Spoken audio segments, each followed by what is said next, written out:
Alrighty, hello everybody. How are we doing today? Hope you're ready for some dwarf time, because that is the plan for today.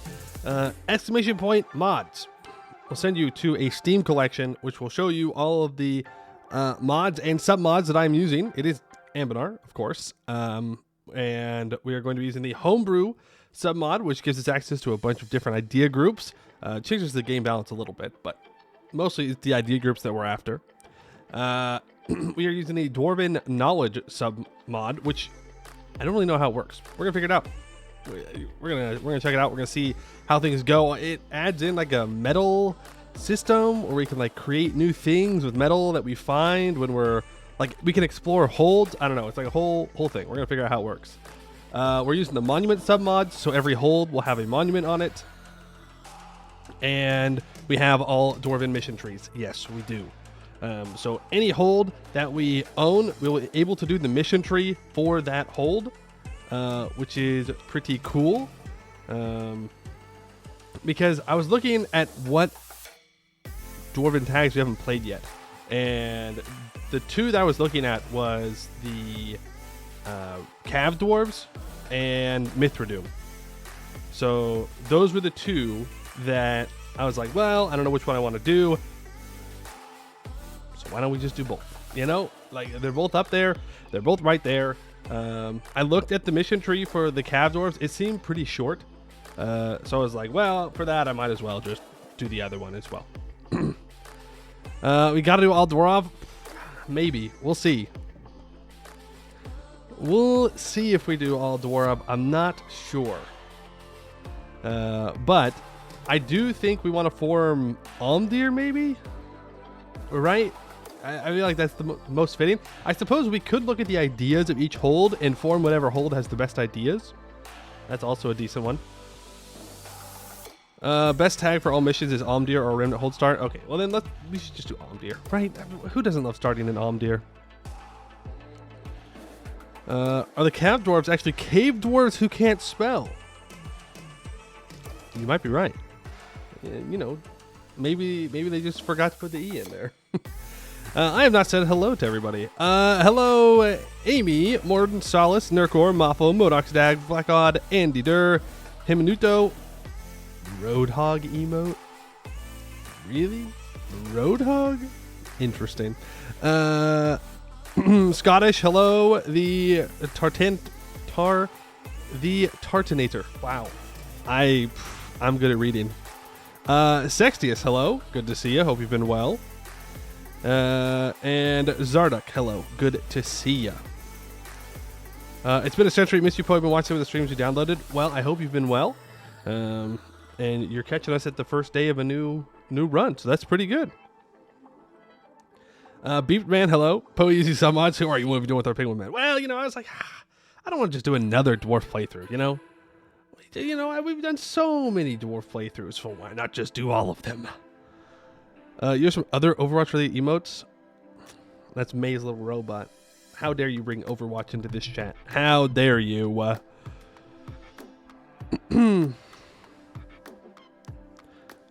you use horses then if you have all mission trees? We're going to have to if we want to complete the later parts of that mission, but we'll see. We'll see what we get up to. Well, yeah, I've never used the Dwarven Knowledge submod, so we're going in blind. Can you build a dragon? I don't know. Usually, to build a dragon, you need one male dragon and one female dragon, and then they can make new dragons. I am neither one of those things, so maybe not. Can make yourself into a mage? I mean, that's pretty good. That's pretty good. I won't be able to stick around, but seeing you come online, had to give some cheers and well wishes. Hope your life's full of great things and you're still crushing it. Well, thank you for the kind words. Thanks for stopping in. It's good to hear from you.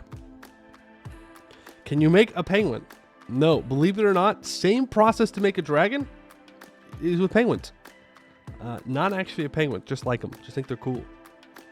But I myself am a human. It's Power Fantasy the mod. I mean, yeah, if we're able to get access to everything, so we'll be dunking on people hopefully, but we'll see. We shall see. Before we start gaming, we're going to go over the Tinto maps because they posted the Maghreb map today and I haven't looked at it. I have it open, but I haven't started reading it yet. And we'll check out what the Maghreb looks like for definitely not EU5.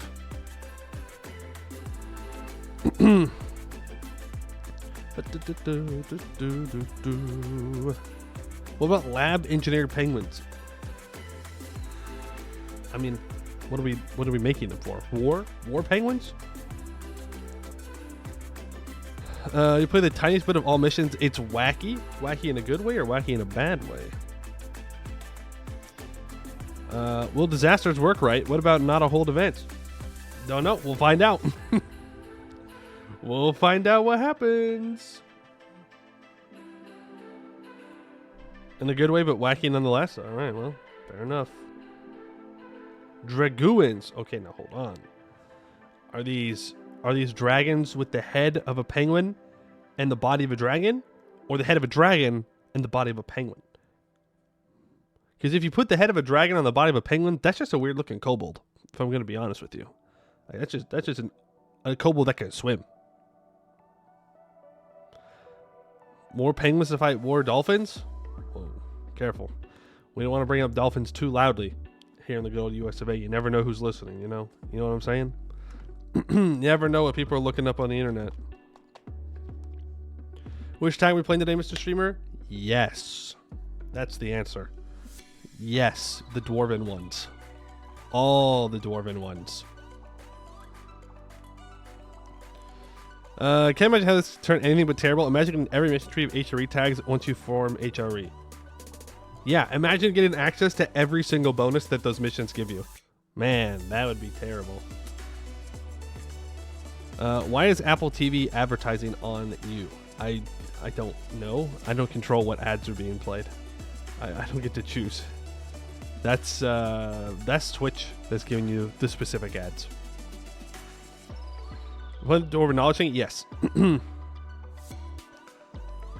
And a whole extra system for free power on top. Hey, you know what? Sometimes you just gotta go dunk on people, you know? You need Marhold? Yeah, I know. I figured I'd need Marhold. I figured. Is what it is. Not saying immersion breaking. There may be missions that like that other hold. Yeah, okay. We're not playing this one for the immersion. We're playing this one to just check it out and do something different. It's okay to do things differently, okay? You can change things up every once in a while. It's fine. Hammer home PU, I guess. Yeah, if that's Kugdir. I haven't done Kugdir either. Finally opening the tunnel from the other side? Maybe. We'll see. We'll see. I'm not going to be happy about opening the tunnel, though. Does that mean no throwing this run? No, if I'm stronger, then that means that I can throw more, right? You're fine with every other mod besides that one? Well, I've taken your criticism into consideration, and it's not changing anything. 90s, hello. Screw the tunnel. That's what I'm saying. The tunnel's bad. It steals my trade. I don't want that. Maybe we can get Marhold from the outside? There probably is a mission that wants me to open it, though. But we'll see. We'll see. I think the biggest concern is going to be having enough monarch points to do development for all the missions. That's what I think we're going to have trouble with. So if we can find a way to stack dev cost reduction, that would be a really good idea. We're playing with homebrew, so we have to stack idea cost reduction. Have to. It's been quite a while since we played with homebrew.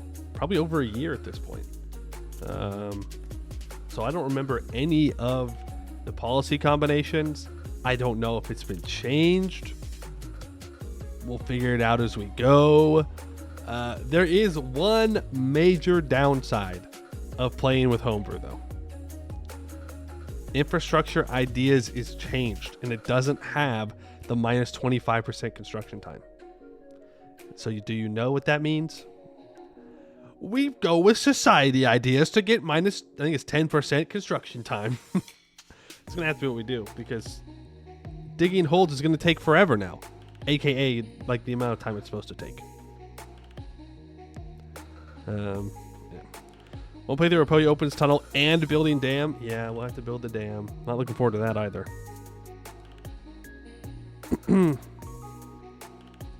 Conquer outside, take Marhold, then give the rest to Hammerhold. I mean, maybe. It just depends on if they live, because they could just die immediately. You know, they could just die. And there's not much I can do about it.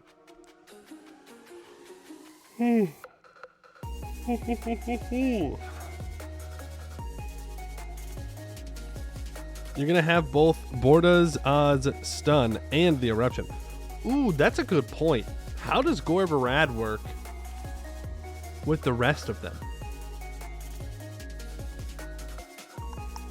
We might not be able to do Gorbarad, since it destroys the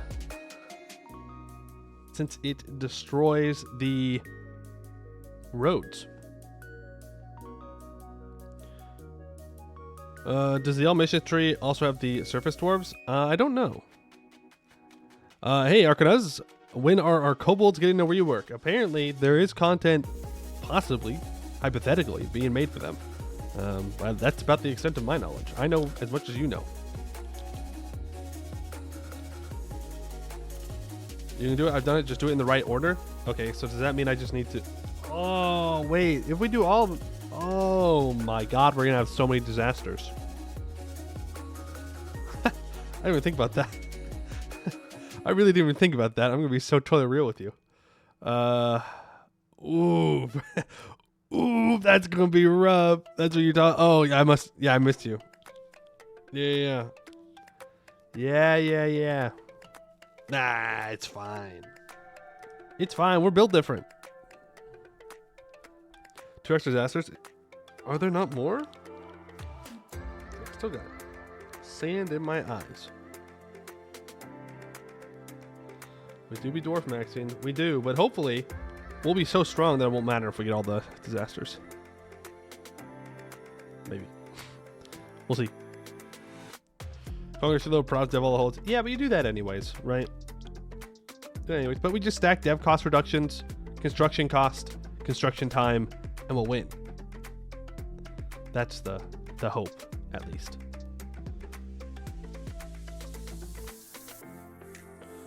You're hoping there'll be 1 horde curse per hole. That would be toxic.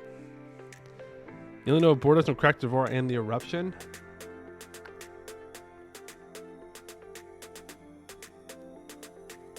Maybe. There's got to be more than that. There's got to be more disasters than that. Well, technically speaking, there is Sleepy Dwarves. I wouldn't hold my breath on us getting to Sleepy Dwarves, but that does technically have a disaster. Not 1 horde curse per hold. Horde curse gets stronger for each hold. Much more evil. Oof. Dwarven knowledge, abyssal invasion. What, they got their own special disaster too? Drunk dwarves, do they have a disaster? I don't remember. Yeah, and the knowledge has a mission tree. Man, we're gonna be doing a lot of alerting today. Telescope dwarves, yes. Telescope dwarves have a disaster. This is true.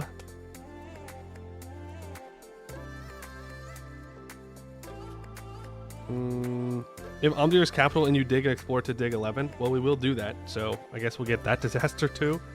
Oh boy, oh boy. We're gonna have all kinds of disasters. But that's a long way away. You can see me regretting my life decisions right now. No, you're fine. It'll be fine. We win these.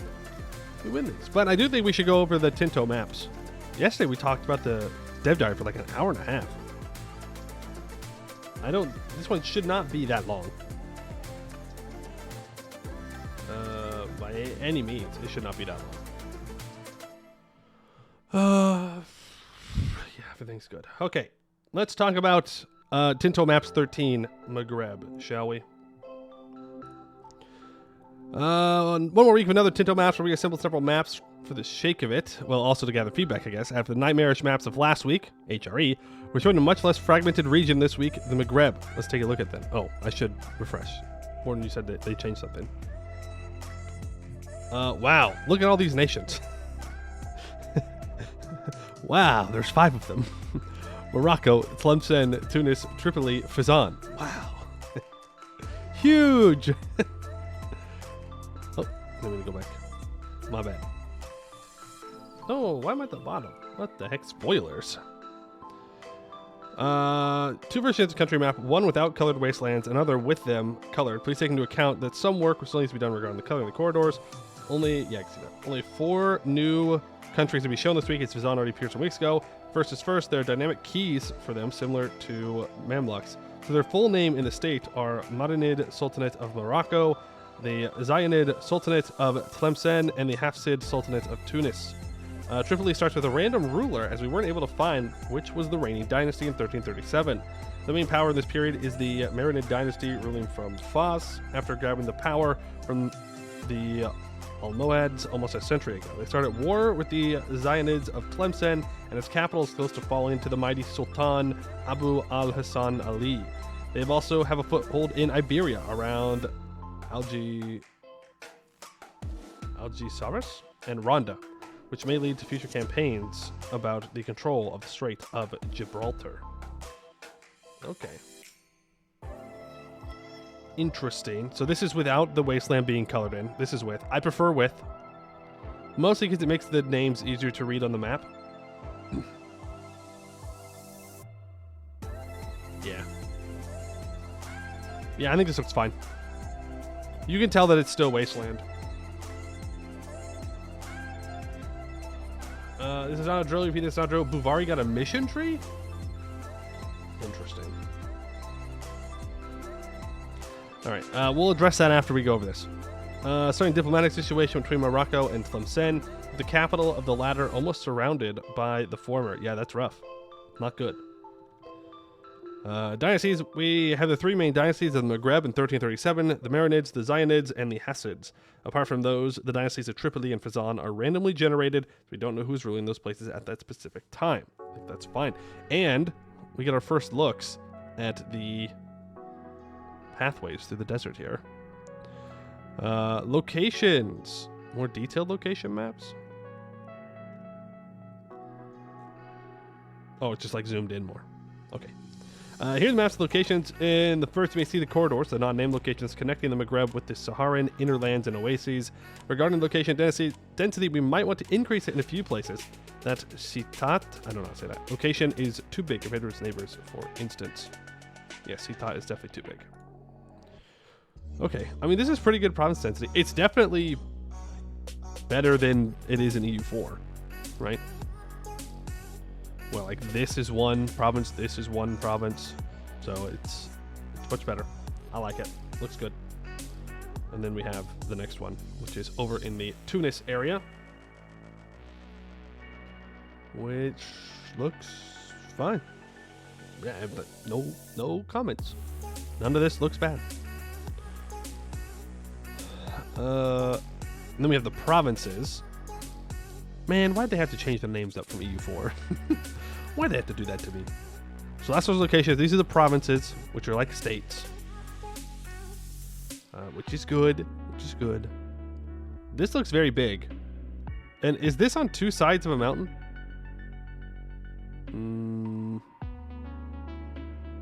I don't think so.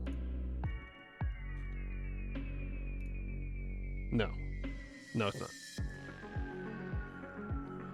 I don't think so. Yeah, I mean, I don't know anything pretty much about if this is like correct or not or incorrect. Looks good to me, but that's not really anything. Areas. The areas of the Maghreb correspond to their historical division: Al-Aqsa, Al-Aswat, Al-Adan, Adna, and Tripoli. The northern section of the Sahara is split into 2 areas, the western and the Sahara oases. Okay, that's fine. Basically, just every starting nation has their own area, which, okay. The area, yeah, okay. Terrain. So we have a lot of arid in the desert, believe it or not. Cold arid as you get closer to the coast, and then Mediterranean on pretty much the entirety of the coast. There is some spots of continental over here in Morocco near the mountains as well. We have a little bit of Mediterranean in Tripoli. Otherwise, it's just arid, flatland, desert pretty much. Go figure. Go figure. A lot of flatlands. Guess that makes sense. Some plateaus, some hills, some mountains, but very flat and very deserty. You do have a decent amount of woods, though. What's the amount of forests? You got some farmlands up by Tunis. Looks like Tripoli has some farmlands, maybe 2 with this island. Morocco has some decent farmlands up here in the northwest. But obviously, the further interior you go from, grasslands and woods into sparse into desert. So, makes sense. Cultures. Cultural division of the region is very, very interesting, we think. The first thing that I want to stress is that we've divided the most Arabized zones from the more traditionally Berber ones. The more Arabized cultures are the Moroccan, Algerian, Tunisian, Libyan, and Hassanian. Mayor Mitchell, thank you for the 6 months. Appreciate it. Very kind of you. Meanwhile, the Berber-speaking peoples are divided into Masmuda and Sanhaja in Al-Maghrib al-Aqsa, the Zenati in Al-Maghrib al-Awsat, and Kabylian, Chawi, and Mozabite in Al-Maghrib al-Adna, and the Eastern Berber, a name that we will probably change given the feedback already received in the Egyptian Tinto maps in Tripoli. The Berber-speaking Tuareg and Saharan-speaking Taubo inhabit the central Saharan oases. And I'm pretty sure I said 95% of those names wrong. Do my best. Religions. Go figure. Most of it's Sunni, but we do have some Ibadi provinces here. Now, this is showing Ibadi as the primary religion in this province, which is cool. But, like, it's green. It looks like this is its own country, but it's not. Maybe I'm just a little bit confused. Most of the region's population practices Sunni Islam, with a very important zone where Ibadism is a majority, more or less corresponding with Mozabite and Eastern Berbers. Although it's not shown on the map, there are 2 religious minorities present. The Mustarabi Jews in a bunch of urban centers across the region, and some native Christians spread throughout Al-Maghrib al-Adna. Fair enough, I guess. Oh yeah, right up here. That's where the Christians are. Interesting. Very interesting. Raw materials. The Maghreb is very rich in different materials, especially Morocco, which was used a long time ago as a RGO gameplay testing ground by our QAs. The Saharan corridor is way less productive, but it's somehow important for the next map. Oh, we're going to Sub-Saharan Africa next. Okay. I mean, yeah, sure, fair enough. I don't know what's produced here. Fish on coast makes sense to me. Ooh, fiber crops, okay. Horses, they do have the gold mine here. I'm not seeing any other gold, so it looks like it's still just the one gold mine that we have in EU4, which is fine. And believe it or not, they produce sand. Weird. Weird that there's sand in the desert. Huh. Interesting. We do have some marble, and we have dyes along the coast. Makes sense. Mercury. We'd love to see it. Some lead as well. Lots of wool, stone, alum, sugar as well. Okay, no comment. Again, I it's not like I know what's produced around here, but it looks good. I'm just trying to think about what we're missing on this map. Like regular trade goods. I'm not seeing a lot of lumber. There's some over here in Morocco. But even though there's forests over here, there's no lumber trade good. I'm not seeing medicaments either. What is... Oh, sturdy grains. Yeah, that is very hard to read on small provinces. It's 2 words. But, whatever. Interesting, though. Interesting. Markets. The markets of the region are placed at Faz and Al Jazeera, which makes for good market access and distribution for the start of the game. In general terms, you might notice that trading happens across the corridors, which makes for a real connection between the markets of the North and the South Sahara in 1337. This means that we can effectively simulate the trading of Saharan and Sub-Saharan goods. salt, alum, gold, and ivory to the north, until maybe some European countries decide to explore down the African coast and make direct trading in the Gulf of Guinea, avoiding the Maghrebi intermediaries. Okay. We have Fos, we have Al Jazeera. Those are the two main ones, but we can see that the Sevi node stretches down along the coast. So I don't know if they own these islands yet, the Iberians, but it would seem that their market at least reaches down towards it. Sevilla, yeah, sorry, not Sevi. So I'm not sure why it's looking like this. If they don't own anything down here, or if markets will always just take up space even if there's nothing there. But then you would assume that the Sevilla marketplace would also extend out into the ocean in this area, but it doesn't.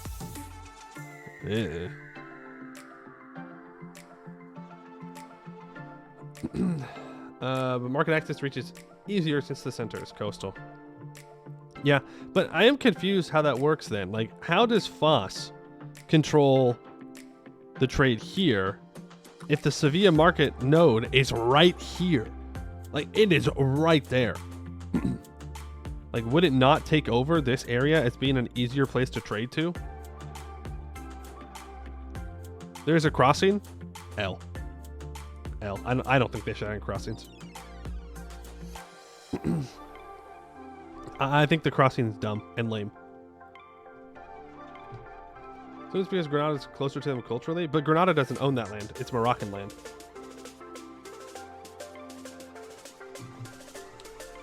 Yeah, this little bit's owned by Morocco. It's Moroccan. I don't know. It could just be a calculation thing. The population of the region is around 5.5 million with an interesting distribution. Al-Maghrib, Al-Aqsa, and Al-Maghrib, Al-Adna have more or less similar population, with Al-Maghrib, Al-Aqsat having half of them, and Tripoli and Saharan Oasis being way less populated. Brain no work. Morocco's got 2.288. Tlemcen has 1. Tunis has 2. And Tripoli has 274. Fezzan has 57,000. Not good. Not good. All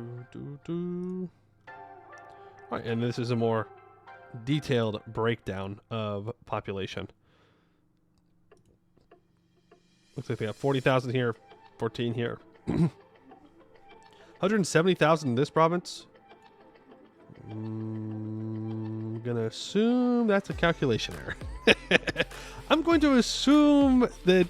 Oh no! It's two numbers right next to each other that look like they're one number. My bad. I thought I said 17 million for a second. I was like, huh. I don't think there's 17 million people there ever. I don't think you could do that. That's crazy. And then in Tunis and Tlemcen, looks like Tlemcen has 55,000. They have 80,000 in their capital. Tunis has 107,000 on the coast here. But is their capital not over here? No, I would assume it is, since it's called Tunis. And the province of Tunis is over here. Sorry. Location of Tunis is over here. So I guess they just have more population. All right. And then Tripoli, they got 39,000 people, 21,000 on the coast. What you could expect. 0 people living in the Sahara. Go figure. Except there is 38,000 down here in the bottom left. All right. Cool. I mean, I like it. It's good. It's good. Who would have thought people lived on the coast of North Africa? Weird. Weird. How many reactions or responses has he done? Good look. How many pages of responses are there? 3. 3 pages. Okay. Well, I don't know if we need to go over the feedback. I'm not sure what I can add to it. Right. Of note, they will talk about terrain / climate effects on sieges this month. Okay, cool. But yeah, I don't know. I mean, we can quickly go through these. Reason for the huge Sevi overfed market. Market code centers coastal. It's easier to get market access spread through maritime presence. It's a work in progress. How will uncolonized passage terrains work in the Sahara? Do countries exert control over them or just onto the locations on either side, similar to a straight crossing? It would be interesting to know how they impact trade and troop movements. Countries can't control corridors, but can control locations at each end of the corridors, thus making Saharan oases quite strategic as they were in history. Troops can move through them if in any other location. They're used for train calculations. We found while preparing for the dev diary that there are some old remnants of when they were locations instead of corridors, and thus have culture and religion, but 0 pops. Those will be addressed. I already created a ticket. Okay. So you can't own it directly. I suppose it's good. I think they already talked about this with some other places. But I like that you can't own them. You can move through them, though. And it's just more important to control and fortify the entrance and exit. If you own both sides, will it then color in the thing for you? That's what I would be. No? You can see it on the map? Can we? Do people own both sides? Well, this is colored in, so... Oh, that's religion. We gotta go back up. All the way up. It's the oases? Well, I just want to know, is it going to look weird on the map? Is Africa never going to be able to be, you know, like a unified name across Africa because of these things? That's what I care. Zan owns 2 sides? Oh, I see. All right, fair enough then. I guess not. I don't know. Name on map. Big name on map is good, but maybe not. What about Canary Islands? I mentioned, because I'm not sure what other geographical region you can slot them into. They're inhabited by their native population, the Gunches. They'll be shown along with the other Micronesian islands that are on. Okay. That's about a map that we already have now. We better not have the corridors covered by wasteland on the colonists in order to see them more clearly, or possibly make them more visible. We have to make some improvements to the graphical representation of the corridors. Already create the tickets, okay? I think there should be a large Andalusian diaspora in the Maghreb. I think we mentioned it. And we should portray the post-1267 diaspora there. Try to gather some sources for it.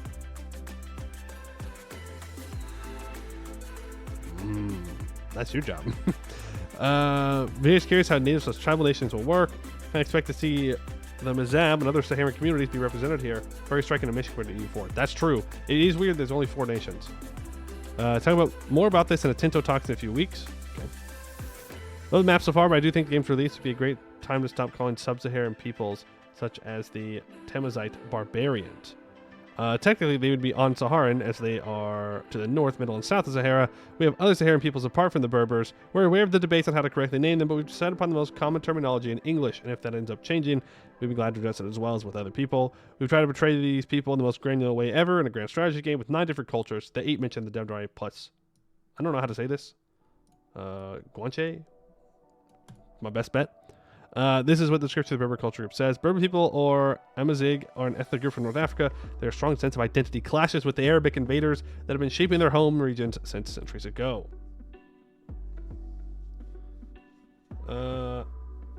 Expect all EU4 tags silly. No, I'm not saying that it needs to have Mazab or whatnot. I just found it surprising that there were only 4 tags.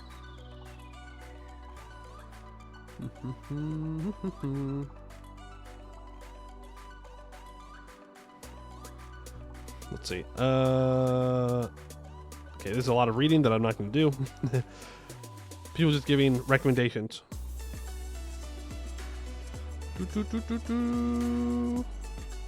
a way to turn off localized names for the provinces? It seems very strange to have Al Maghrib Al Adna right next to Tripoli. Wow, I don't know. It seems fine to me. Doesn't seem that crazy. Looks as if Cadiz, Waldorf's neighboring. Okay. Alright.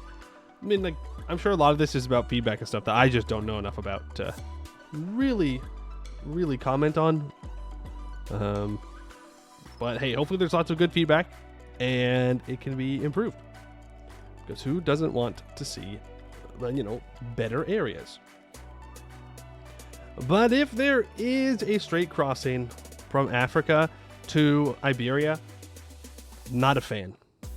Not a fan. I know the argument for it is that it makes gameplay easier. And not easier as in like difficulty. Easier as in like the ease of play. But I think straight crossings suck. And I don't like them. I think if you need to cross a sea tile, you need boats. Because guess what? You need boats. And that's just the way it is. If I'm going to invest into a navy, and I have a better navy than somebody else, and my navy is there to block them, they should not be able to do it. Which, to be fair, they can't anyways if it's a straight crossing with control on the other side. But I think you should have to invest in transport ships.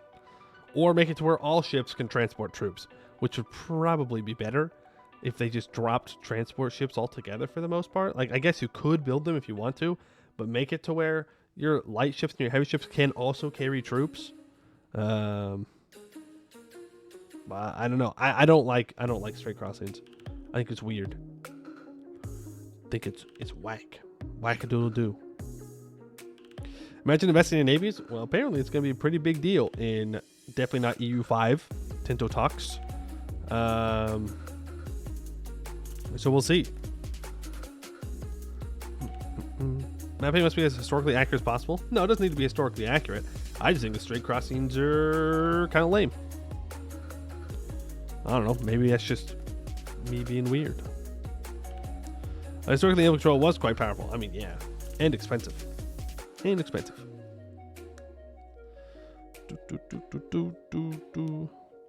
always imagine straight crossings as commandeering local fishing ships, ferries, and ships. I mean,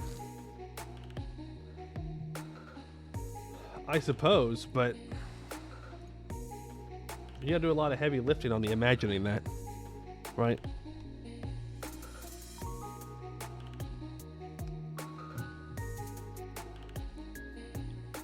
Like, I shouldn't be able to just, even if you own both sides of it, I don't think you should be able to just move your troops from one side to the other without having some dedicated ships there to actually move your troops, right? Think about like Malaysia and moving from the peninsula over to Sumatra, right? I'm pretty sure the Sumatra is the one you can cross over to in EU4. You shouldn't be able to just walk your troops across. You should always have to use boats to move from one side to the other. You should have to commit to having troops on an island if you want to hold the island. If it's a big island. If it's a small island, not as big of a deal. But maybe they've playtested it and they're like, no, it's just not going to be as fun. People on the whole don't like it. El Poemu, you don't get what you want. And I just kind of have to go, okay, that's fine. You'll get moving ship crossings if there's a chance for your ships to evade detection on a naval landing. Why? Why evade though? Hey, okay. El Poemu.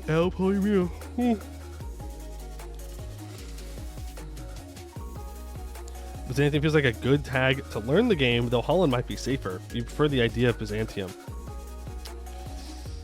I don't know. The more I think about it, the more I probably just want to play in Italy somewhere. Right? It's going to have a lot of population. You're going to be relatively safe, probably. You're not going to be in the HRE, though maybe you want to be in the HRE. Then you can play in the north, because the northern part's in HRE. You can play Naples, I guess. I don't know. But I do kind of want to be able to interact with colonization on the first run through. So then it's like, do I play in the Netherlands? Is that the play? Or just go for late colonization? Or do we just play Portugal and sit there for 100 years before you colonize? I don't know.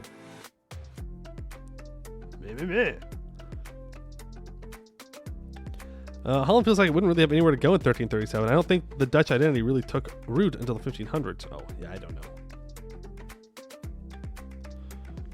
Just play Iceland and avoid the plague. Ooh. Iceland isolation run. You cannot colonize. You have to stay on Iceland. You cannot take anything anywhere else. Just Iceland.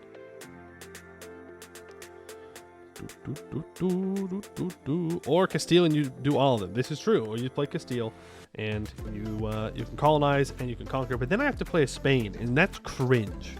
Imagine playing as Spain ever. Gross. Terrible. Every time I think about Spain, I just think about all the stupid wars that I had to fight where Spain declared war on me, and then I have to sit there for like 20 years and wait for them to peace out because they don't actually send any troops, and they just have their navy come around, and I just keep killing their navy, and I just sit there for years and years and years.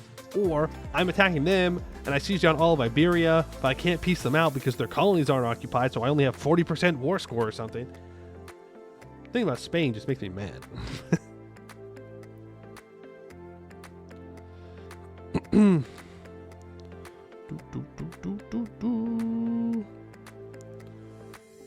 There's a cultural assimilation mod for a pair that consolidate cultures and culture groups.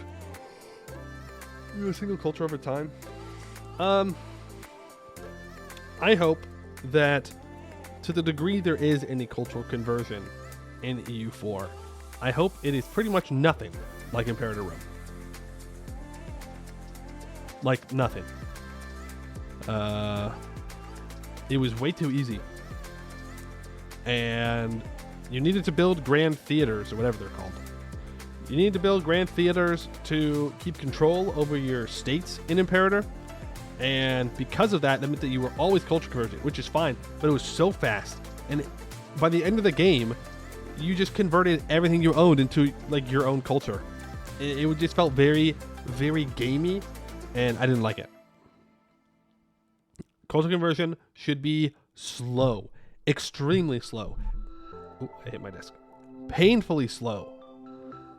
Painfully slow. Like when I play CK3, I always play with the culture conversion speed on significantly slower. And then I usually don't do it manually at all because I still think it's too fast. Just give me a game setting if you're going to make it fast where I can make it slower, please. Please. I think culture conversion like Imperator is fine, provided there's some reason for a quick conversion. Okay, but if there's a quick conversion, that means that there's a significant amount of either colonization, where you're like forcibly putting people somewhere, or extreme amounts of violence. And to overlook the amount of violence that comes with very fast cultural conversion, I think just makes it very gamey in like a bad way. AKA if you had a culture that was extremely close to your own or that you have existed with for generations, it speeds up? Maybe. Maybe.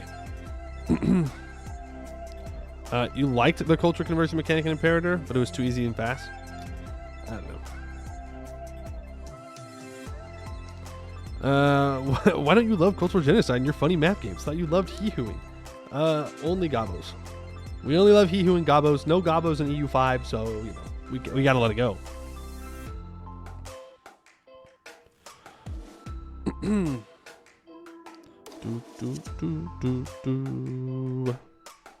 Imperator was bland, only one DLC. It started with super shit half the world with the Daidochi. Ain't that the truth? Every game be like, okay. The Seleucids are good until Parthia killed them. I don't know if that was from the mods I used. I think it was. What's the big one the Imperator has? I don't remember the name of it, but I think that adds in Parthia attacking. And then you have the Ptolemaics that are always strong. And then you have Rome, which is also extremely overpowered and expands like crazy every single game. Good luck playing anyone else. Still yapping? Still yapping. Can we hope we strike the earth as much as we're yapping here? Oh, we will strike the earth. Don't you worry about it. What you mean is, for example, Athenian culture turning Greek. The two were extremely close culturally, so it'd be fine to convert quickly, but converting Egyptian to Greek should take much longer and should be longer term of the conversion gradually built up. Oh, I see. I see. You're saying like people in the same culture group would convert faster to the other? I mean, maybe, yeah. It can happen. I guess it depends on the pops. 'Cause I don't... Are pops going to have a culture? Or is it just going to be... Like, does an individual pop have a culture? Or does a population, a group of pops, have a culture? Because I guess that would determine if migration is going to change how cultures would work.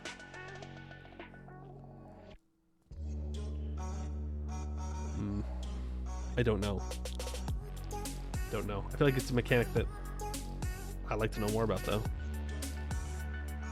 And maybe they did, and I just don't remember. Is Victoria now? No, they're taking aspects from Vicky too, but they're not trying to make it in Victoria, which is why I'm asking. I don't know if individual pops have a culture, or if it's just a certain number of pops in a location have a culture. But with population, you would think that they would, but that might...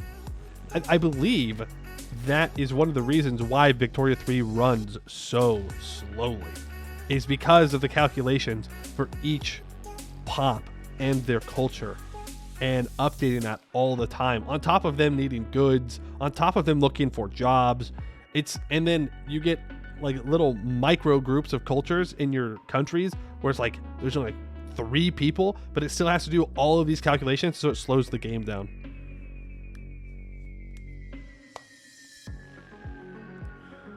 We should go through a couple Tinto talks each Yap stream?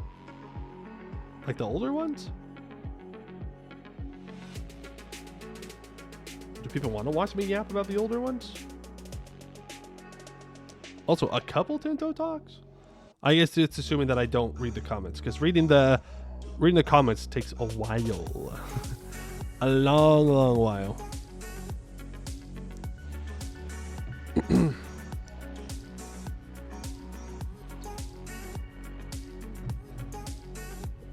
People don't want to see you yap. That's too damn bad. You yap anyways. Notes for gameplay reasons, but it's kind of funny how the Angevin Empire mission tree allows to Frenchify both English and Scottish cultures with a single click of a button. Yeah.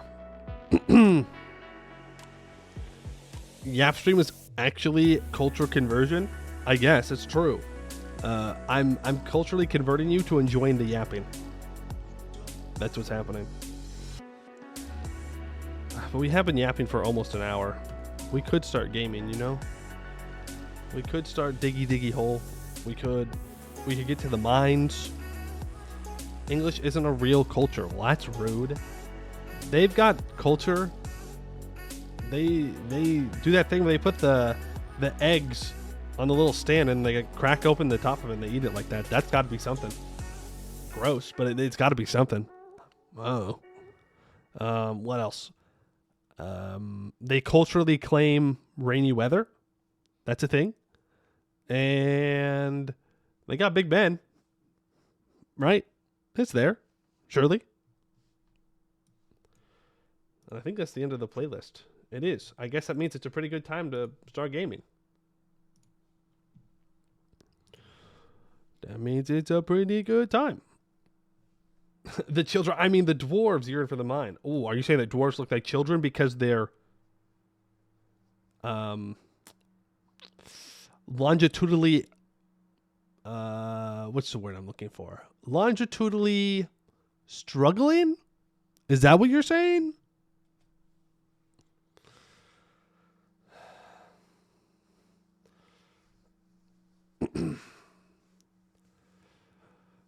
Vertically challenged, vertically disadvantaged. I think disadvantage might keep me out of the book. Maybe.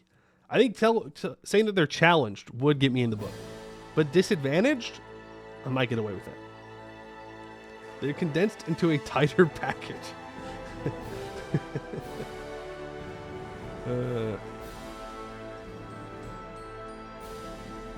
You're Scots, right? Watch this. Snaps finger by getting materialized in the hands of a Scottish president. You are French now.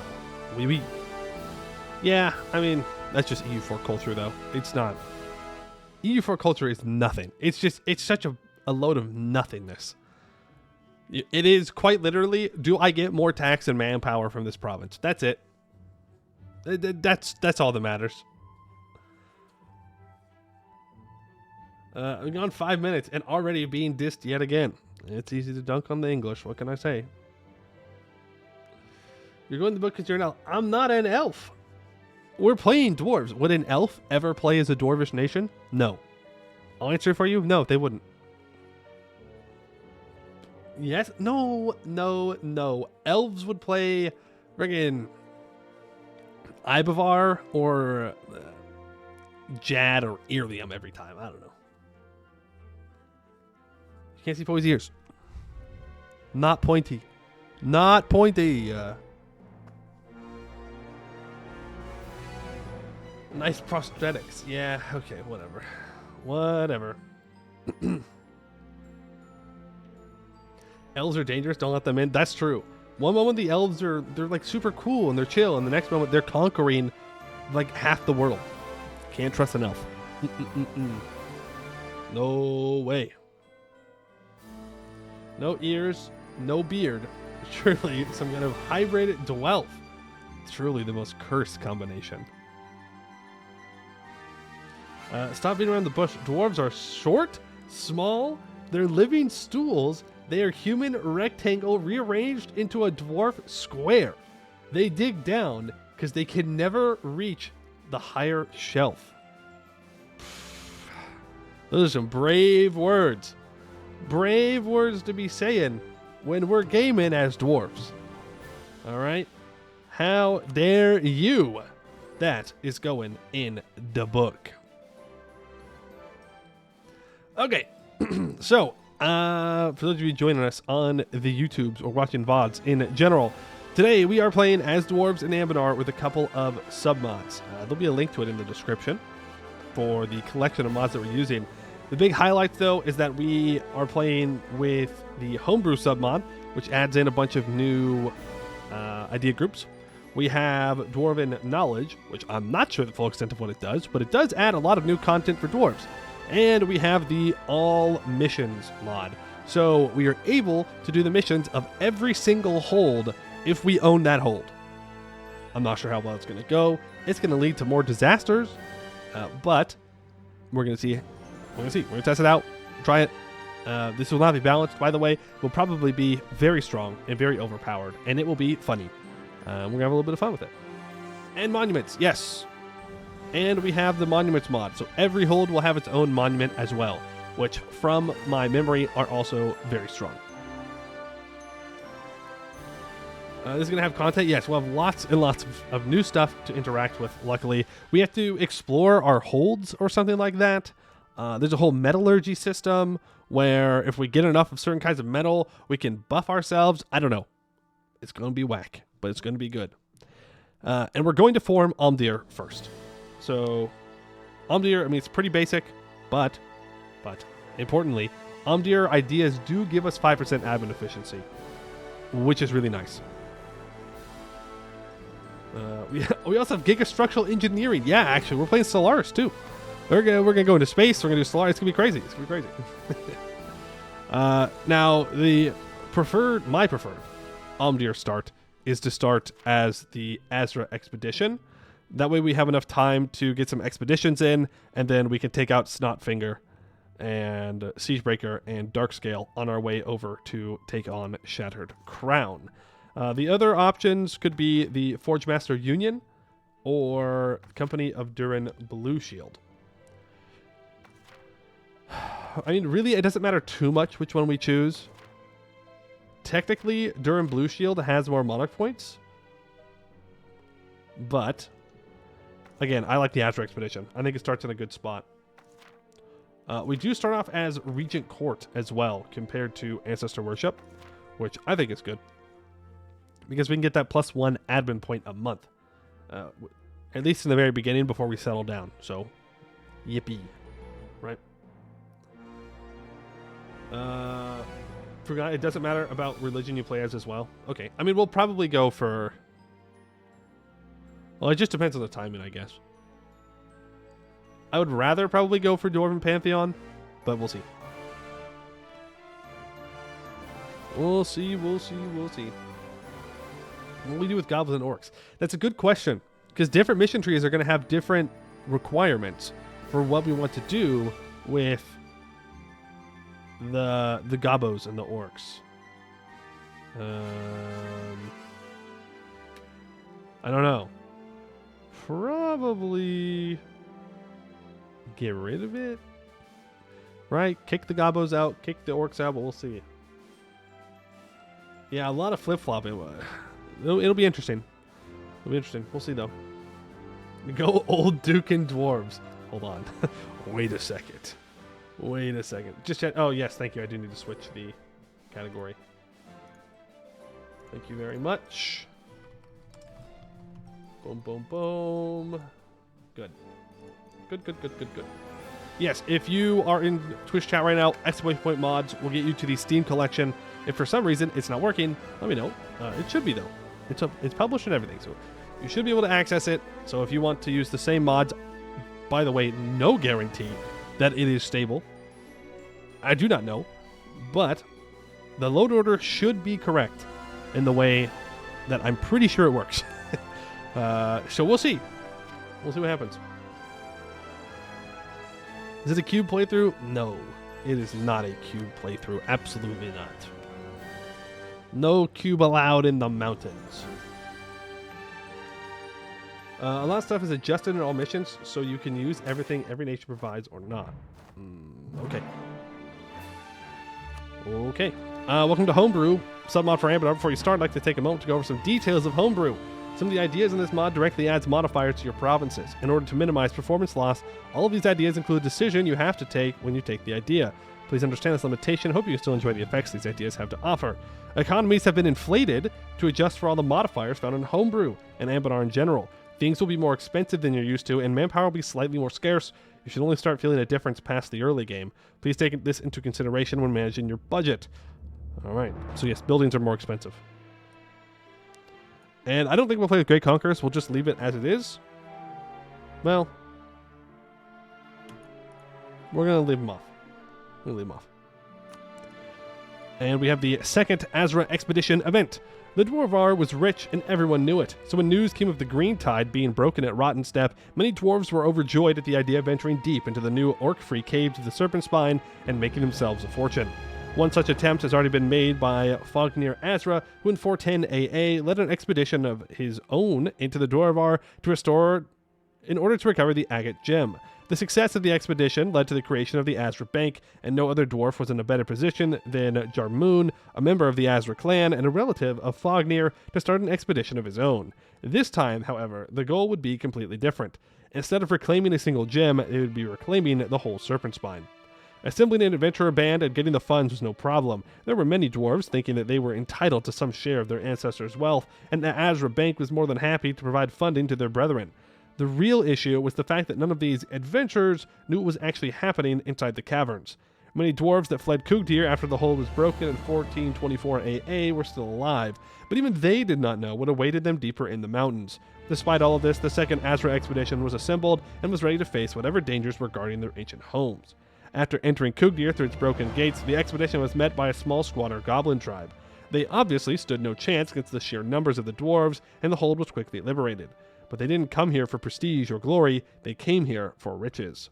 Now the expedition has left Kugdir and stands at the beginning of the Great Dwarf Rod. Morale is high, and the Azra Bank's funding allows them to stay in the caverns indefinitely, and despite the Azra Bank's charter explicitly stating that profits must take precedence over prestige or any idea of dwarven glory, many in the expedition are wondering, is betraying their ancestors for personal gain worth it?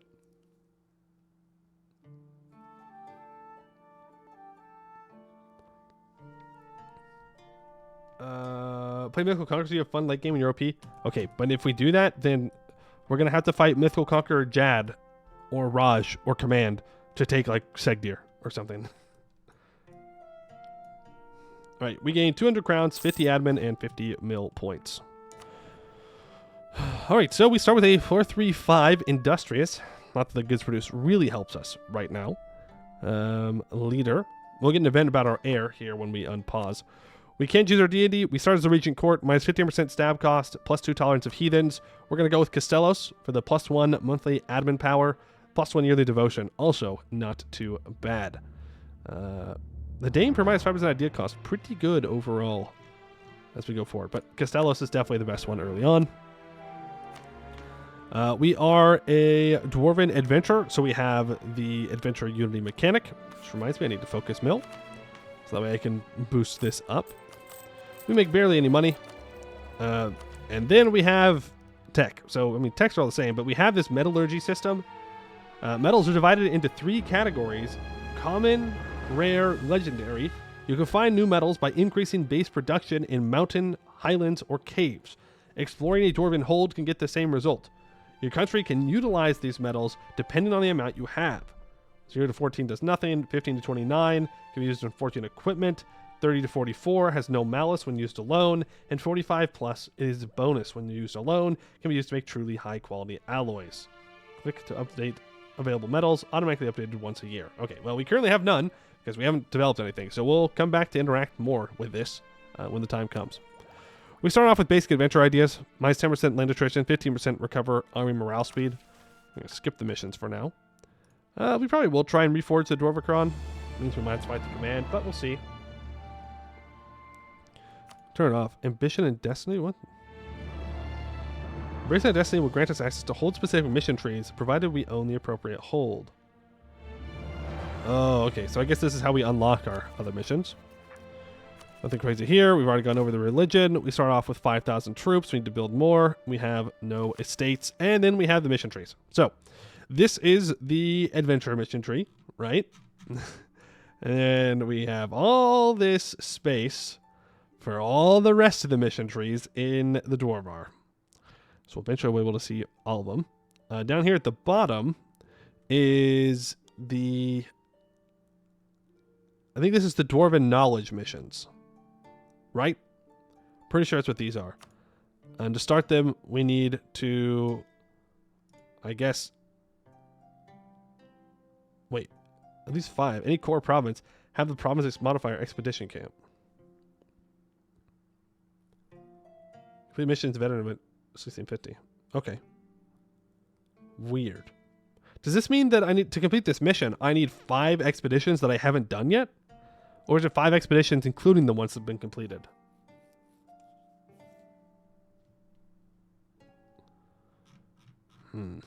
There's a whole bunch of stuff. Whole bunch of stuff that we just don't know about yet, and that's fine. We'll learn as we go. We'll explain your decision to set up a camp. Okay. Well, I'm not seeing... Do we want to just... I mean, we should probably go to Kugdir to see if there's an expedition in this cave. Because I don't really want to fight the Gobos yet, because we'll just die. Like, we'll literally just die if we do that. So let's go the other direction. And I'm somewhat tempted to restart. If I'm going to be completely honest with you. Somewhat tempted to restart because we don't see... We don't see any. I do have to promote the Adventure Unity manually with this tag, which is fine. That's fine. I'm not gonna read that. The Kugdir Wonder is +1 attrition for enemies in the province, 33% local defensiveness, +1 local defender dice roll. Globally, it gives +0.1 yearly inflation reduction, -1 interest per annum, -25% reduced inflation cost at level 3. Pretty good, pretty good, pretty good. Holds mine. What? Mine 1. You need 7 base production for the mine to be upgraded. List of metals in the province. Currently, none. Okay. Take your word for it. I'll take your word for it. Yeah. We might be restarting here. If we don't find any expeditions. I probably should have just gotten a save where we actually have expeditions, but we'll see. We'll see. If we can get one here, maybe we'll be good. Oh, I also forgot to exploit tax on Kugdir.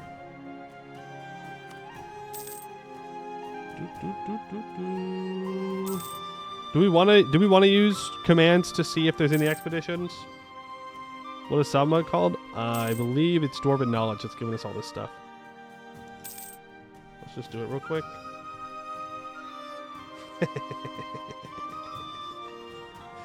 Yeah, we're gonna restart.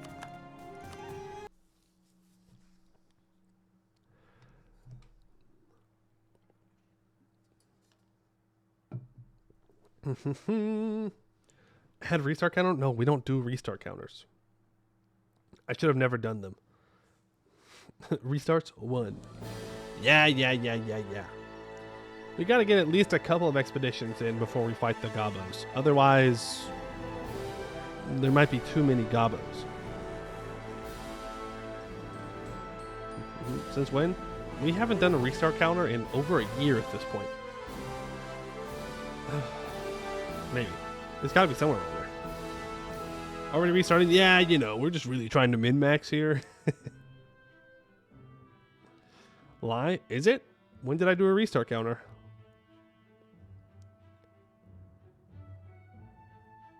Did you use the blank checksum mod to speed up loading game? I don't know what that is, so no. But it is going to take a while to load. Did one for Lakefed? No proof. No evidence of that happening. No evidence. What is the blank checksum mod? VOD shows proof. Okay, go find the VOD. I don't think I uploaded the Lakefed one.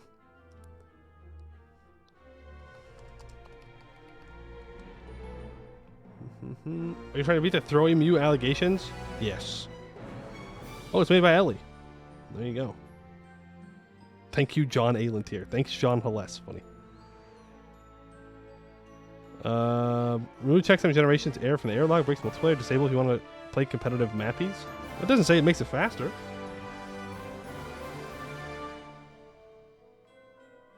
Does it make it faster?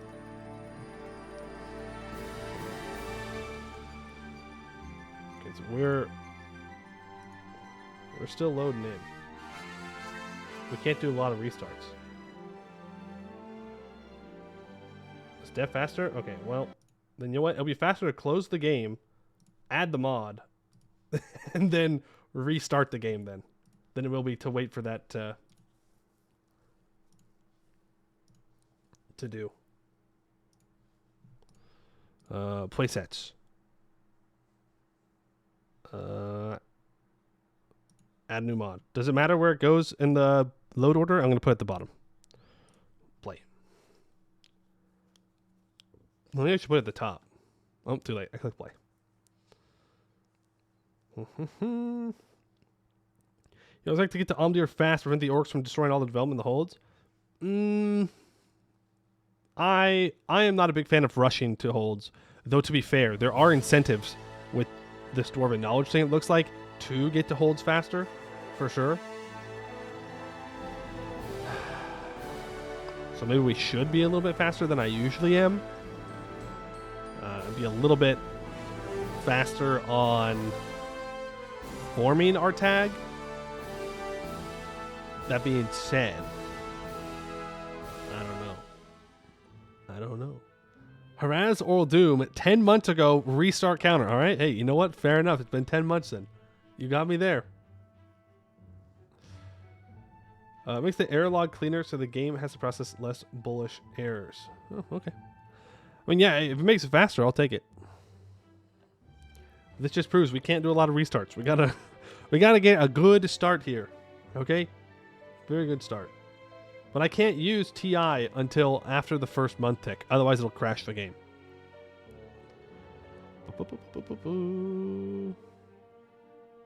Just can't do Iron Man or MP while it's on? Yeah, oh well. Koboldzan as well? 9 months ago? I don't believe you. I think you're wrong. Even if you're seeing the truth, you're wrong. This is restart 1. Just because Just because I closed the game doesn't make it a restart. That's crazy. We hadn't even loaded into a second game yet. I mean, you guys are just seeing a black screen. I'm seeing the loading of it.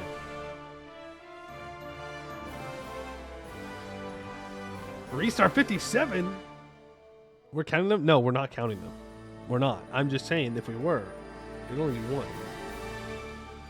Show loading screens. Dog, I wish I could. Here, look.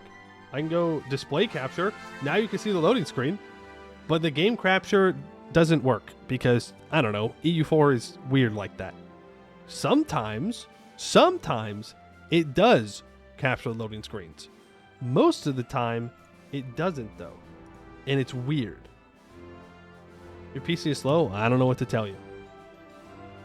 Probably something about Anbennar being open and Chrome being open and OBS running. Probably slows it down. Alright, Azure Expedition. Go. Yes. This is it. I can feel it. Baldur's Inn 4 months ago? Alright, I'll just delete the Baldur's Inn VODs.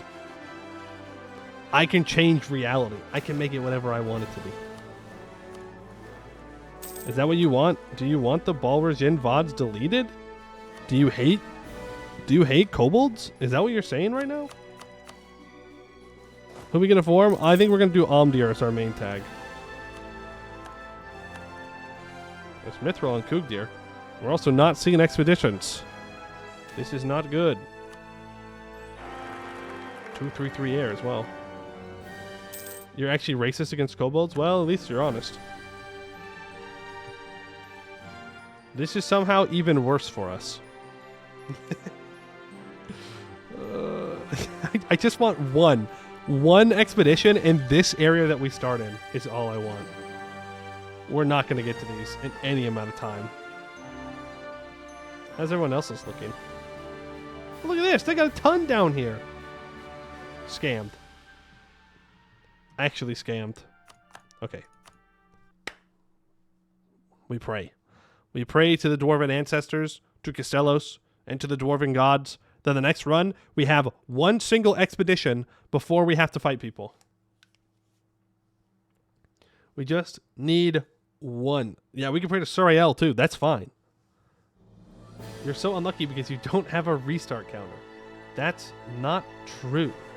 Here, I'll put on display capture so you guys can see the Anbennar. Oh, great Dukin, bless us with this expedition. I don't know. I don't know if Dukin's going to help us out here. Dwarven Knowledge Wildmaker Haito is in the stream. Welcome in. Hopefully I can figure your mod out and I don't do things wrong. Hopefully I don't mess everything up.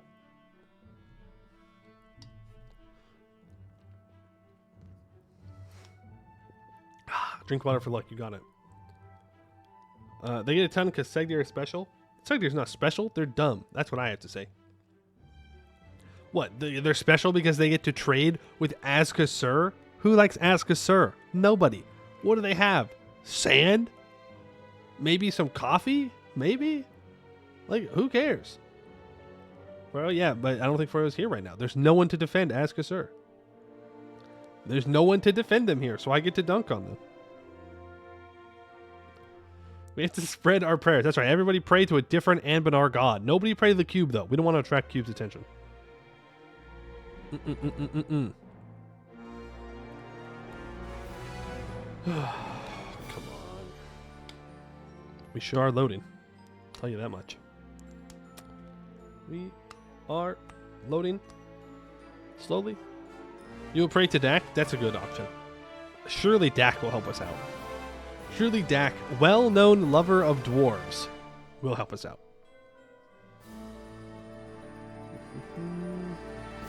I don't know. The cube did promise to get rid of all the kobolds? Well, there you go. If they promise us to get rid of all the kobolds, then they're clearly evil. Can we praise the cube? Yeah, we can praise the cube. Praise the cube. Pray to Bungus? No. No. We do not pray to Bungus. In this household, we hate Bungus. We are not fans of Bungus. No way. May Balgar and Ara bless us with an expedition. That's what we'd love to hear. Bungism is not a real religion? No, it's just a sex cult. That's all it is, okay? You want to sleep with the mushroom, and you can't convince me otherwise. Dog. There's no way. I'm asking for one. One single expedition. And it's going to be like Mithril long. I know it is. We all know it will be. Mithril and long. Do we get a Bungus event in this run? I mean, I would assume so. Okay, it's been a month tick. I can live with that. It's fucking empty out here, though. Nothing. Absolutely nothing out here. These are going to be very difficult for us to get. But let's see how it goes. Run is alive. Run is alive. I actually probably should not have boosted my stuff there. That's okay. So we're going to have to fight the Gobos early, most likely, to get to these expeditions. You suggest going during Blue Shield instead of Azure Expedition is less fun and early, but you'll have way more possible expeditions to do. Really? From the way I've always seen it is that Kugdir usually gets access to more in this area, and they can get over here faster, unless something has changed. unless your mod has changed something. Always found it easier to get access to more as Kugdir. And it's also much easier to snowball as Kugdir into these areas than during Blue Shield. But maybe it's just because I played Kugdir more often. And that's why I think that. I'll turn my air into a general, and I will get him drilling. Okay, we can migrate here today. Boom. We're going to want to get to Tech 4 as soon as possible, so I'm not going to boost up my Adventure Unity anymore. 1, 2, 3, 4. I mean, we know that the goblins are going to outnumber us. They may just kill us. Does not change expedition placements anyways. Alright, well, we'll see then. We'll see how this goes. Okay, they've gone south. We can migrate over here in another couple months. We'll be drilling. Well, we don't get as much drill as we do when we're playing as Dawi, but we do get a little bit. We get the teeniest, tiniest bit. I need to fight for all these expeditions around Haraz Old Doom, which is quite tough in another game. This is true. This is true. But part of the strategy is to kill everybody around them. Not only does it give me something towards my higher developed colonies, which I want to have, but it also allows us to make sure that we can colonize in here for free. There is an argument to be made to not kill the dwarves and to let them set up on this hold and then subjugate them and then annex them. But we'll see. Kugdir, no, we're going to Amdir, and we will get access to every single Dwarven mission tree. So it's mostly about choosing the best spot to set up in, and secondary is the ideas of the tag you're forming. And I remember that Amdir has 5% admin efficiency. This can be pretty important for all the conquering we're going to have to do. Have you ever played with Homebrew with submod for Anbennar? I have. We are using the silver taped one because that's the one that looked like it was updated. I have played with it before. I played with it in a multiplayer game as well. We just got 2 learnings of an Elder event in a row. That's huge. Probably should have grabbed the military. But we'll see. But yes, I have played it. Though if I... Oh, right. Ideas. I didn't even show you guys. I didn't even show all the ideas. There's a lot of them. To summarize it, if they have the same color of stars, they're exclusive with one another, I believe. So you can only choose standing, heroism, or conscription ideas. You can't have all three. You can either have strategic or servant spine ideas, high seas or amphibious, assimilation or nationalism, centralism or decentralization. And we have my beloved general staff ideas. God, it's so good. Discipline, +1 land leader fire, leader siege. We get 0.2 yearly on professionalism, 2 army tradition from recruiting a general. Oh, it's so good. Yeah, there's some land leader maneuver. There is naval leader fire and shock. We don't really care with the naval stuff, but we do love general staff ideas.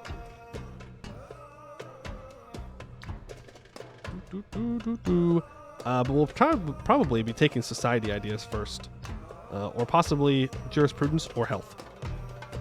Idea cost reductions, dev cost reductions. That's what we want. That is the most important thing. If I wait a month tick, I can rival them.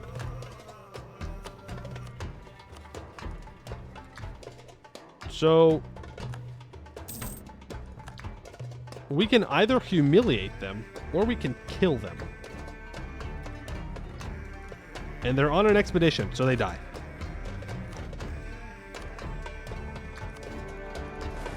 And they don't have enough troops. They're done-zoed. I think they just got stack wiped. Yes, they did. Sweet. Gonna scuff that up. There's no siege pip on this guy, so I was gonna say, let's send back the general so they can drill. Whoa, whoa, whoa, whoa, whoa, whoa, whoa, whoa, whoa, whoa, whoa, whoa, whoa, whoa, whoa, whoa. Son of a bitch. He completed the expedition? Number one, that's very funny. Number two, that's very sad. It's funny that he got the timing right to where his troops went back out, but I really wish that that was our expedition. But well played. Well played by the Gobos. Lose 10 prestige there. We can take Miltech, and we will.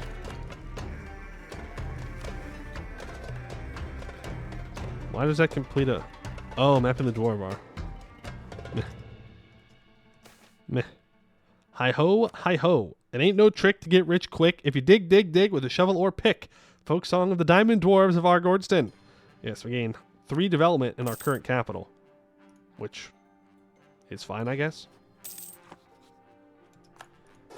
And we can eliminate the Gobos. We will purge the warband, and that gives us access to an additional splendor a month. 5 provinces with level 2 center of trade. Humiliate a rival through a peace treaty. I think that's what we want to do to the dwarves. Right? We want to humiliate the dwarves and then come back and do an expedition. I can get Inno for taking admin tech. Is there any reason I wouldn't do that? Nope. Do you keep base missions with all the missions mod? Do you mean the adventure missions? I don't know. It's a good question though. Alright, and then we're going to want to rival them.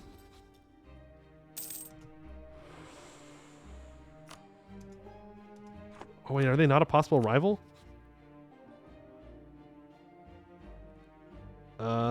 Can I use... Okay, Forge Master Union. Okay. Let's do a humiliate rival war goal. They do have a war wizard, so I'm a little bit worried. And they did not equip their war wizard. So I am no longer as worried. Okay. So we will humiliate them to gain the splendor. And then I guess we'll come do the expedition. Man, these guys are doing all the expeditions right away. Assholes. It's mine. Jerks. Stealing my stuff. Let's get the Adventure Unity up. Make more money. More force limit. Not that we have the manpower. Okay, they have no troops. But... Okay, and they're not doing their expedition either. So we can take all these troops off the siege, so we're not taking more attrition. Then we absolutely have to. We can 256 a month. We could go for an advisor, or we could just save money. Remember, buildings are more expensive. And I doubt that this is going to become our capital, our little migrating thing. So, don't know if I really want to build a bunch of buildings in it. Humiliate. Does show strength do this? I don't remember. Did they ever fix that, or is it still just only humiliate?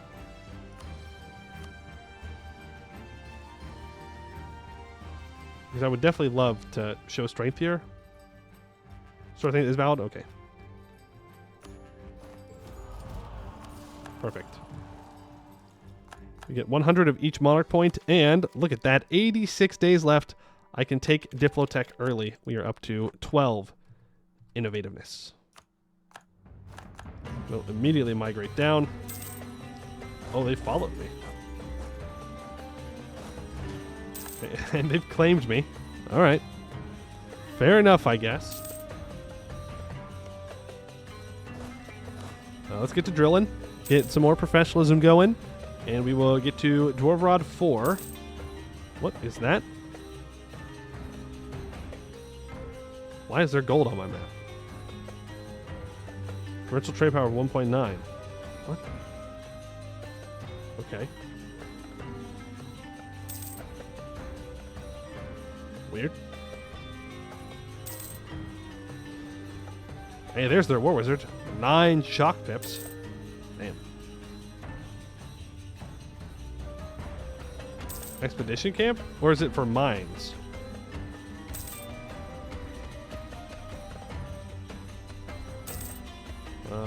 Your expeditions in this province will have additional events. I mean, that sounds good. I like additional events. Speaking of additional events, do I have a discipline guy? I do not. Let's try and get one.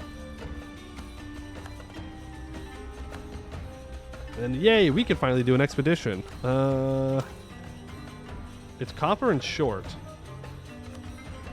Wait for this month tick. Discipline? No. Alright. We'll go for it. Dwarvrod 4. Wait, is there anything else I need to do to set up the expedition camp?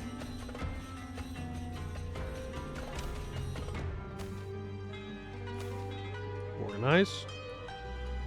Start preparations. Send 10,000 men. Supplies. I don't know. Max out. Do we need to put any investments in?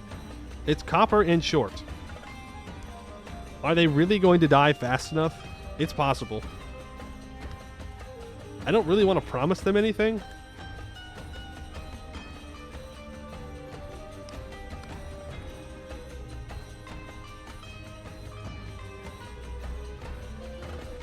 Wait. What's this? Oh, it has to be in progress. Oh, okay.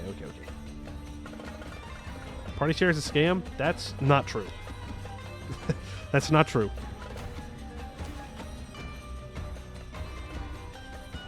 I'm going to do one thing in morale. I'm going to say start the expedition.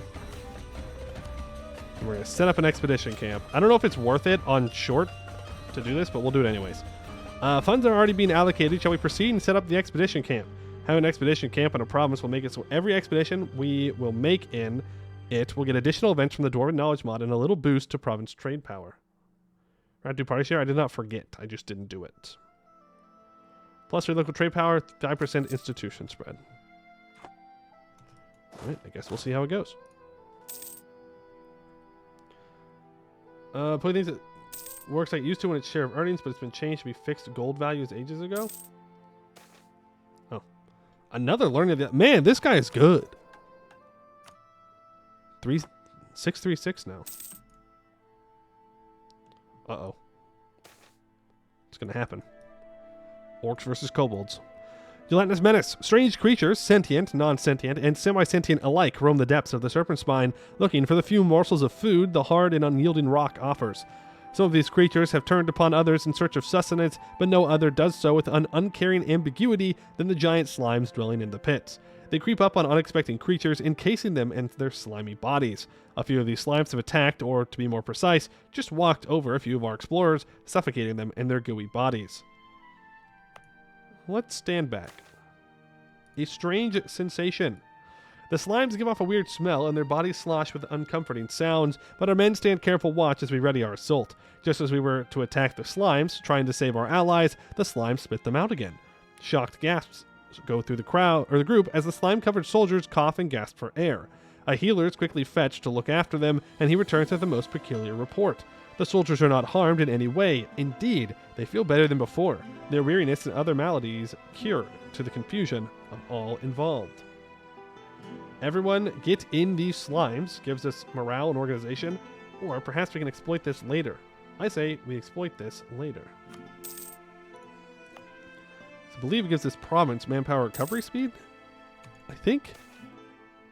Secret passage. During our expedition, we came across a secret passage leading to an unexplored path. We can take a bit of time to explore it, or we can keep going on our path. The choice is yours to make. Let's try it. Abandoned settlement. Shortly after taking the secret passage, we came across some very old dwarven buildings. They appear to be completely void of any form of life. The only useful things we found here are the metal supplies of what we think was the blacksmith shop. The location has been noted, and we will be able to restore, exploit it in the future. Restore/exploit it in the future. Nice. Dwarfy 4 gets old settlement until the end of the game. Minus 10% local dev cost, plus 1 possible number of buildings, plus 1 possible number of manufactories. We will gain 10% supplies. Wow, that is really good. That is worth the 50 gold we spent right there. For sure. Okay, we found 1 ancient dwarven knowledge.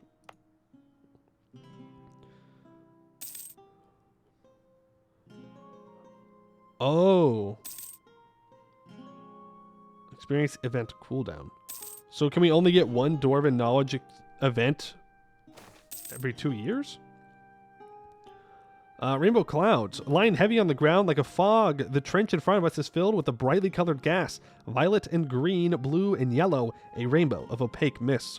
Not trusting the serene colors, one of our scouts throws a stone into the clouds. As soon as the stone hit the rock below, the gas detonated in a huge explosion of similarly many colors. This bodes ill. Threading along between the many bubbles of gas, the expedition tried their best not to enter any of the bubbles, while there were many audible explosions further away in the trench. There was a chain reaction brewing somewhere in the dark, only illuminated by the sudden bright light of combusting gas. Some people started to lose their way, cut off by the gas. When they finally reached the other side, they could see how a rolling torrent of explosions made its way through the trench and across, leaving nothing in its wake. How many explosions was that? There's 100 soldiers and 0.25 morale. Which would be rough, but I'm pretty sure our guys are about to come home.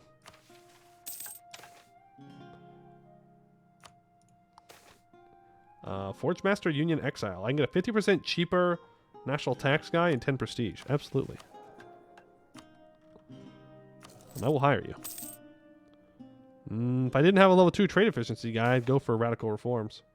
A bountiful harvest. 9.39 ducats. Wow. Woohoo! Antique machine. One of the best thinkers in Dwarfy Force brought us marvelous news. Through hard work, gumption, and a spark of genius, she has managed to restore an ancient dwarven machine to functioning. Inlaid with a beautiful lattice work of mithril and brass, studded with gems faintly glowing with arcane energy, whirring with gears and bearings still as precise as the day they were crafted. Yet, we still have no earthly idea what it does and why it was built. Undoubtedly, it would fetch a princely sum from a wealthy collector, but we may also discern some valuable knowledge if we choose to study the device. Gain 2 Inno or 26 crowns. I'm actually going to take the Inno. Feel like high Inno is going to be pretty important for us this game. Again, reducing all power cost is nice. Expedition returns. Let's go ahead and repay them and send them back out. We gain 5 adventurer unity, 2 prestige. The province gets slime colony until the end of the game. giving 10% local manpower, minus 0.05 monthly devastation, in 162 monies and 54 monarch points. And we will take the government reform progress as always.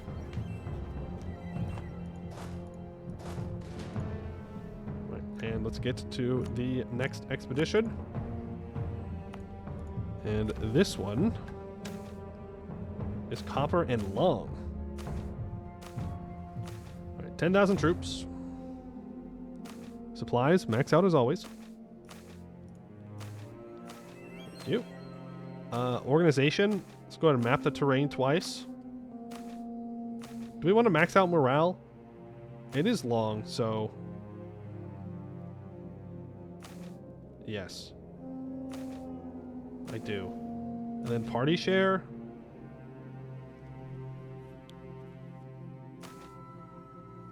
$200? Is that good? That solve our problems? I think that's good. Supplies, organization, morale, manpower. Probably overkill because it's copper, but I don't care. Go. And then we will also set up an expedition camp so we can get the special events. And then hopefully we can grab Harass Old Doom. I mean, I would assume that these guys are at war. We can check. Yep, they're being sieged down by the orcs right now. To the devastation map mode.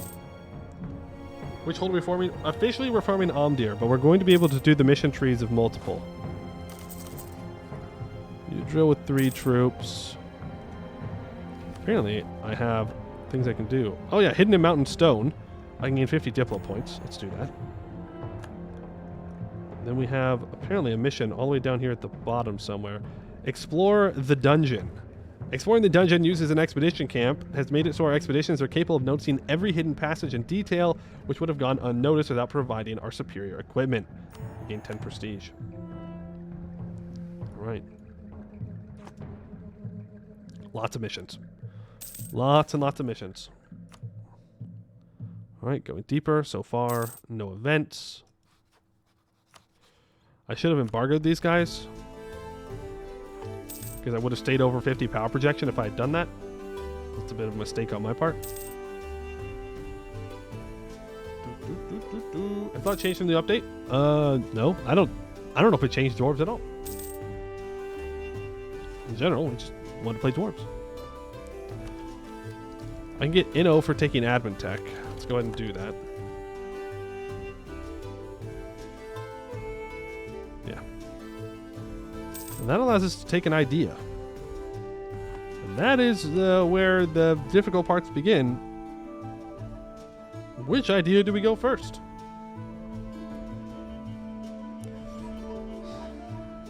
I mean, how do you not choose society ideas? All these options, and there's still just options that are better than others. Society ideas is that.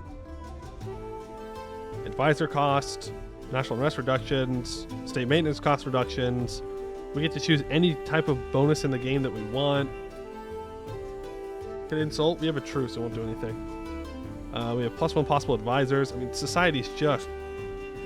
It's just so good, man. It's just so good.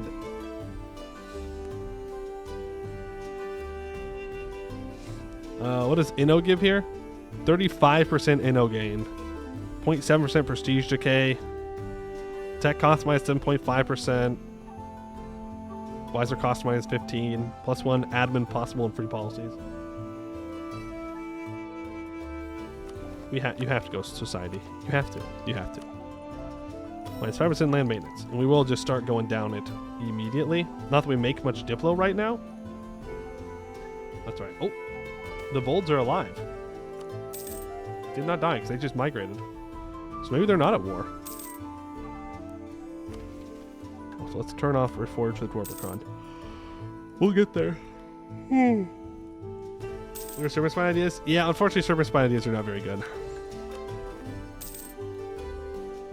I mean, they're decent to choose in the late game if you want more artillery damage from the back row and fire damage receive reductions, but early on it's not worth taking. Secret passage? Sure. Ancestors' Workshop. The secret passage led to an old workshop. After searching around for some time, we organized books, materials, and other miscellaneous stuff as best we could to take it back with us and departed. It was the right decision to invest in this activity. We found 3 ancient dwarven knowledge. Lost 4 supplies. That's really good. Also, you can't insult in-game power projection if you have a truce.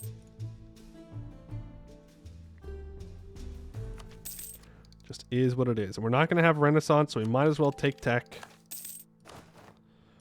And we can upgrade from shield walls, some of the worst troops in the game, to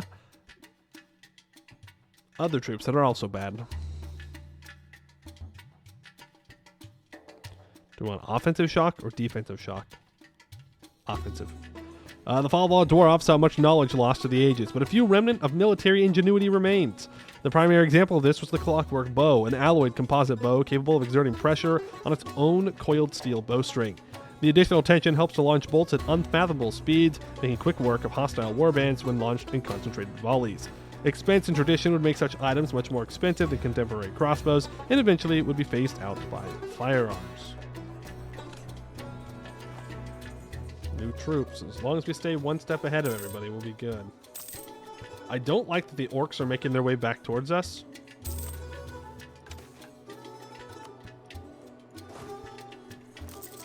I think we should build our troops back up. We should also get our adventure unity to max. Wandering husks. Many terrors stalk the caverns of the Serpent Spine, but none are so apathetic to their own dangerousness as wandering husks laden with poison. Each step they exude wafts of poisonous gas, dispersing it into the thick air around. A group of these monsters has just crossed paths with our expedition. We cannot easily get rid of them. A concerted charge would just rile up these foes even more, their poison taking countless casualties. Not only is the husk's gas poisonous, it is also easily flammable, as we found out the hard way.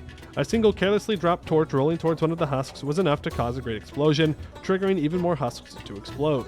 The shockwave and subsequent inferno luckily caused more injuries than casualties, but not all were so lucky. Rip. Rippy dippy.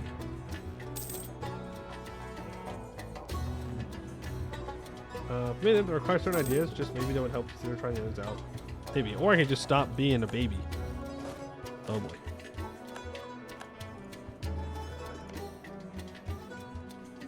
We're Tech 5. They're gonna steal my expedition. I think I have bigger issues though.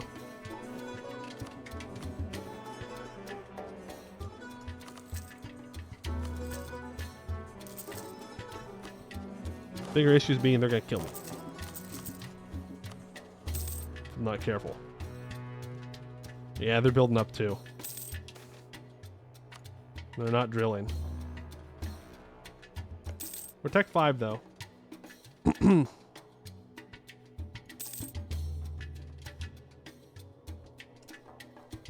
They just cleared the hold. Nice.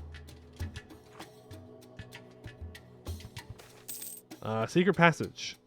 Yeah, let's try it. Found an old workshop. 3 more ancient dwarven knowledge. We are getting low on supplies, though. A little bit nervous about that. And then when these guys get back, we can send them out, and with a larger stack, when we're over our force limit, we can attack the orcs. Ooh, I was kind of hoping that was the last level. 3 morale, 18 supplies. Uh-oh. Uh-oh. Uh-oh. Not good.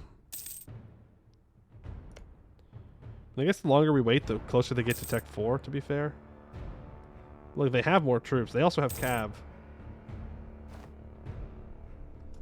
I can't choose a government reform.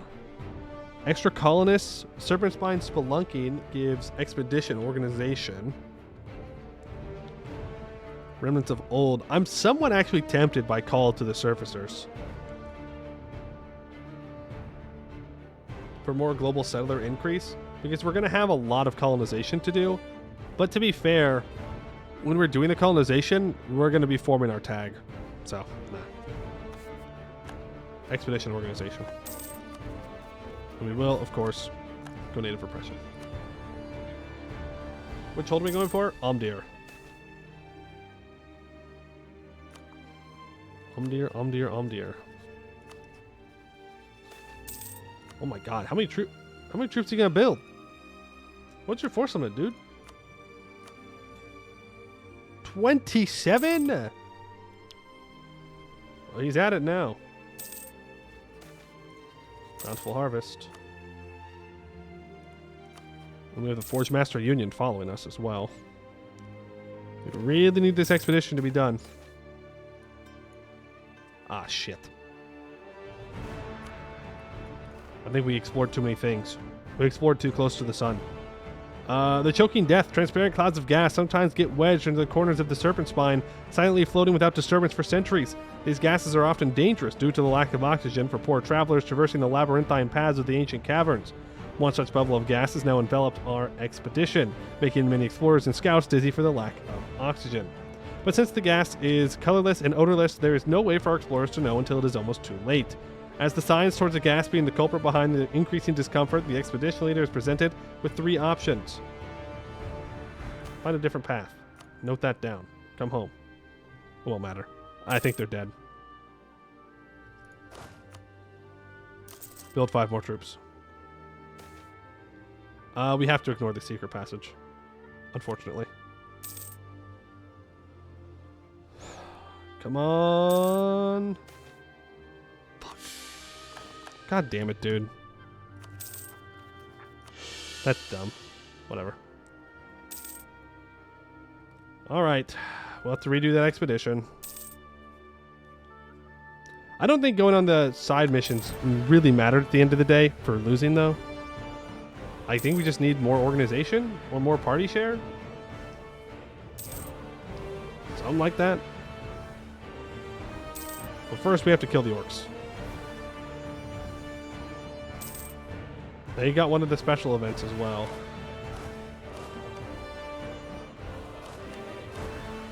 Let's attach. Let's declare war. They leave on the 22nd. I'm going to stack wipe. And we're just going to hope that they leave us alone for long enough. Again, they're orcs, so they have no defensiveness. It's also a ruined hold. So if we just sit here and get them. And we even sack Haraz or Doom. I can get 5% professionalism for 11 crowns.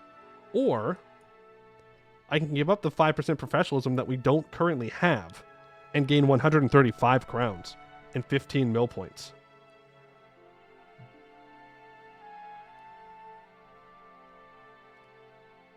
That's a lot of money.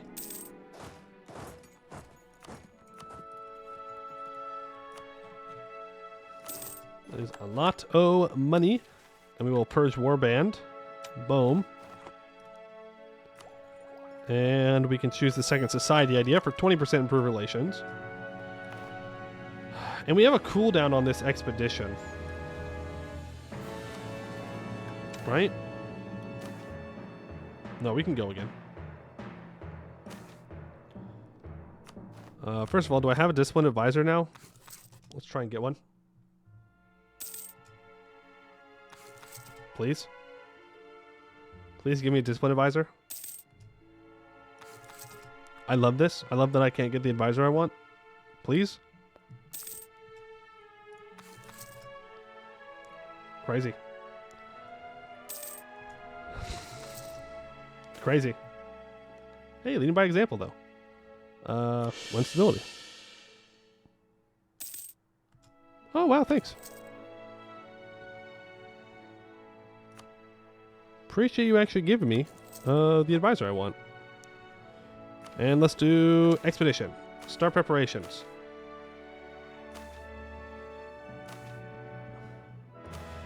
There we go. I was like, hold on a second. It should be 110. Send 10,000 troops. I don't have enough monarch points because I took the idea. El Bozo. El Bozo. We will get supplies maxed out. We can set party share to 200. But yeah, it's the organization that really got us there, I think. Fine. Lose prestige. We don't care. We don't care about the prestige. We'll be fine.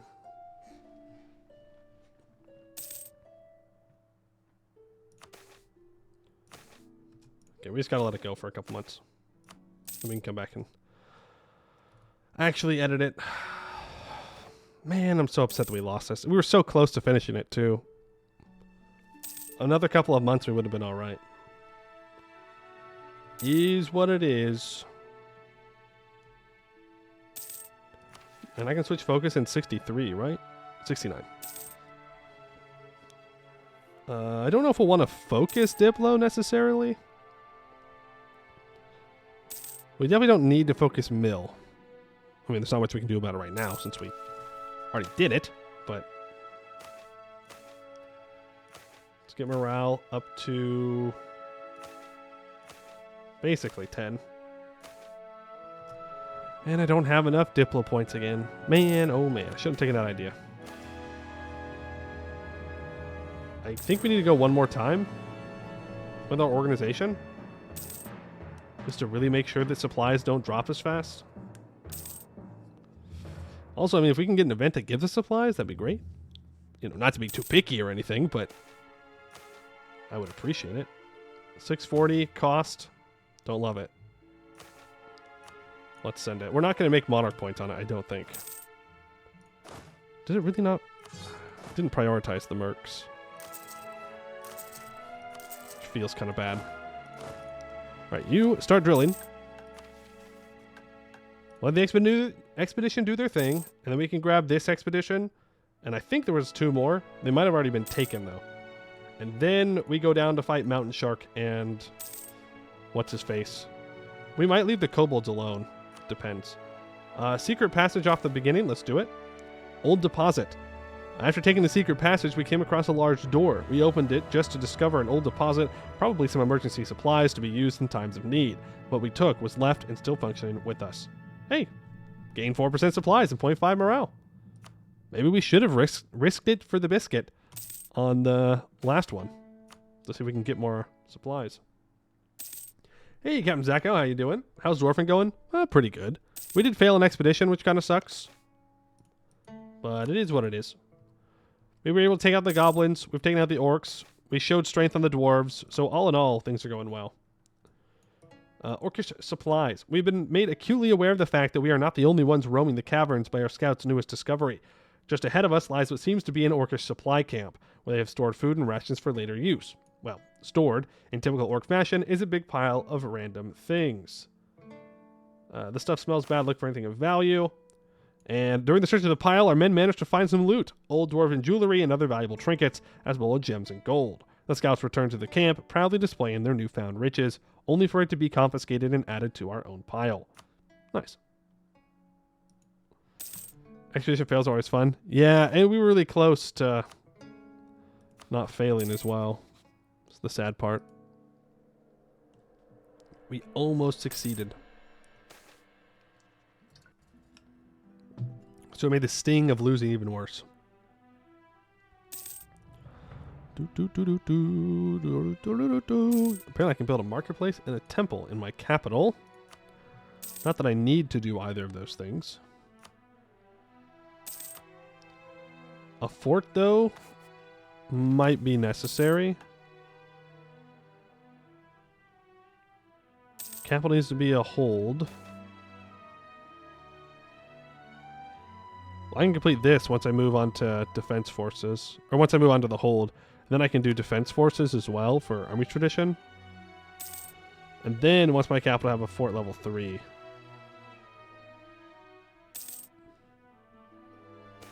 Yeah, but I can't even do the ancestor worship, so I don't even need that mission line. Yeah, we'll do another secret passage. Another old deposit. 4% supplies, 0.5 morale. That's really good. If we can switch between giving supplies and then losing supplies and gaining loot, that'd be best. Fungal bloom. The faint trickle of water echoes through the caves, its soft reverberations caught by a gigantic fungal bloom, yellow and violet mold that has overgrown the caverns around us. The fungus glows faintly, a strangely soothing display of iridescence. As our first scouts enter the hall, the fungus shudders, sending waves through the mycelial crops. Soft, faint spores drifted away from the fungus and into the surrounding air. The scouts quickly stepped back out of fear the fungus might be deadly. But as they made the retreat, the bloom released more and more spores, triggering some kind of chain reaction that quickly started filling the entire cavern with the yellow glowing particles. As if that was not enough, some fungi started exuding a sickly green gas that mingled with the spores. I say we can't risk it. The expedition quickly made its way through the chamber, still avoiding the areas with more gas and spores. As they made their way through the hallway, more and more fungi released their gas, the eruption triggered by the soldiers' footsteps. Some unlucky ones who had inhaled the gas succumbed to a strange wheezing cough, as well as becoming strangely tired. Soon, the strange cave was behind them, though, and those who had started coughing recovered in time. Good thing we did not dwell there. Submods, exclamation point mods, will get you to the Steam collection.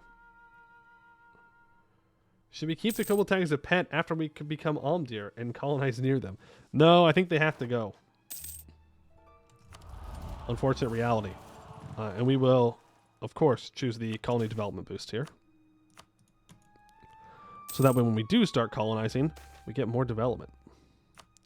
Great mushrooms. A great cavern opens up in front of the expedition leader. Small streams of water trickling down the natural stairs carved out by long past tectonic activity.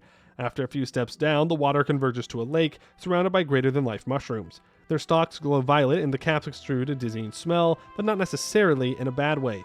At their feet are more colonies with smaller mushrooms with up many different colors. We'll take them with us. Edible mushrooms. Among the samples the expedition took were many edible and, quite frankly, delicious specimens. A small group went back to get some more, and the cooks were thankful for the variety they brought to the dreary diet. Thank you very much. Gives us more supplies. Kind of necessary. Compromise. Accept the bolds. They are just chilling there. Maybe. We'll see. I mean, I wouldn't mind having kobolds in every single hold. I mean, kobolds are good. We like the bolds. I can't see any bold provinces right now, but they are good. Adventurers leave our company. I'm not sure where they're going because we're in the middle of the mountains, but yeah, sure. Rolling Death. While the expedition continues scouting out the cavern somewhere deep within the dark, a thunderous rumbling can be heard, its reverberations echoing through the ground. Splitting and cracking stone herald its arrival. A huge boulder has dislodged deep within the cavern and is headed right for our expedition, an avalanche of smaller stones just behind it. As the lack echoes of the Rolling Death subsided, the explorers and scouts look around. The expedition has scattered. With the sound of a horn, they slowly gather around again, some carrying bodies of our fellow adventurers with them, their bodies disfigured by the avalanche. These are the dangers one has to contend with. No, I'm not going to spend 50 points on that. All right, been a pleasure, Captain. Goodbye. Walked into the darkness. Yeah, so, okay, well, good luck. Drunkards in the expedition. A scandal has embroiled our expedition. Multiple explorers have lost all decorum and gotten stone cold drunk, parading through the expedition camp, singing songs still out of tune, and they ought to have their mouths clamped shut. But that would just address the symptoms, not the underlying problem. We must do something about this behavior, or we will have an army of drunkards instead of a well-organized group of explorers. I'd rather not lose the morale. So make an example of the drunk soldiers and execute them. I don't want to risk running out of morale.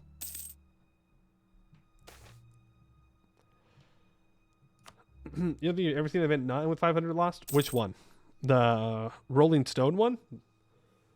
If you are a kobold or a goblin, you can get out of the way.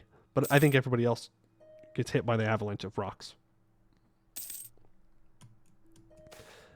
But the bolds and the gobos can hide. I wonder if gnomes could hide. I mean, they are small, but I guess you never played a gnome inside the Serpent Spine. All right, the expedition returns. 5 adventure unity, 2 prestige. 6,000 troops will be back. And 635 monies, 211 monarch points. That is going to max us out on our mill points here. But I can wait for the year tick to click the button. I guess you can keep drilling. And we will send them back out, and then we'll migrate, and we'll immediately put them back into another expedition. take the Mill Tech. Take the Admin Tech.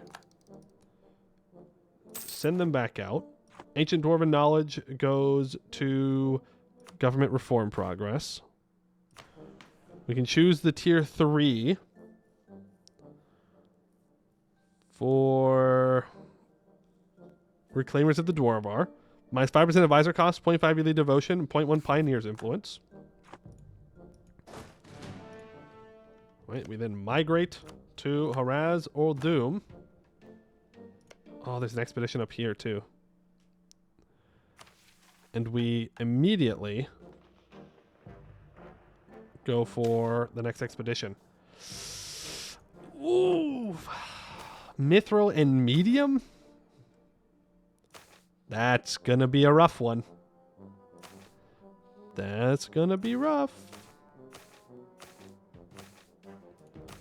Okay. Send 10,000 troops. Raise morale to max. Actually, hold on. I think I can get...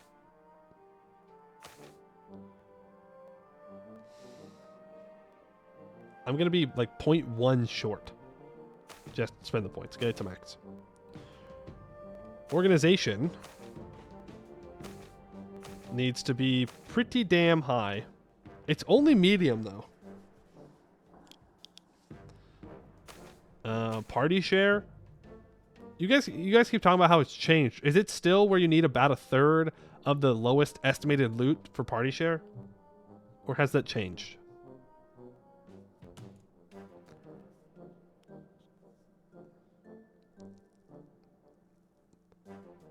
Now it's breakpoints? Well, what are the breakpoints?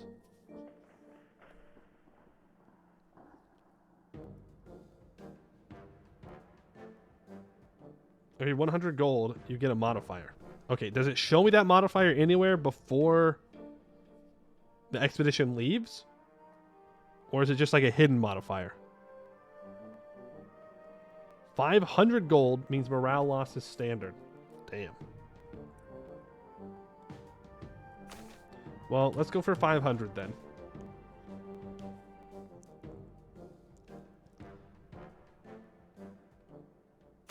Modifier telling the go. Okay. So we'll go 500 party share.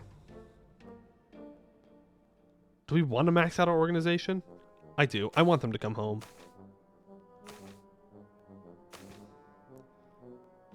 We're not going to make much, though, if we do this.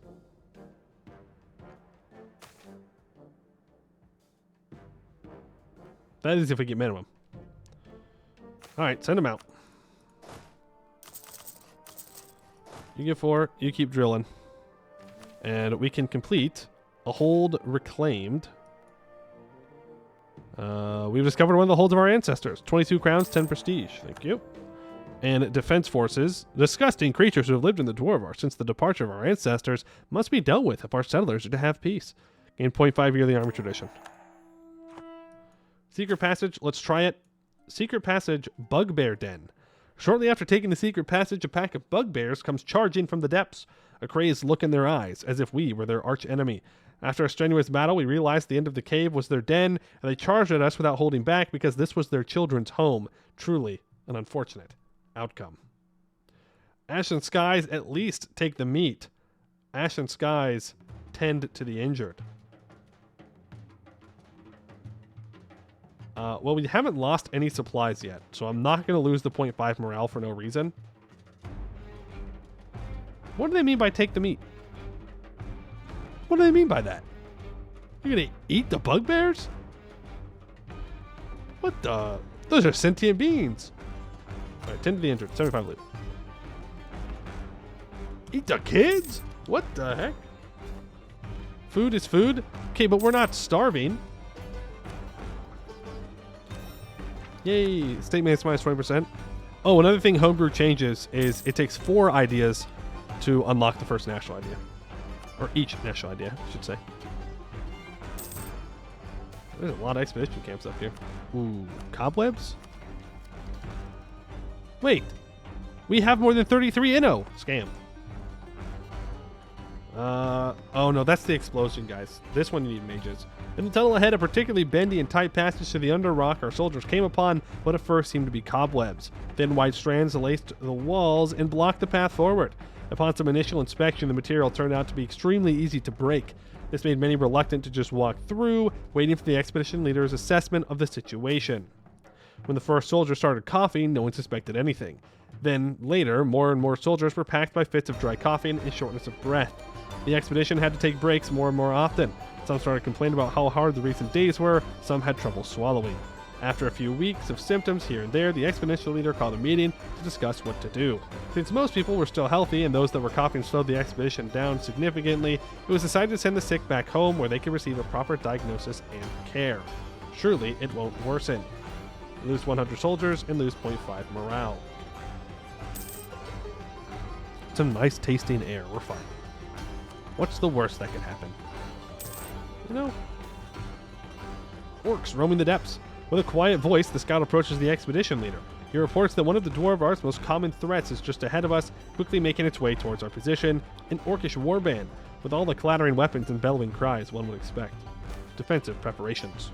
By stacking rubble and rocks on each other, barricading the different tunnels, we have managed to create some makeshift fortifications that should hold against some of the attacks. Supported by our infantry from the inside, our archers on the offense, we wait until the warband arrives. Stick together and stay strong. Homebrew kind of icky? You don't like homebrew? We don't need ambition and destiny. We do have 2 unassigned merchants, but I can't place any yet. We should probably do this expedition, but I do want to get down to Almdir somewhat soon.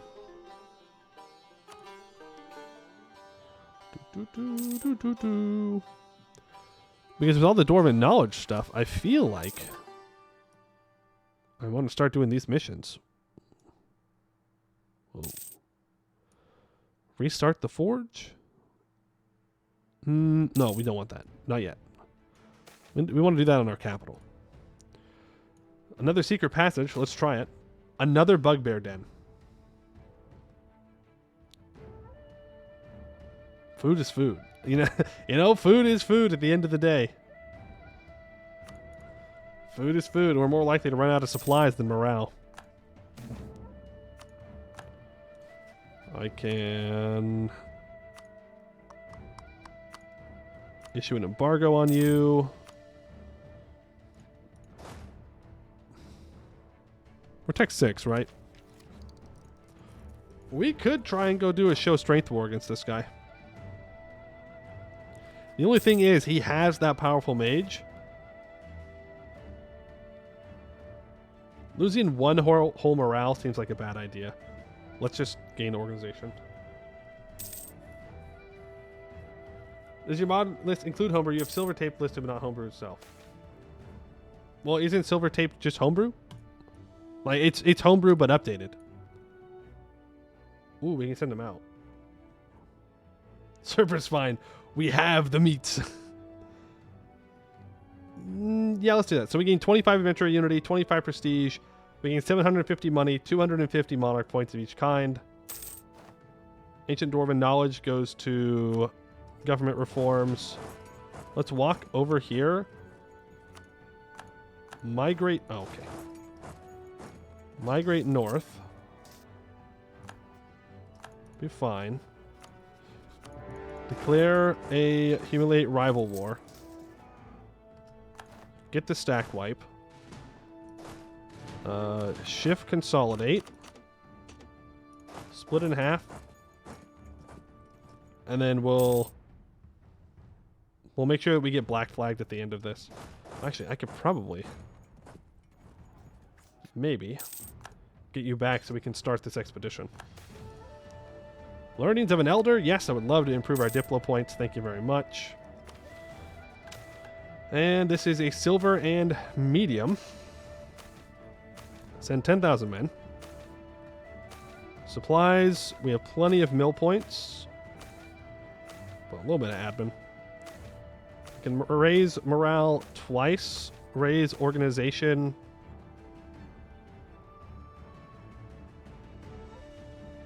Twice. Party share of 200. Good luck. And we will set up an expedition camp for 50 crowns. Very, very good. What version is this? Because I don't see the mission tree on the current master. What do you mean the mission tree?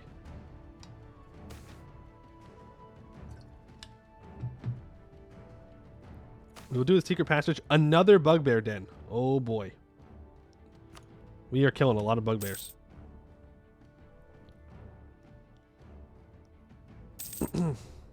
The extra mission trees isn't added by homebrew. That's added by Dwarven knowledge and the more missions mod. Did we... I don't think we've insulted him, no. My bad. I didn't embargo him, though. So I got 50% of the things done.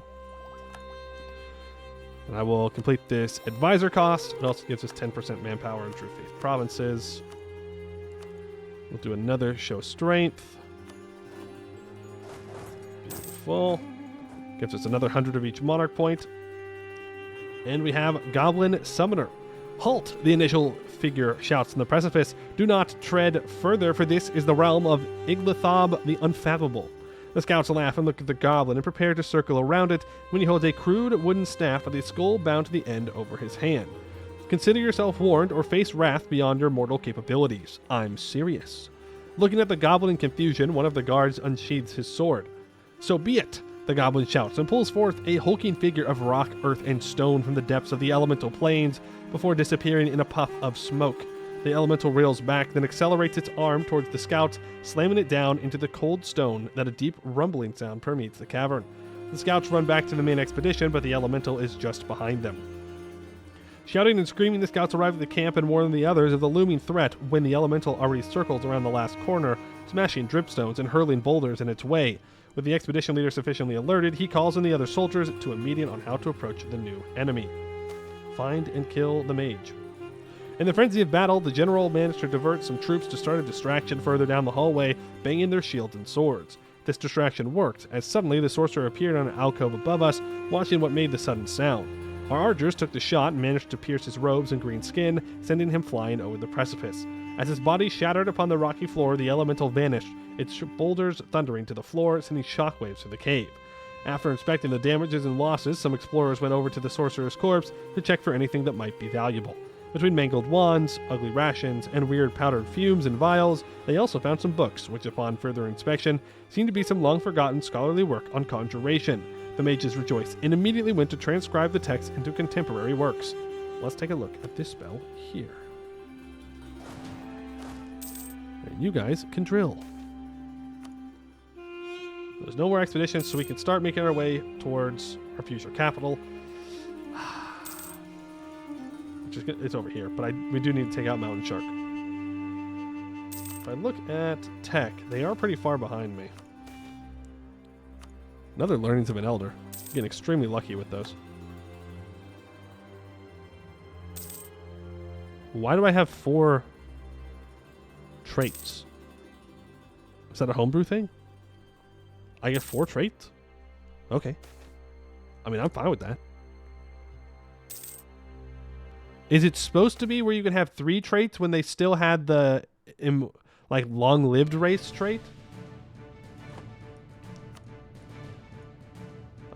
Gelatinous cube. The caverns through which the expedition travels are normally abundant with dust, mushrooms, and all other odd things one may find deep within the serpent spine. For the last few days, the caverns have been suspiciously clean, however, featuring spotless, smooth stone. This has alerted some of the more seasoned members of our expedition to the possible danger. The infamous gelatinous cube, a mindless creature made of oozing gel in the shape of a cube, scouring empty hallways like a large garbage disposal, digesting whatever junk they pick up with their potent acid. And sure enough, after a few more hours, our scouts report a floating chests and swords further along the path, suspended within the almost translucent, gelatinous mass of the cube. A few soldiers, clad in whatever protective gear they could find, approach the creature now for further inspection. They argue how to go about the situation, putting 2 possible possibilities in front of the expedition leader. Dispose of the cube entirely by burning it to the ground, or try to retrieve the loot from within the cube without the danger of harming the treasure. Loot. Oops. Cubic Rampage. The promise of additional rewards for everyone trying to retrieve the loot has encouraged one brave soul to try and pull some loot out, which turned out to be a miserable failure. The cube pulled the soldier into the gelatinous depths, floating around in its insides, desperately flailing for help. Angered, it starts oozing around, trying to devour more of our explorers, almost succeeding at one point, routing the rest. Lose 0.5 morale. We're going to run out of morale. These guys are going to die too.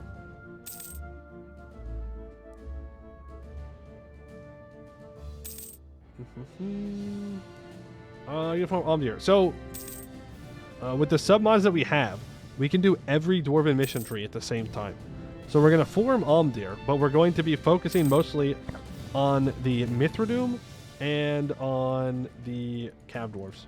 Also, the expedition returned. Cool.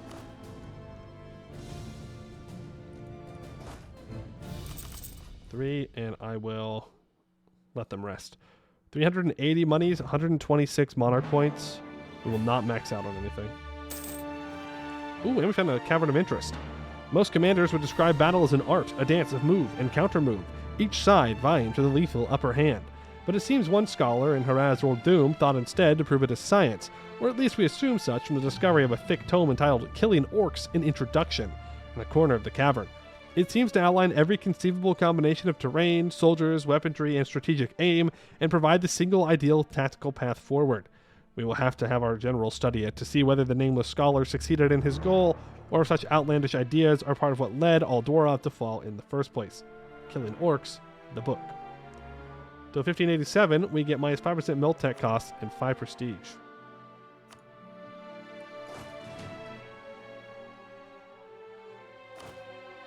And I sent them back out. It's a oops. So oops on my part. Well, we have all these troops, and we can't technically afford them. So I'll just keep drilling them. And now we're going to make our way down south so we can start colonizing. Because I do want to take advantage of having the higher developed colonies. They're Tech 4. Once we get our morale back, we can kill them.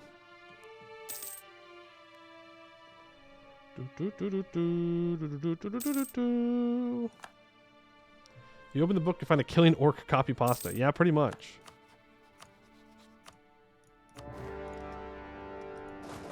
They're not going to run, huh? Oh, nope, they will run.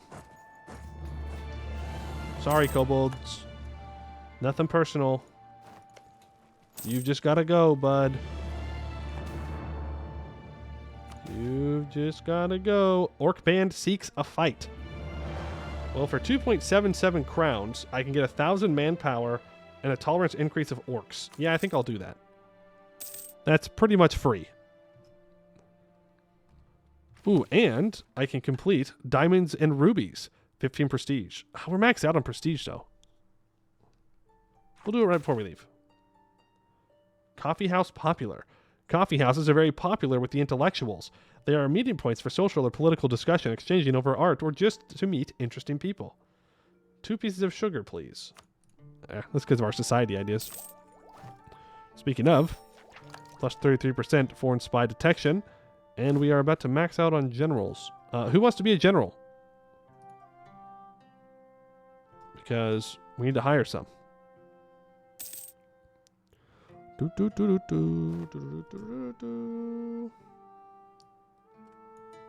Alright, Captain Walrus, you have redeemed the points. Boom.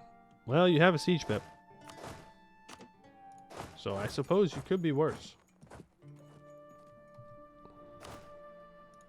Well, let's see if we get 2 siege pips. Edelbeck? No, but you are better. Another learnings of an elder. Hey, I feel like we're getting this event a lot, and we're only getting the good ones. I am not complaining about that. Just so we're absolutely clear. I am not complaining about getting good events, okay? I am just saying that it seems like we're getting that event a lot. Right, Crown Snow, you do have 2 siege pips. I'll be darned. Now I gotta take another guy off the stage and bring him back on. The kobolds still have 18,000 troops, so we'll just stack everybody here. Looks like Roaring March is going to take out Grombar. And we are going to hold off to get Secrets in the Dark, as always. Yeah, I always wait for Secrets in the Dark. It's just better. 3 expeditions is huge. I don't really care about a higher chance to find gold or mithril. Unless it's like a really big chance. Which, I don't know. I guess I've never taken it, so maybe it is really good. I just don't know.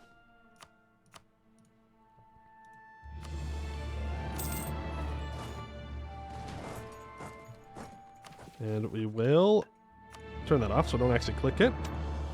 Purge Warband. I can take another society idea for -2 national unrest. And I don't really want to...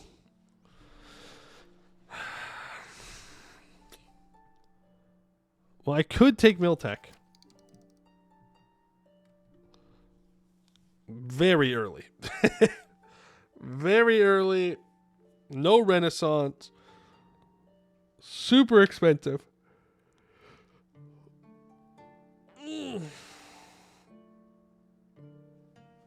Super, super, super expensive. I think it's probably worth more to general spam. I think getting the professionalism is worth more than just wasting the points like that. Like, yes, I'm not going to be able to keep all the generals, but, I mean, hey, if you're good enough, you get to live.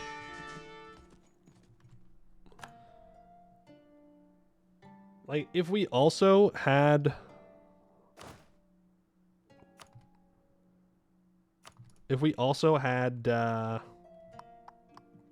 Actually, you stay here. We're going to migrate down. Okay. Oh, the temptation. Oh, the temptation, bro. The temptation to go do this expedition.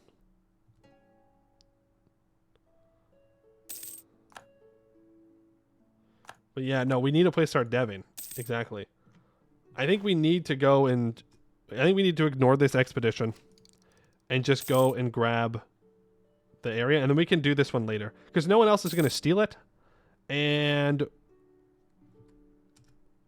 I would love to just not keep hiring and firing generals. I do want to drill, though. I do want to drill. So we'll come back for this expedition later. I suppose that's fine. You tell me about to max out again? You are.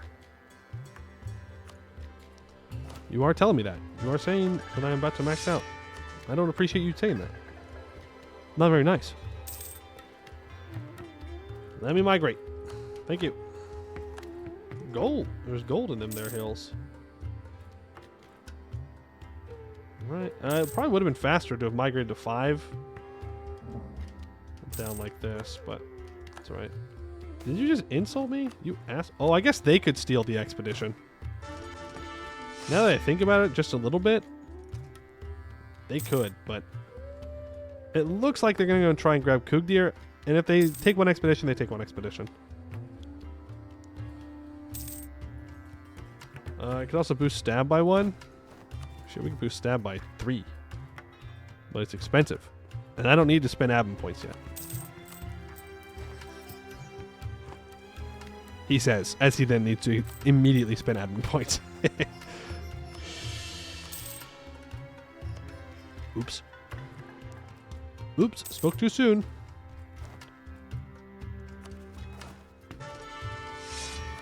Alright, but yeah, if we can get down here, take out the gobos, take out the orcs, he-hoo them, get everything dwarven, and then start colonizing, I think we'll be set.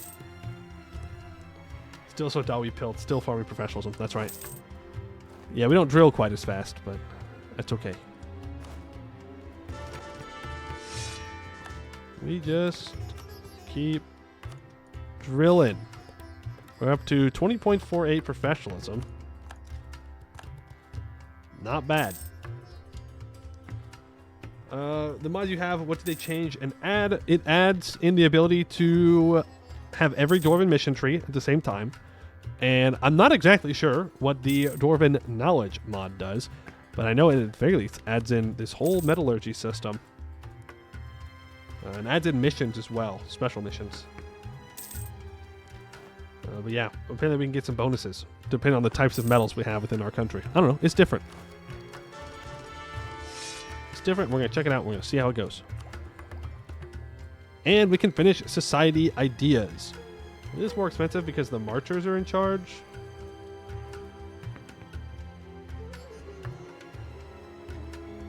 But it is what it is. I'd have to spend a bunch of Diplo points to offset it. Or a bunch of admin points to offset it. I don't really want the Fortune Seekers in charge at the moment, so we're just going to have to eat the cost. Alright. So we get the wild card, and we also get +1 possible number of advisors. So now, we get to go over the wild card. Let's initialize it. It is time to determine what your society will be geared towards. Since this is the first time you've done this, selecting any bonus will not cost monarch power, and selecting a random bonus will grant additional monarch power. So, we can say surprise me, and we get an entirely random bonus. We can choose an admin bonus, a diplo bonus, or a militaristic bonus. And we can choose pretty much any single modifier in the game to gain. Anything from +1 land fire to spy network construction to missionary strength.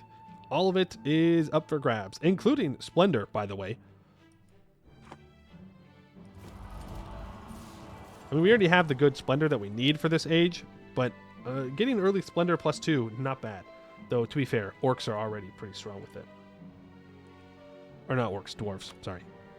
Still thinking about orcs. Hey, Astera. Mission trees and submods. Exclamation point mods. Dev cost is pretty busted. This is true. I can't remember. Does this have construction cost or construction time? Construction time is what we're looking for. I doubt it's under military. I think construction time is one of the ones that's not here, if I'm recalling correctly. Settler growth +20, also kind of huge. I'm not seeing construction anything. Unless I'm missing it. Unless I missed it, I didn't see any kind of construction. I feel like you're being baited. You don't see the mods? Really?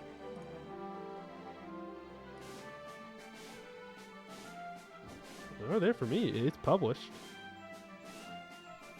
Can anybody else see them? Okay. I don't know why it's not working for you then.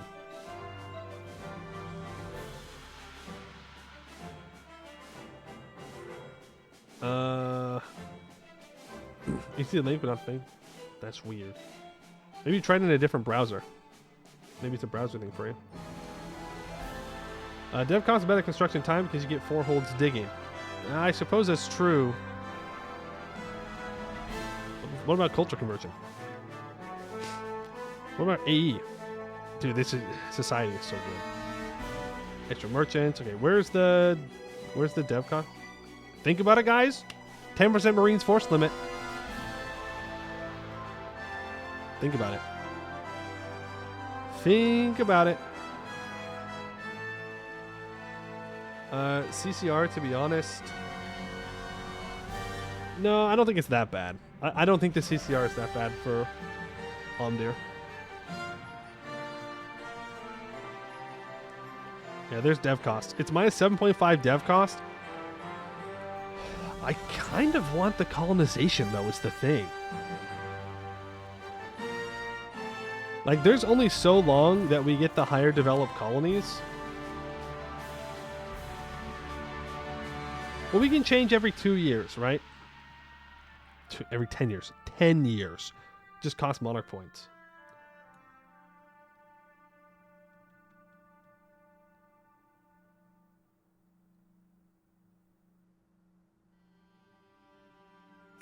Let's go development first, and then we will...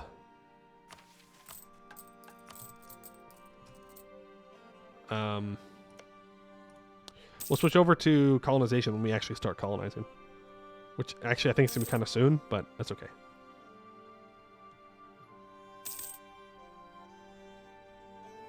You take development costs, you can develop more than just 3 free dev. I mean, yeah.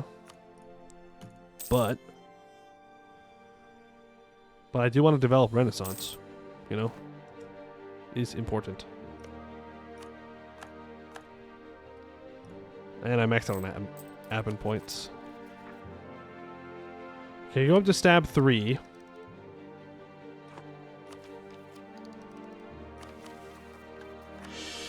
I guess. We just keep building up professionalism. Up to 25. Get inflation? Nope. Got rid of it. I got rid of the inflation. No more inflation for us. Let's stop drilling these troops. Force limit is 24. Let's build up to 24. And we're going to migrate and go kill these gobos.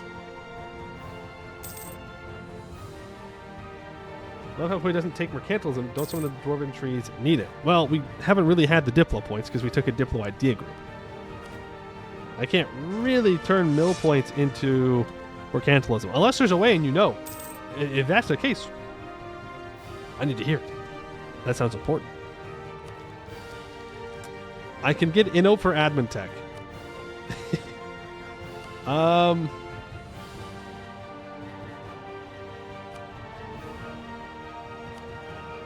I'm gonna need admin for coring and stating. Simply threaten the traders. Well, hold on. Now you're cooking. Like, yeah, I can wait for the ear tick. This much is true. I'm maxed out on admin or mill again. Iron fire. Let me migrate. Let me in. Let me in. I'm ready. Boom. First of all, start collecting trade. Second of all, get off speed 5. Third of all, how close is this colony? Somewhat close. 34,000 troops. They're tech 5. Maybe I do want to take mill tech.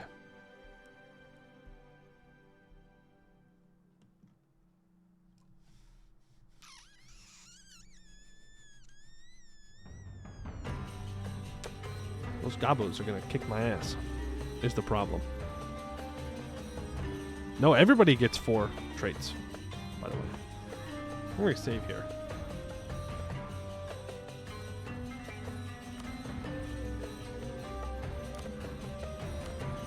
We do have a 6 shock general, right? 4 traits mod thing? I don't know what's adding it, but we do have 4 traits. I don't know if it's intentional or what. Are you afraid of little gobos? Yes. There are 34,000 of them.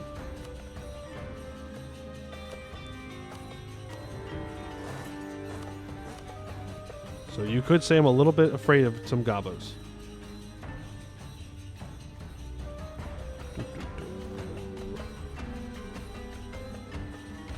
Now we come to the problem of I don't know where his troops are. What if I back off? What's he gonna do?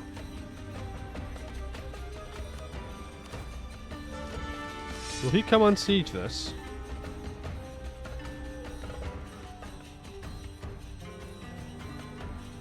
I think he's scared.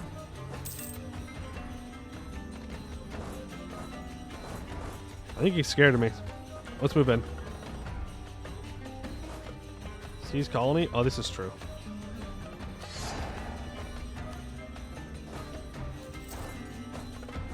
This is true. Seize the colony. You do have to start paying for it, though. Stupid expensive. Next idea group.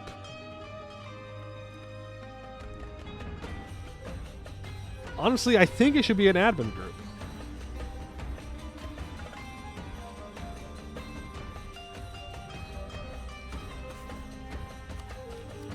When do I get my next idea group?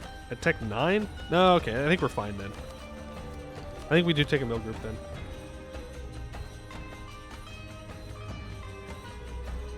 Yeah, there is weapon quality. This is true. Weapon quality very good. We know their events are very strong. Infantry combat ability. Production efficiency, really good for us. It's faster colonies. An extra merchant, which is very good in the Serpent Spine because we're not going to get many merchants through trade companies. More army drill gain? I mean, what other one would we take? General staff, obviously. But I don't think we need general staff at the moment. Like fortress ideas as dwarves?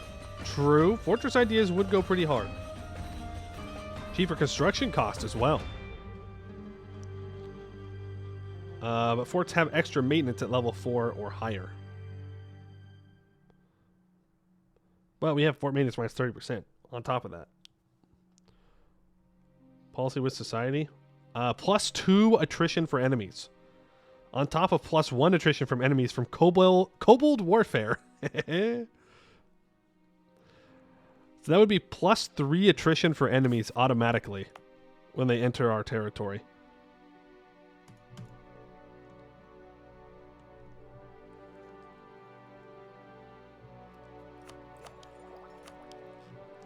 Weapon quality is just good. And we know their events are good. Negative 3.5 discipline. I'm going to go fortress, I think. I want that construction cost. We'll go weapon quality for our second mill idea, probably. Fort defense gives us minus 10% construction cost. We don't necessarily need to go crazy on the fortress ideas here. But we'll actually minus 5% shock damage received is huge. And construction cost minus 7.5, also huge. That gives us minus 17.5% construction cost right now. And we spent all of our mill points. Which is fine, because we still have 5 years till we need to take Mill Tech 7. Maybe I spent too many. I might have. But that's alright. Can you culture change to kobolds then? No, I don't think so. I don't think I want to do that. But maybe we go for assimilation ideas or something. Okay, he's got 8,000 guys moving north. I don't know. It doesn't look like they're trying to move towards my capital. Edelbeck, you disappoint me. Dude, come on. There's no way. We've had him maybe 2 years. Maybe 2 years. Dies when the first war I actually need him in. That's crazy. Do I just let the natives take this out? No, I don't. Oh, he even moved there. Oh, he's defending his capital now.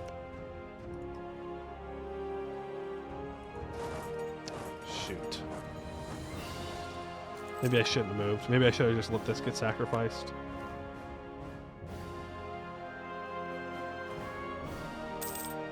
It is a lot of goblins. Yes, it is. See how this goes. We need to finish this war up before he gets Tech 6.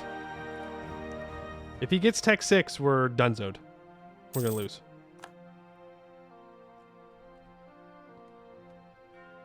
Just is what it is. Okay, we just have to let this die. Whatever. We can send the colonists back out when we want to do our peace deal. That's 3 or is 2 status quos in a row. We're not taking this. Don't know how you died. You're invincible? Well, apparently you're not. Okay? You're not invincible, and I would have preferred if you were. Get morale if you take that idea? Ooh, this is true. If they... Ooh, you're so right, actually. Frick. Yeah, I'll take it. +1 attrition for enemies, 0.5 max hostile attrition. 10% morale of armies. Choose a new age ability. I think adaptive combat terrain.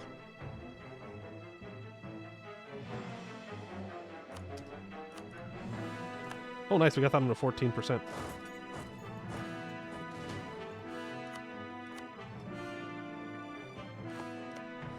Right, and let's send the colonist out. He's not willing to peace out with me yet. He will, though, at some point. Oh. Okay. Fine by me. He will now peace out. Wonderful.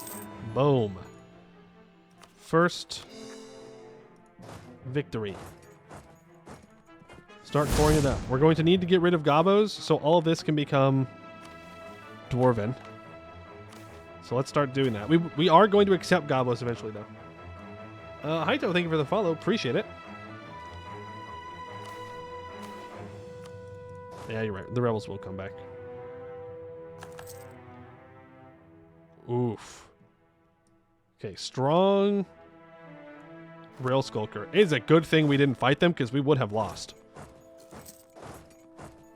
Damn. Brutal. Brutal. I'm going to complete mapping the Dwarvar mission now. 10 mill points, 10 crowns. We gain a Conquistador with 40 tradition. And with that 4 siege Conquistador, by the way. 4 siege. That means he's going to die before we even get to go to war. We are going to explore here. The orcs rolled Mithril in the Hall of Ancestors for you? Well, that's nice.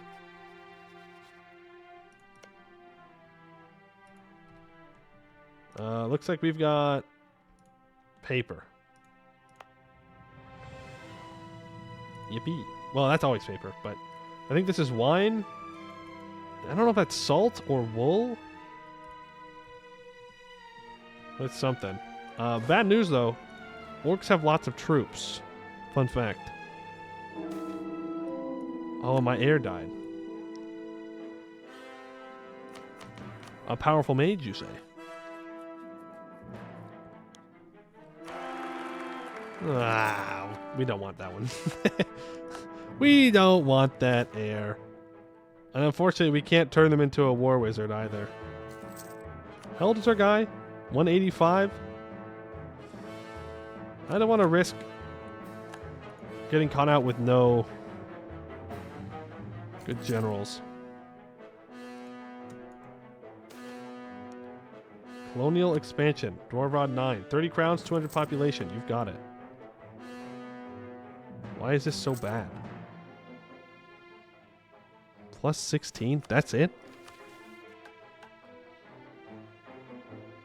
Oh, I need to get my capital onto a hold. So that way I can do this. How am I going to beat these orcs, man? I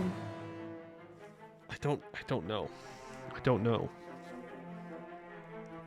They're Tech 5. We lost our 6 shock general, though. We're down to a 2 shock general. You have 2k merc up. Yeah, let me grab my 4,000 mercs and lose 5 professionalism.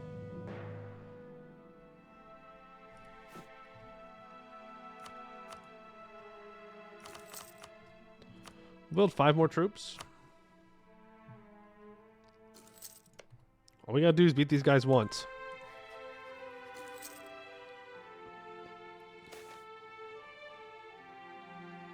Sure. There we go. True Forge Hall has become a dwarven place now. Kathnarian, thank you for the 14 months. Appreciate it. Very kind of you. We'll lose that mercantilism. Don't want to spend the Diplo on it at the moment. Forge Master Union no longer a valid rival. Did we eclipse them? Yes. Ancient unreadable text. Frick. A group of miners came upon an ancient runic tablet. Try as they might, they could not make sense of it. When it was brought to Captain Jarmoon, he looked upon it for a few minutes and spoke. This tablet speaks of the god.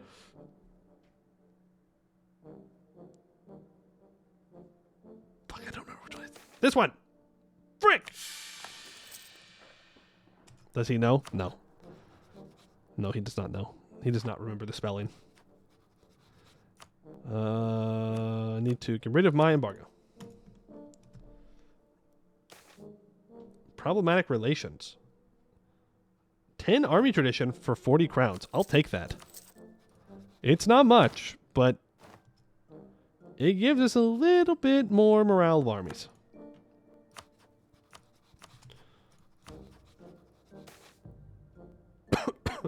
Settler initiative.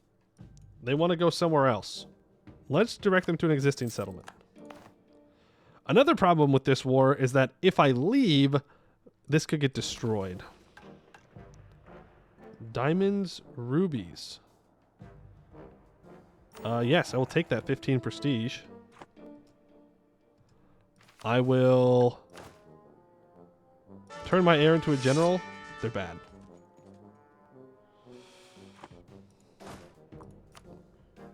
Is this really what we're going with? A 4-2?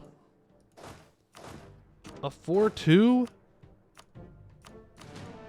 Make another save. Maybe we can beat the orcs, guys. Okay, we're Tech 6. It's time. It's time to teach these orcs who's boss. They're gonna old Duke in our ass into the ground, though. I guarantee you that. Garrett. Okay, if we can just get a hold of the hold. I don't want to ruin it, though. It's already ruined. Doesn't matter. Because orcs. Oh, we have 16 mithril, by the way.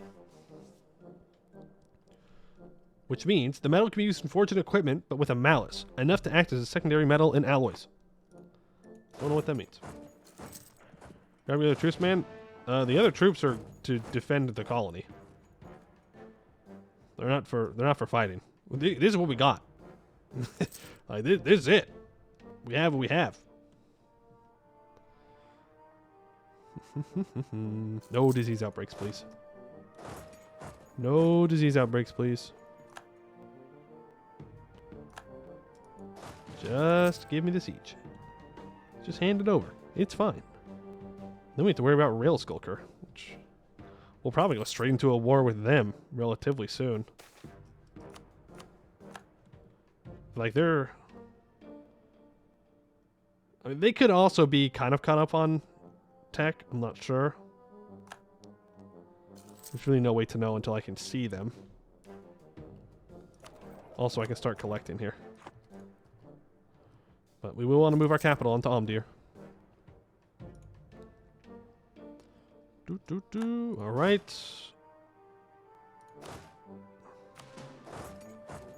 You move here. I don't want to risk moving my troops down here and then him moving through and hitting these He's cheating? Mods? He's cheating? Mods. He's cheating. He's cheating. He's cheating. He's cheating. He's cheating. He's cheating. Mods. Mods. He's cheating. He's cheating. He's cheating. Hello. Ayúdame.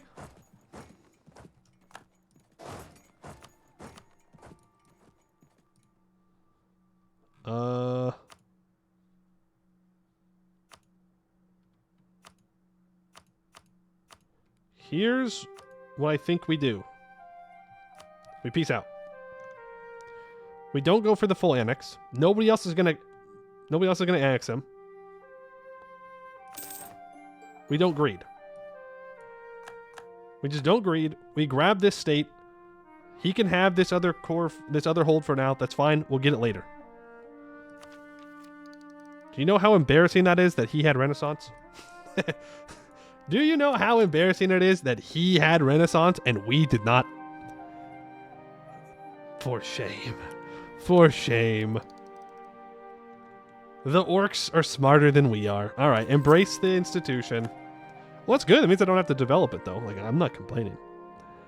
We will take Diplotech. That's fine. It's almost time to take Miltech. And Trophy Pile.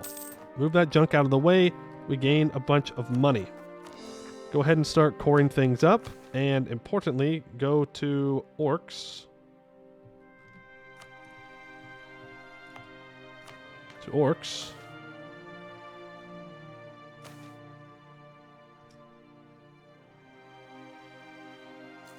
Oh, I can only he who one at a time? Scammed.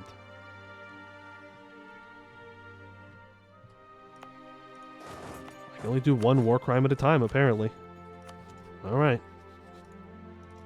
Fair enough, I guess. I guess I won't complain. I'll be a good little EU4 player and not complain. I still have that Conquistador, right? Yes, I do. Let's go and get a Looksy-Daisy in here. Now, these aren't colonies, right? No. Damn, he's got temples built? He's dunking on me. All right, let's check out the things. The great projects.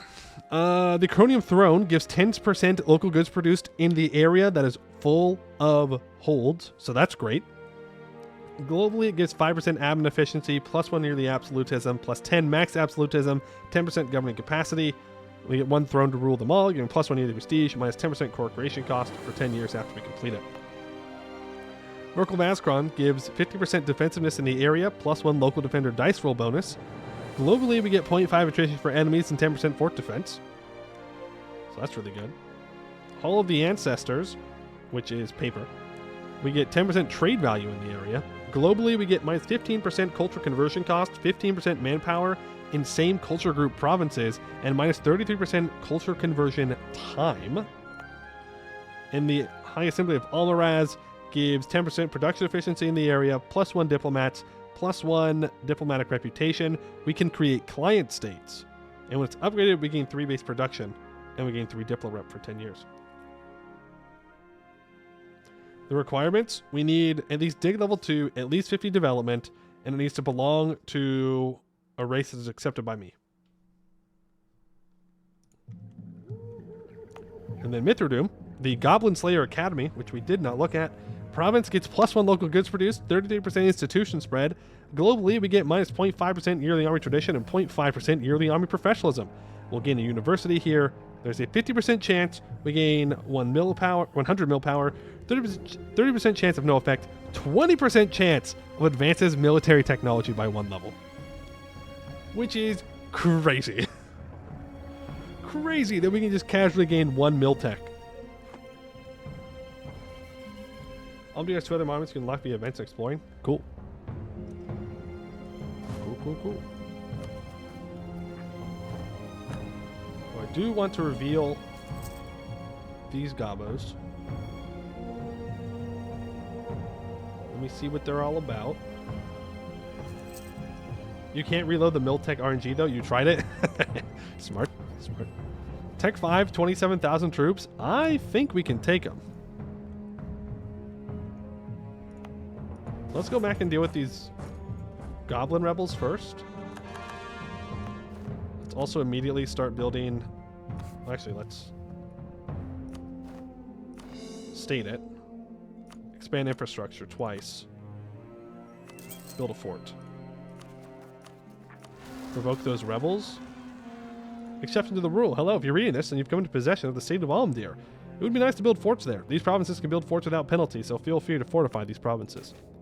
Right, because with homebrew, you cannot build forts next to each other without taking massive penalties. And we will repair this hold once we build the fort, because there's nothing more important than building the fort and a hold. Let's get our troops some time to recover here. And We will attach the combat general. And we are going to go and take out the goblins. Give me this back for a second. Send you here. Oh yeah, we're dwarf maxing. We are dwarf maxing, folks. Ain't nobody dwarfed like we've dwarfed before. Nuclear war. Anti-monstrous. Get out of my mountains. And then we can recall this and abandon that, so we don't have to pay for it. Send you here. Now we do need to finish this war before Almdir rebels arrive. Another learnings of an elder. I'm going to take the mill points. I suppose we could have waited for this war for cannons, but I'd rather not. I don't want Ruby Company to take this land. Alright, goblins leave Mithradoom. That makes the repair much faster, at least. And I guess we keep He Who and Goblins for a while. Since we're going to take more goblins down here. Hold down a fort is just time-delayed pain. Self-inflicted pain. Self-inflicted. You always build a fort. Always, always, always. There's never a good reason not to build a fort on a whole. Ever. Literally ever. Except maybe here in the very beginning, but even then. You build forts. It's what you do. This is the serpent spine, for goodness sake.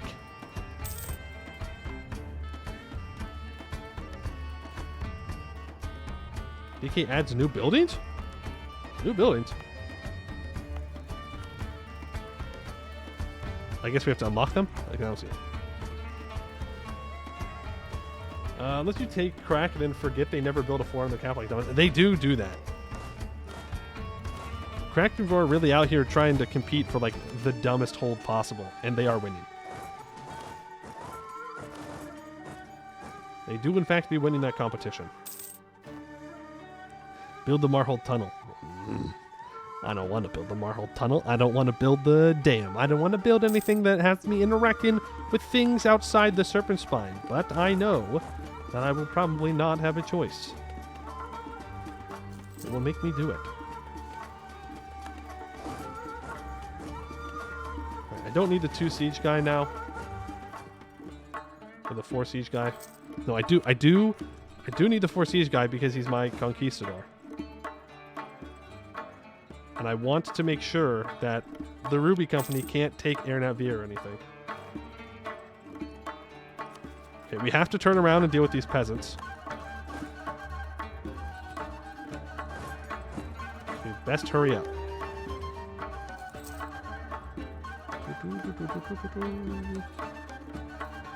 Now, of course, we don't know where exactly his troops are. If I had to guess, they're in this cave here. Which means leaving this guy behind, kind of dumb, kind of risky, kind of stupid. I'm going to do it anyways. I'm going to bring him up.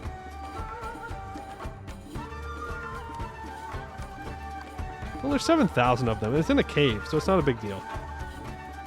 It's the Mountain Shark Rebels and the Shattered Crown Rebels that we need to be worried about. It could be in this cave as well. Now, can we even take everything? Come on, game. Work with me here. Work with me on the hypothetical peace deal. Please and thank you.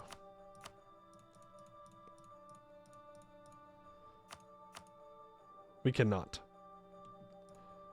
So leave Daggerrod 1 and take Skulker's Tunnel, or alternatively, we leave these 3 caves, take Daggerrod 1, because only we can take it now. We stop her. Yeah, but that's not worth it.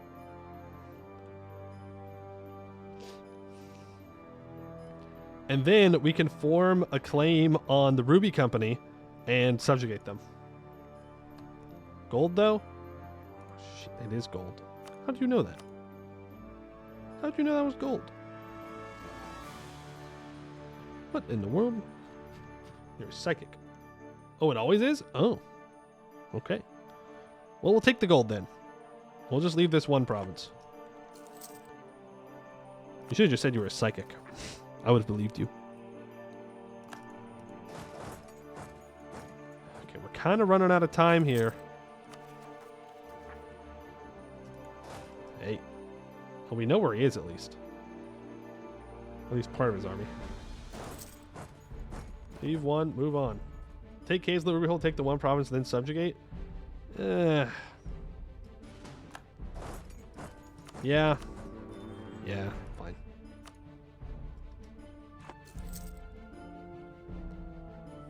Fine.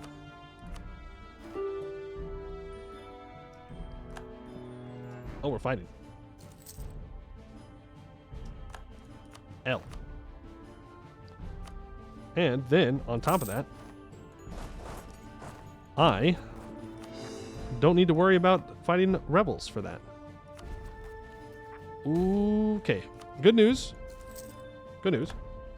Even if the mountain shark rebels do rise up, we're fine.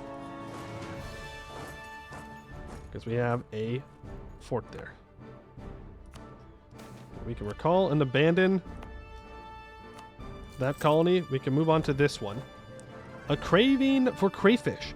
Settlers in Goblins Road have discovered an expansive underground lake following the controlled demolition of caverns to make room for new housing. After quickly investigating the lake, they discovered an abundant population of cave crustaceans, some of which were tenderized due to the falling debris of the explosion. With the crustacean meat being extracted by the locals, it has quickly gained popularity for its exotic sweetness and richness, becoming a newfound delicacy in the province. The governor has sent us a petition requesting extensive funding to start a crustacean farming industry and ensure that the people can enjoy their new treasures indefinitely. It's gems. Well, we know the price of gems is going to fall, but the price of fish also falls.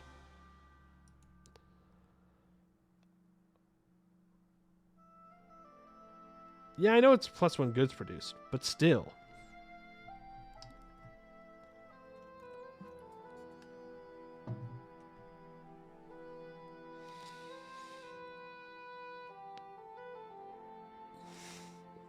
You need the fish. Well, I mean, if I need the fish, I guess I can't argue with that.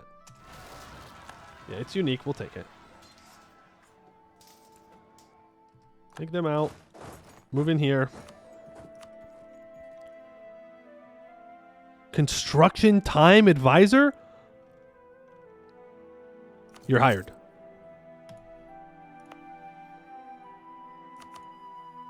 Takes a year off.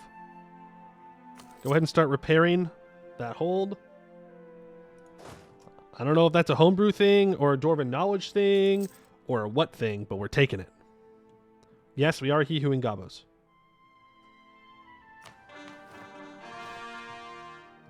All right, we can now state this, this, and this.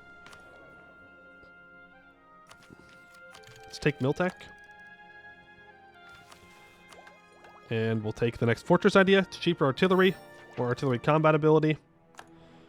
And then, what's the policy? Okay, and we could form Almdir if we wanted to. We'll do gold, rubies, and more. I need to move my capital to Almdir.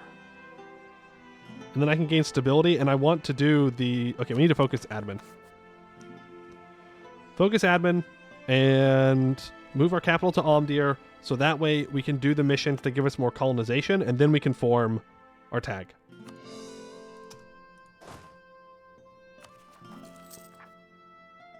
Yes? Yes. Good plan. Good plan. Great plan. Wonderful plan. Let me build a spy network on Rail Skulker so I can get that claim. Right, you're dealt with. Move you here. So I can either build forts or I could start to repair them. Let's build a fort.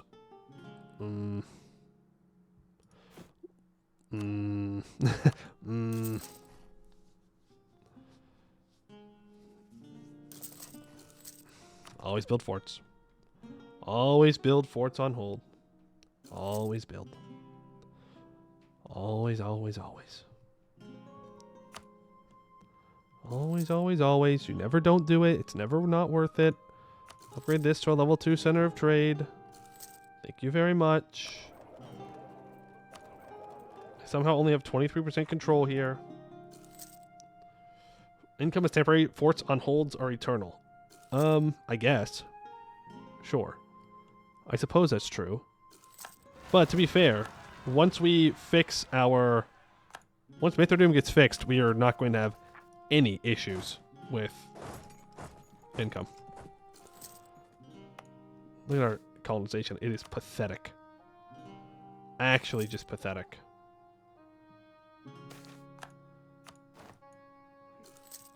Okay. Our commandant is dead. Rippy Dippy. I'll take the morale of armies person. We are losing 5 ducats a month.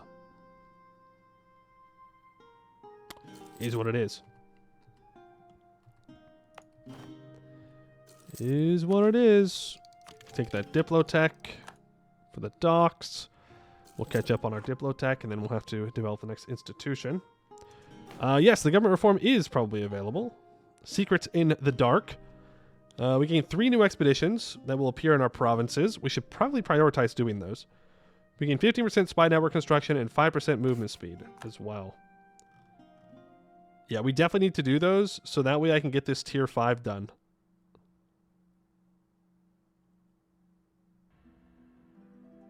For really any of these. So where'd they show up? Dwarvrod 10. We have True Forge Hall. And Dwarvrod 12. Expedition menu. Silver medium, silver long, silver medium. Okay, well, they're not going to be the most valuable of all time, but that's all right.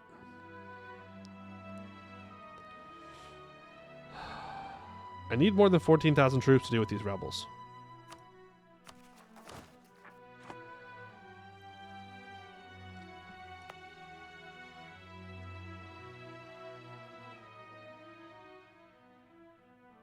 $195 admin. That's rough. But worth. You start transferring trade into here. Makes us a little bit more money. And we can start getting some of these missions down here done. Hold restore? Oh! I should have done this before. Oh well. Reclaiming Ancient Glory. The Dwarven Hold is the only natural home for us dwarves, and it should remain that way for ages to come. We gain a Skill 1 Hold Restore, minus 10% construction time. That's 50% cheaper to employ. And we get Restoring Incentive for 10 years, giving local construction time minus 10%, local construction, or sorry, cost 10%, construction time minus 5%. Okay, well, give me the half-price construction guy and get him to level 2. And then we can restart the forges. The capital is a hold, and we have 100 ducats. In the heart of fantasy realms, dwarves, renowned for craftsmanship, face a silent forge crisis. Once roaring with the rhythmic dance of hammers, these ancestral forges now lay dormant, their fires extinguished. The call to restore the dwarven forges is not just a nostalgic yearning, but a reclaiming of a heritage entwined with sacred craftsmanship. Beyond nostalgia, this resurgence symbolizes a return to the very essence of dwarven identity, the forging of weapons and the shaping of precious metals. The endeavor transcends replication. It demands innovation, blending ancient techniques with contemporary ingenuity. The ores lying dormant in the mountain depths yearn to be shaped by skilled hands in the ancient art of metallurgy. The restoration is a cultural reawakening, reaffirming dwarven identity and perpetuating a legacy through time. The forges, once silent, now echo with the promise of a new chapter. As dwarven blacksmiths gather around the anvils, they breathe life not just into cold metal, but into the very spirit of their being, the indomitable spirit of dwarven craftsmanship. The clang of hammer and anvil is set to resonate louder than ever before, marking the forging of a new storied chapter in dwarven history. We get Reignited Forge in our capital until the end of the game, giving 5% production efficiency, minus 5% local regiment cost. Right, now I need any core cave to have 7 Diplo Dev. And I need to be dig level 3 and 60 development. And I have to have the Runesmith's estate, apparently. And any core province needs to be explored level 2 dig. Okay. Got it.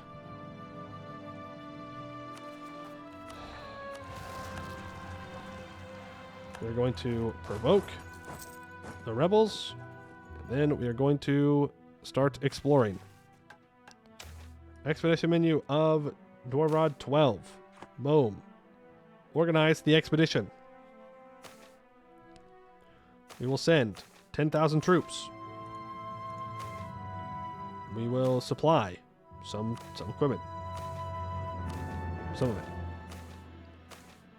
We will organize the troops once, perhaps twice.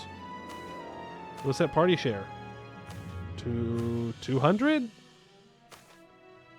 And I want to raise morale once.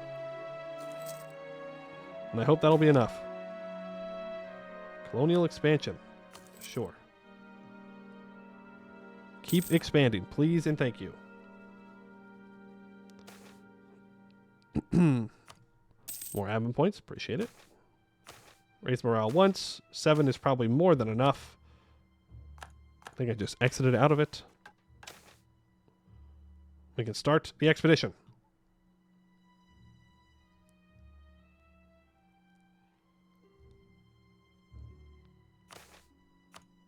Lazy colonist. There ain't no way.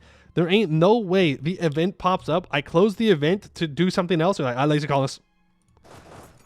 Streamer! Streamer! Lazy colonist streamer! I know, bro. I know. We're getting there. Damn. Can't even have a moment of rest. Can't even have a moment to just do something else. Lazy colonist. Mr. Streamer.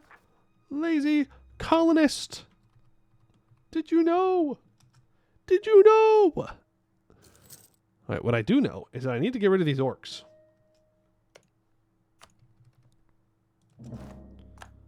The orcs must go bye-bye.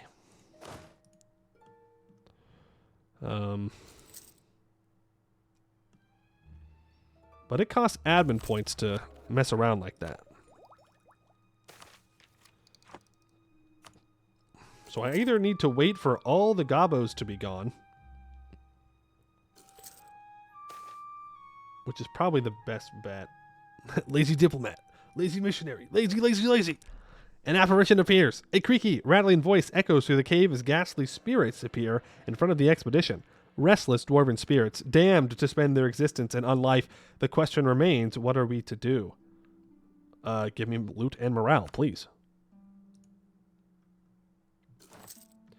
New adventure privilege, Ministry of Expeditions. For large countries with dozens of expedition targets within their borders, dedicating a part of your treasury and manpower towards expeditions can allow you to complete them 4 times faster and skip manpower and supply outfitting part.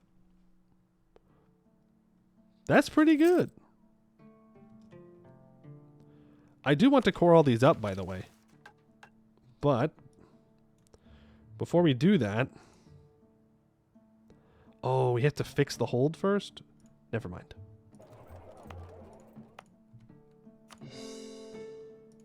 I do need to core them up then. We're about to not be overextended anymore. Beautiful. Airnet Veer. Expand. Build fort. You know the rules. You know the rules. You've got to get your fort built, and then I'll get around to repairing you. We are not going to have enough money to repair everything, by the way. Feels kind of bad. Also, we can mothball these forts.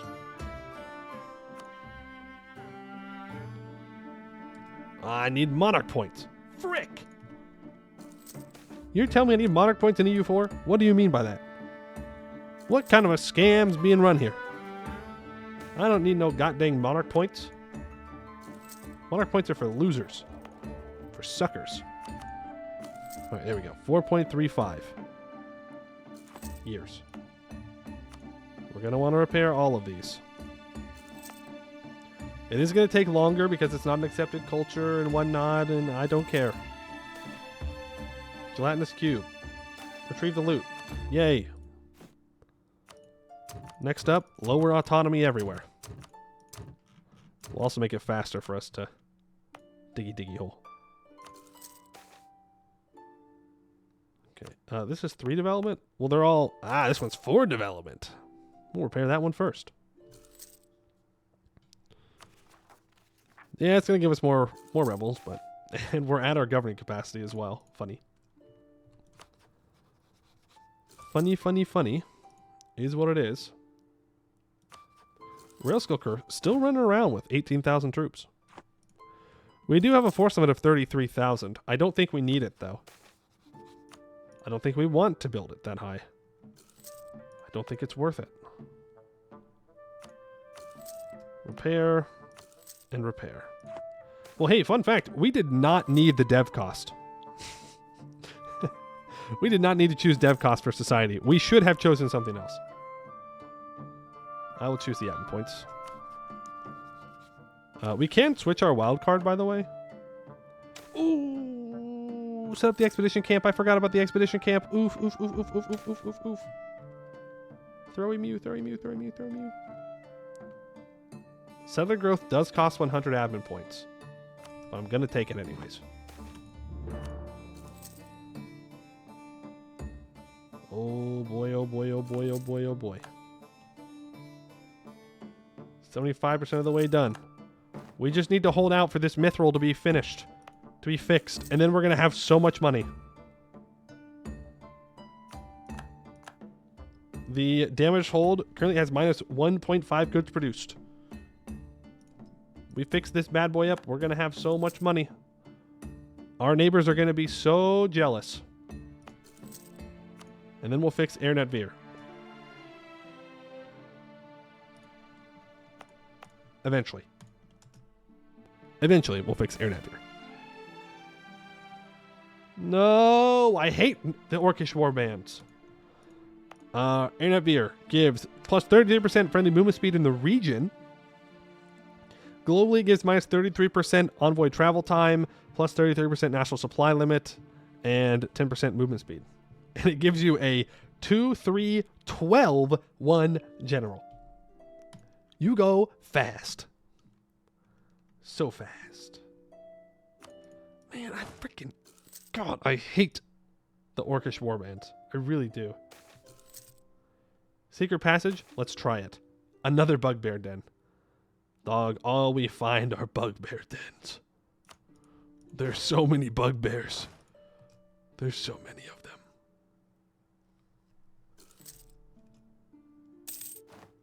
Warband doesn't always come to you, though? What do you mean? Yeah, it does. What? Hello? Am I missing something? Warband always seems to come to me. When it says warband incoming, I go, okay, the warband is incoming. And they're going to get here. More admin points. More admin points, please and thank you. Put the combat general in charge. I can finish fortress ideas now. Forts are buffed based on fort level. Okay. Well, we currently have 78% defensiveness here.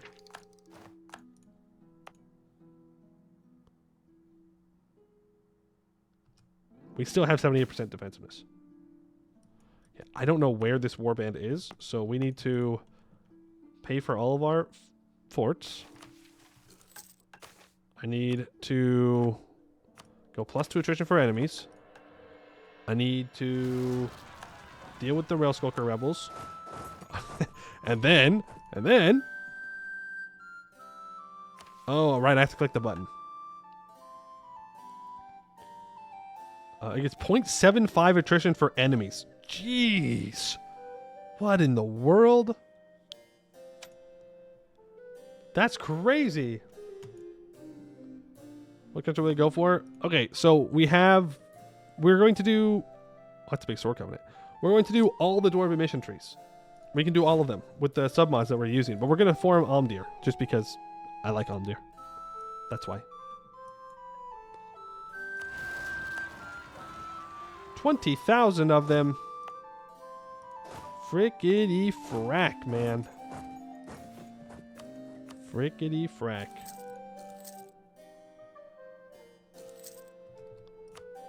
Well, there goes all the money I had. Cancel that one. That province is going to get decimated. We're going to have to be fine with that. And we're going to hope that he moves into the underlayer. Please move into the underlayer. We're close. 96% to having money. He did, in fact, move into the underlayer. Follow him. Oh, adventuring party wipes. That's not our actual expedition. Whoa, whoa, whoa, whoa, whoa, whoa, whoa, whoa, whoa, whoa, whoa, whoa, whoa.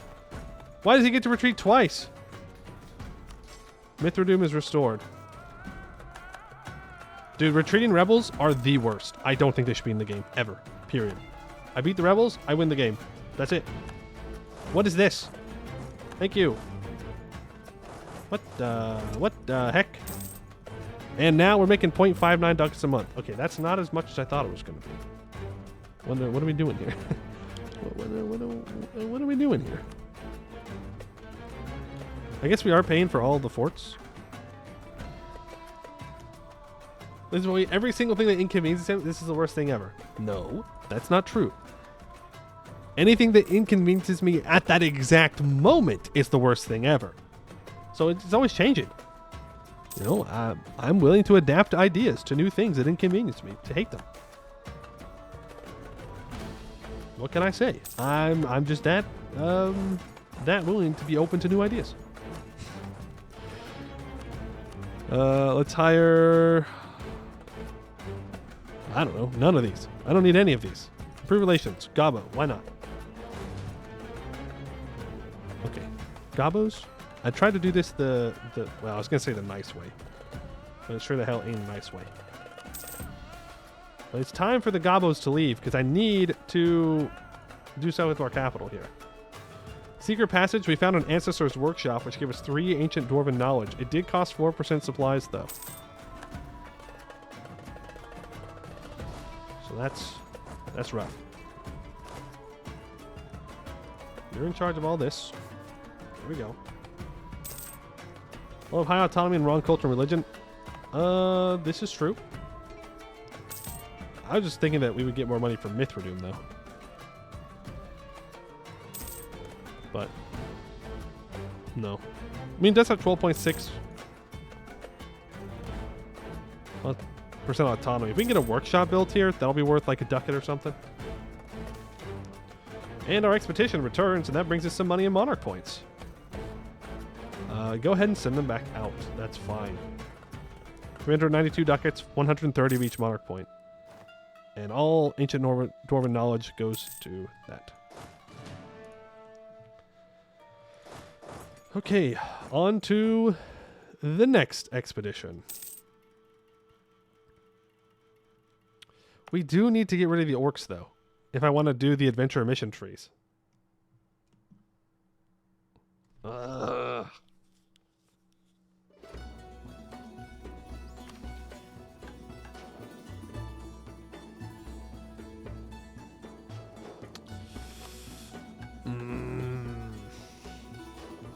But I do want this colonist, and I do want the global settler increase.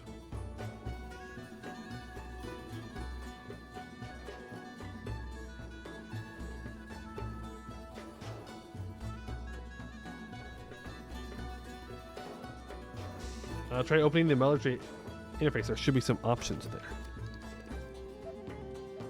Oh. Okay. Hold exploration menu. Has 25 to 5,000 times gold based on dig level. Requires a hold with an unexplored dig level.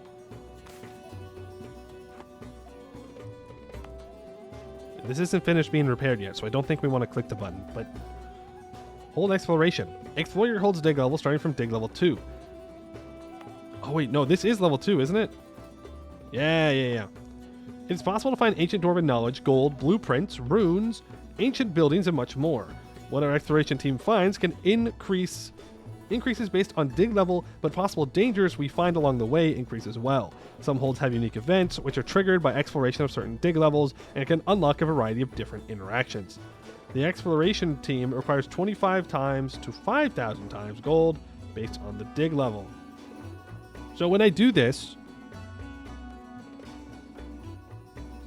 I just click it and then it just does it, right? I don't have to invest manpower or anything into it like explorations. Okay, well, let's explore Omdir. Let's see what happens.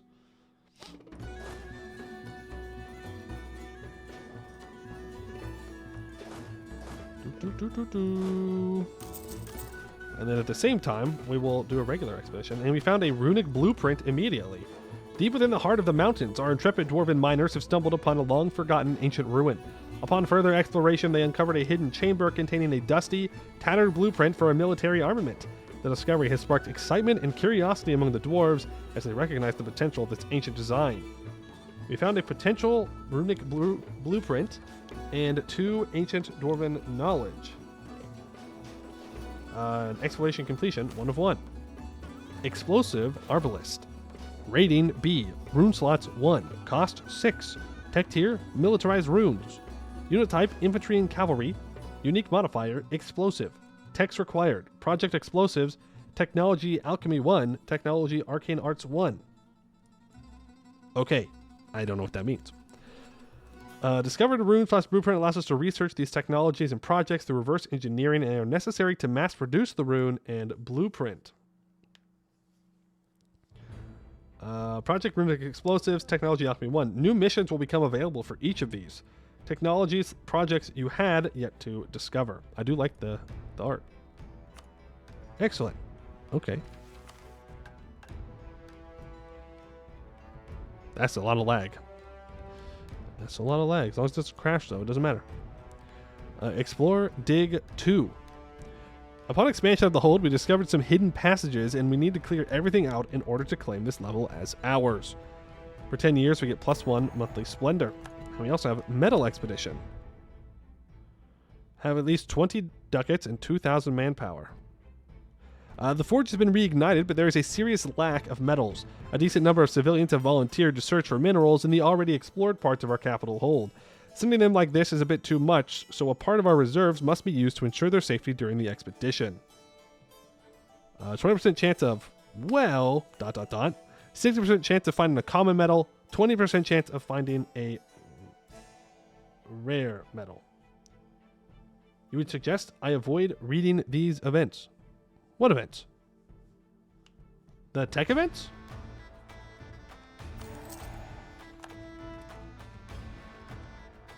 Also, what'd I get? Looks like I got iron, copper, gold. I don't know. We have the research facility?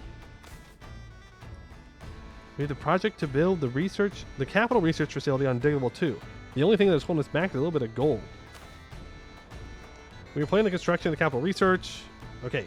50 crowns, establish research facility, dig level 2. Oh. Research facility allows you to have unique events giving you ancient dwarven knowledge periodically. As your scientists, artificers, and mages study the hold structure, retrieving and analyzing ancient blueprints, gadgets, runes, weapons, and armor. The amount of ancient dwarven knowledge we can create in these events increases based on the research facility level. Okay. Higher levels of research facility unlock special abilities that can use ancient dwarven knowledge. Research facility works as long as you maintain the same capital. If you move your capital to another hold, you have to rebuild it from scratch, but you will retain all the abilities you have unlocked so far. Okay. I have 2 ADK. I don't know what that means. Ancient dwarven knowledge. That's what it means. And we can complete Alchemy 2. Or Alchemy 1. We are at least Admin Tech 9, or we have unlocked Technology Alchemy 1 through exploration or research. We get researching Technology Alchemy until the end of the game, +1 National Unrest, minus 15% production efficiency, 10% tech cost, 20% inno gain. In the event Alchemy 1 completed, happens in 2 years. Well, I cannot take tech for 2 years, that's fine. Sure, do that. Let's see how it goes. Oh, we found silver in our capital. Relatively soft and extremely ductile and malleable metal, though it is slightly less malleable than gold. Strength is not one of its perks, but it is very useful in alloys. Even though it is considered common, all known veins are not rich, and it is considered a luxury metal, reason for why it is quite costly. Okay, we can now research metallurgy 1. Got it. I'm fine with metallurgy 1. We're losing money. Forced migration against the Company of Durham Blue Shield. I think I'll just ignore them. Don't think I really need to mess with them. Burkle Vaskron has been restored.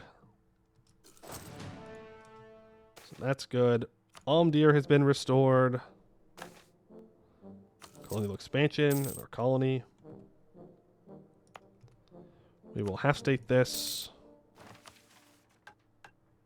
And I can finally complete a hold repaired. With a few repairs here and there, we can make this ruined shelter look like a true dwarven settlement. 1 stability, 10 prestige. Reclaiming the Dwarvar. Do we want to flip over to Ancestor Worship? Yes, we do. Yes, we absolutely do, because it's going to auto-convert everything for us. Which is massive. We shall go back to our roots. Become Ancestor Worship. Boom. We can choose new blessings for our faith. Global Settler increase. We get access to 1, 2, 3. Okay. Idea cost is probably what I want. I probably want idea cost. Are you winning, son? Super Mega Waffle, thank you for the 6 months. Appreciate that. Yes, I would say we're winning. I think we're doing pretty good.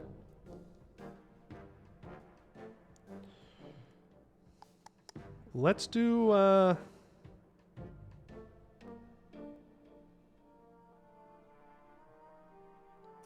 construction cost and dev cost, I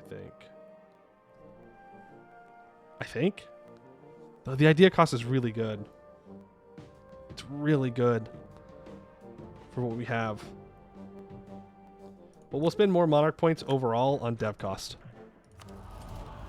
And I don't know. Take the aggressive expansion. Yay, we're making money now. Not much money, but a little bit of money. And we can complete a bunch of missions. So, never again. For 50 years, we get 10% local defensiveness. Expanding the hold, we get a skill 3 treasure that's 50% off. Clear the Way gives us plus 20 gold seller increase for 25 years. Controlled expansion gives us an additional colonist for 300 admin points. Expand the borders. We have at least 12 cities. That gives us 20% production efficiency for 25 years. Resettling the Serpent Spine. For 150 Diplo power, we gain plus 25 global settler increase.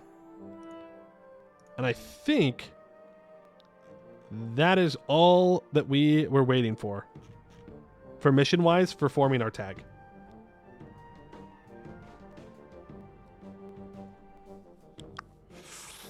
I do think we need to start hee-hooing orcs, though.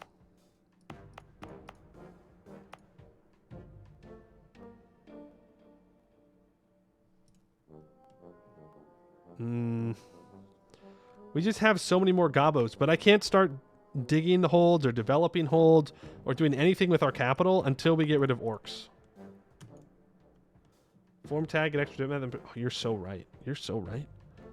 Yeah, I don't think we have any reason to hold off the formation. We're not going to dig super fast. Like, we're not going to get to these in any reasonable amount of time. Like, the bonuses are nice. I really do love the dig speed and capital. And the passive digging speed. They're really, really good.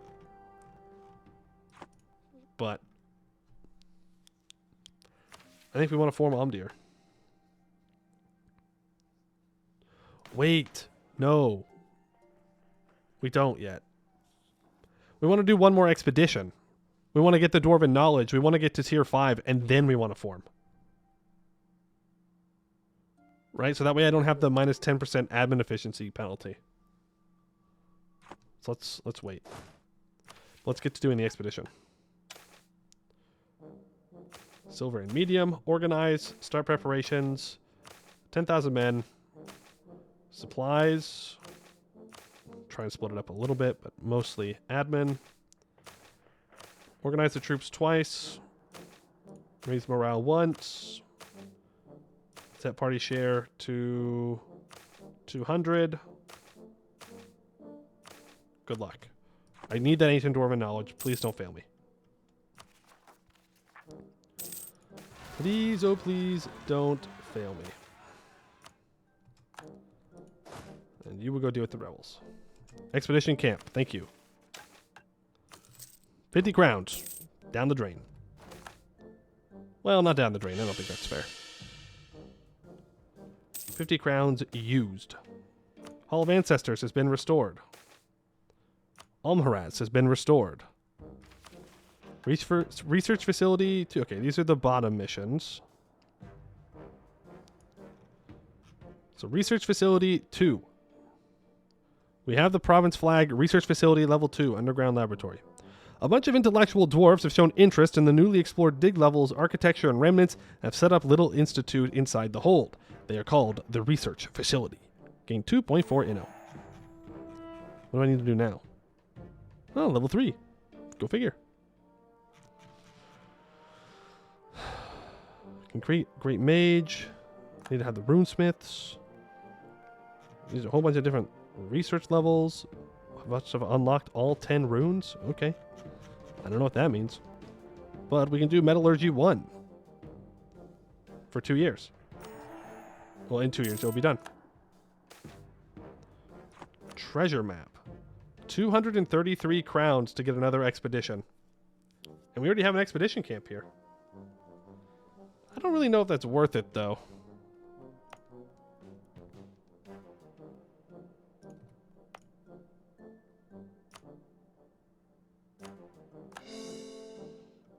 Always worth? It is not always worth. At the end of the game, it's like 9,000 ducats or something. Workshops, you are so right. Thank you. I forgot about that. 1.35 ducats. I don't know if the one on Omdir is worth it. It is good. It's a 34% chance? No, forget it. Forget it. Not going to happen. I'm not wasting my money. In the game, you have 1,000,000 ducats. This is true. This is true.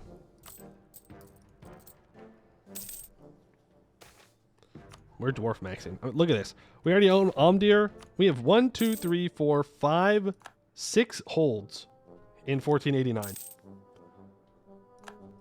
And our truce with Shattered Crown is up in 1 year.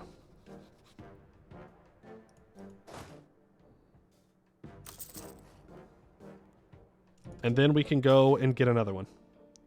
Dwarven Runic Barrier. The research facility amazes us with a new discovery. They inform us that there is an ancient runic mechanism in place in every serpent spine entrance or hole. They call it the Dwarven Runic Barrier, and while it is still not destroyed, it has long lost its function. We are still nowhere near being able to restore them to their former glory, but we can partially restore part of their functions. Unlocks the ability to upgrade all Dwarven Runic Barriers throughout the serpent spine up to tier 1.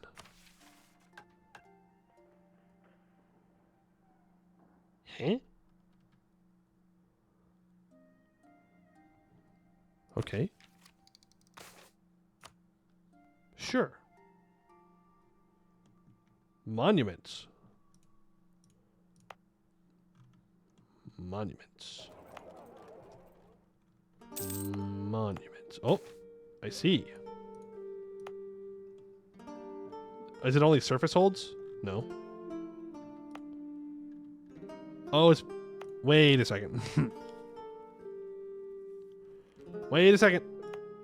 Did it get broken because I'm building something?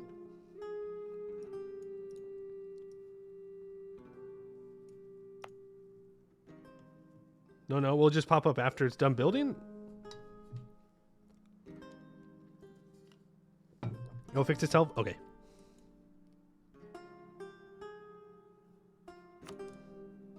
It is working? Gotcha.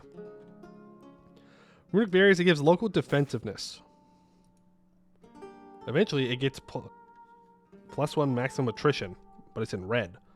And then +1 attrition for enemies. 50% local defensiveness, but it does cost more money.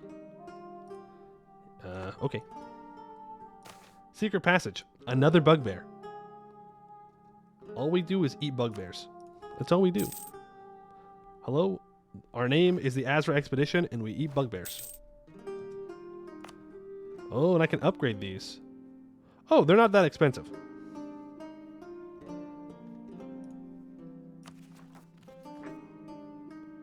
They're not that bad. Okay. Wait, I suppose that's good. Runic barrier workers. All kinds of runic barriers and runeforged fortifications require dwarves to take care of them. Some volunteers are willing to reach one of these strategic locations in which a special fortification was already planned to help construction works. Do we allow them to leave the province or not? The presence of a dwarven pop allows the construction of runeforged fortifications. Sure.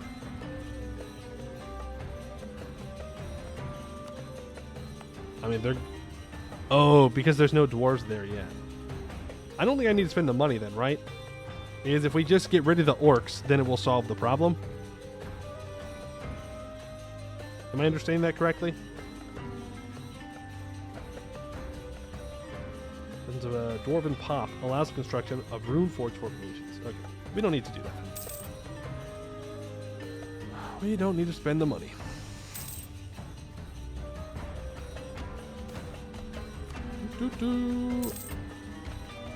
Just want to... Oh, look at that. Airnat Veer is Dwarven. Oh, yeah. Now it only costs 216 crowns to repair. I've been throwing and I apologize. I really did have a lazy columnist that time.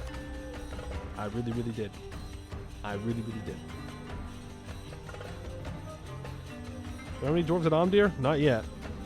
But I will. Let's go north and let's go south.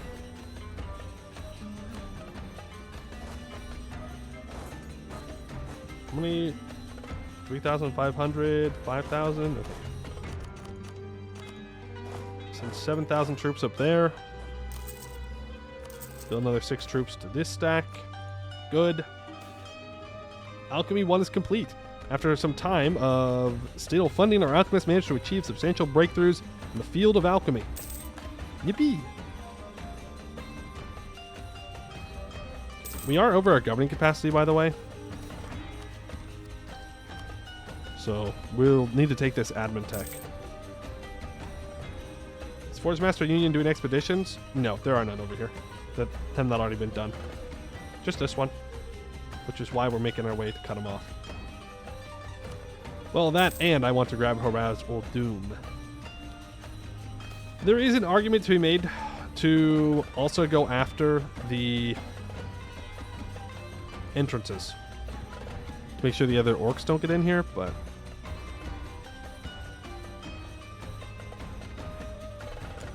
don't really want to fire any of these, but...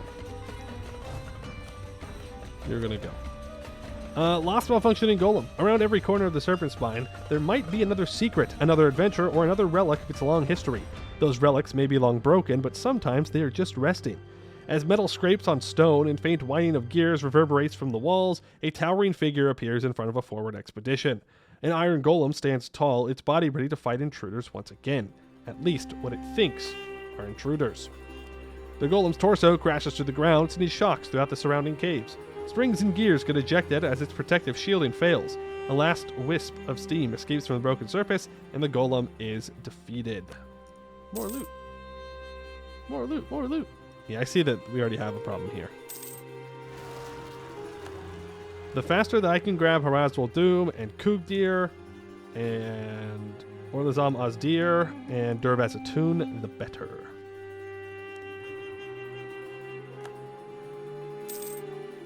Better for me it is. Which means I probably should not go to war with Shattered Crown. Though they are my rival. We could do a show strength war on them.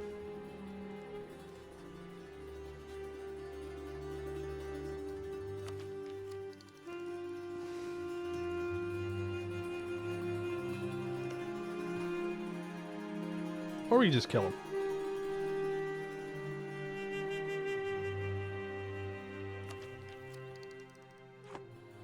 We'll wait.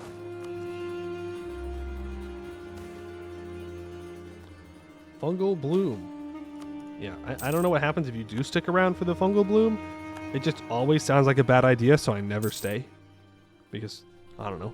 If you walk into a cave and a bunch of mushrooms start giving off weird vibes, weird smells, weird spores. I think the correct decision is just to leave. And we've completed Metallurgy 1.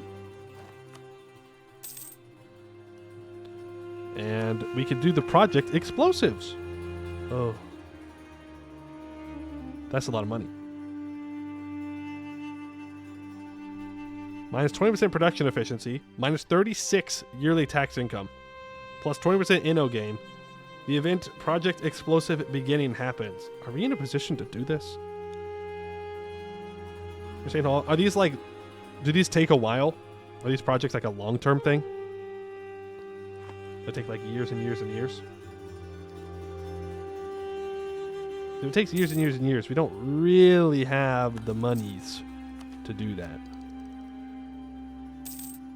It's only 3 gold per month. Well, we only make 7 gold per month.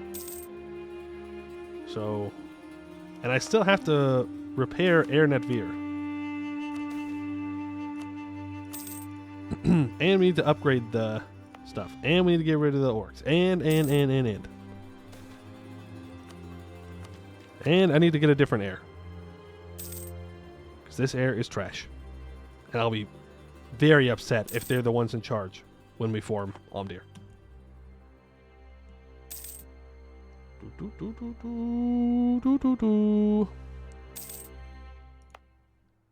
But we do have our workshops built, which is good. And these temples could be worth quite a bit of cash. Could also expand infrastructure. On Omdir. Secret passage, let's try it. We found an ancestor's workshop. 3 ancient dwarven knowledge gained, we lose 4% supplies. That is a great trade for us. Wonderful trade. Because we need the ancient dwarven knowledge. The company of Durham Blue Shield wants to ally me. They will not accept vassalization, so I'm not interested. Also, oh, they're doing the thing.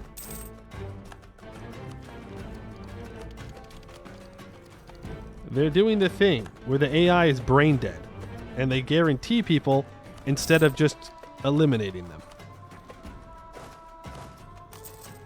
Give me a value cannon. Orc skeletons. As our scouts climb through a crevice, a narrow path opens before them. The hallway is riddled with orc skeletons, a grueling display of savagery as far as the eye can pierce the darkness. Their bones bear the marks of weapons, skulls cracked, and limbs broken in twain. Let's see if they have some loot. As was to be expected, barely anything was left at the site, most likely cleared out long before our arrival. Some coins still hid under the bones, but nothing valuable was recovered that day. It's actually big brain if you don't think about it. You know what? You got me there. It is very big brain if you don't think about it. In any capacity whatsoever. Then guaranteeing people instead of annexing them is smart. Can I bring 2 troops from you down?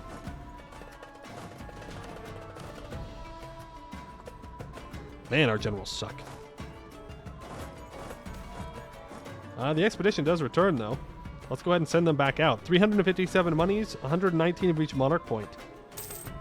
And 3 ancient dwarven knowledge goes to government reform progress. Which allows us to choose the new tier 5.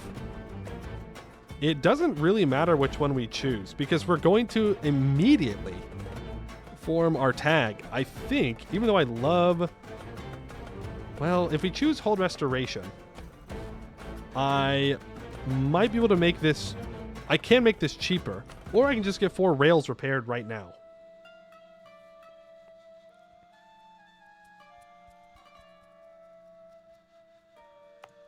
I have the money.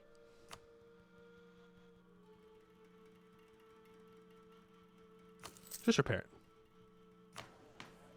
Let's get those roads repaired. Boom. 1, 2, 3. Oh, come on. 4. We almost had the best ones. If we had gotten Dwarrod 11 instead of the Eastern entrance, it would have been great.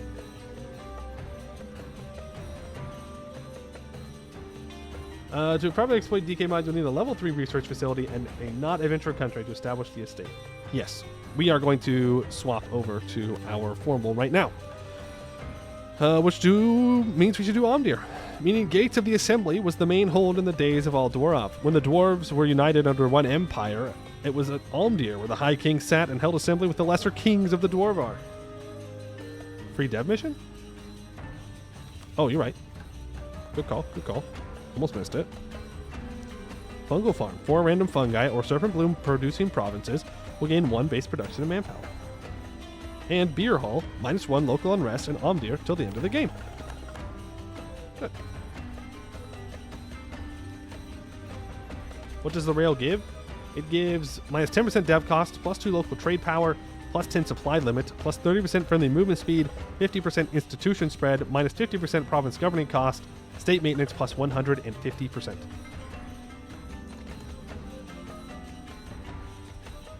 Alright, and let's do it. We could form Mithradoom, I suppose, but I don't want to. I like Omdir. Better map color. All of those go away. Boom. We are now de purple. We are de purple. We should get our estate set up before we unpause.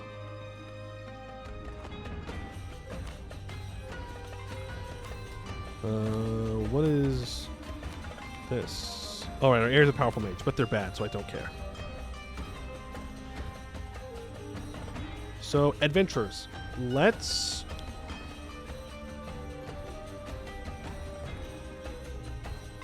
I think we just do licensed adventurers. I don't think there's ever a reason not to do licensed adventurers. I feel like it's just the better one. The Inno game is good, but... It's 10% loyalty, 15% influence, 5% national tax. Like, it's just good. And then, of course, we want the Dwarvar Reclamation Initiative. Of course. And we could do Courtiers of Adventure for -10% advisor cost. I'm not convinced I want to do that yet.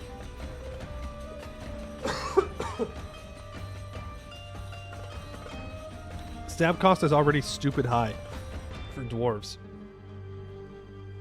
So increasing it more is going to be rough.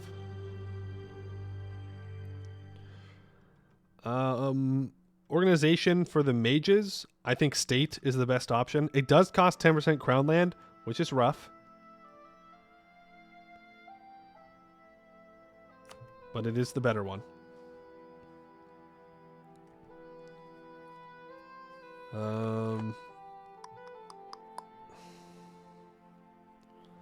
Then... Man, everybody's super loyal.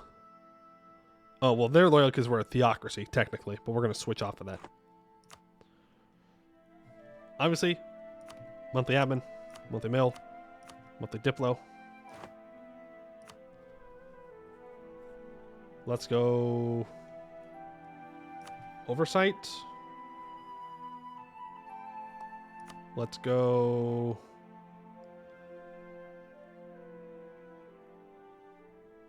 right of council. And colonial charters, free enterprise. That gets them to 50. I mean, we could smack down the supremacy over the temple. How long is this before you reckon? I don't know. A while still. Religious culture would be good if you he-who everyone. I don't think we're going to he-who everyone.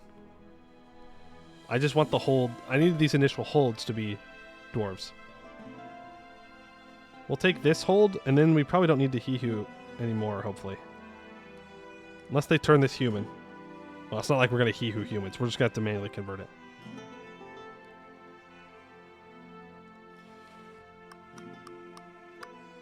Yeah, you can take supremacy. I could sell C's here.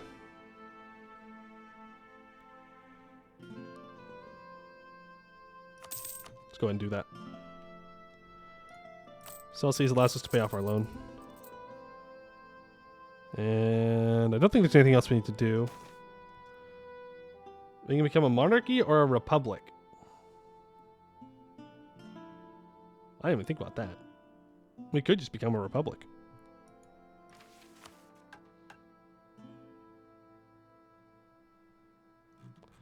Alright, and here is all of Almdir's missions.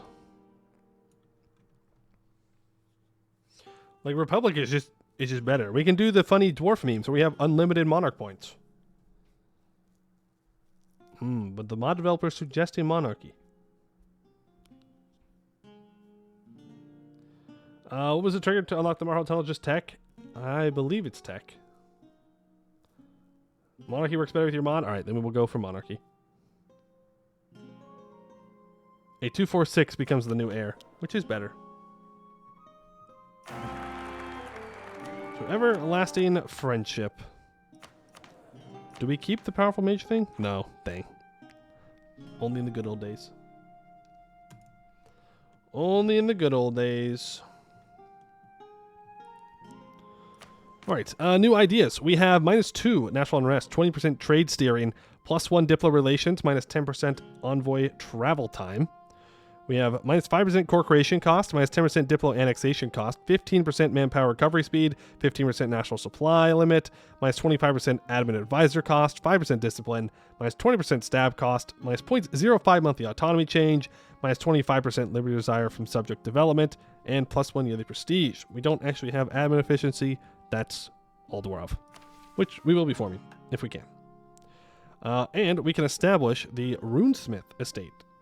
After building the research facility, the many specialists working in it have formed a class of their own and are waiting for an official establishment from our government so that they can further help our nation. Happens in 5 days. You got it. Ambition and destiny? Embracing our destiny will grant us access to hold specific mission trees provided we own the appropriate hold. Okay, I clicked the button. Oh, it's lagging. Oh, it does not like opening the mission. Oh, it's lagging. All right. So, these are all of Almdir's missions. This is Arg Orston? Eh? Wait a second.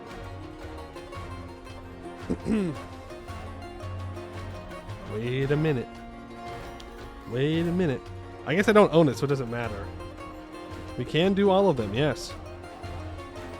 This is Dervazatoon, which we're close to that one. The first missions require us to make sure that we own and core the correct hold, like in Advir. Own, core, rebuild, and resettle. So we have to rebuild it. It has to be fixed. So right now we can do Mithradoom and we can do Almdir.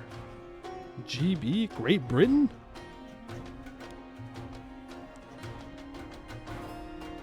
HO? Is that Hodovar? No, Haraz or Doom. Duh. HAK. Hull as Krakazol. I wish I could bookmark these and like go to each one. Great Barad. The Great Barad. That's Kugdir. This is Cracked and Roar. Yeah, scroll down. And this is Mithradoom, which we can complete the first one.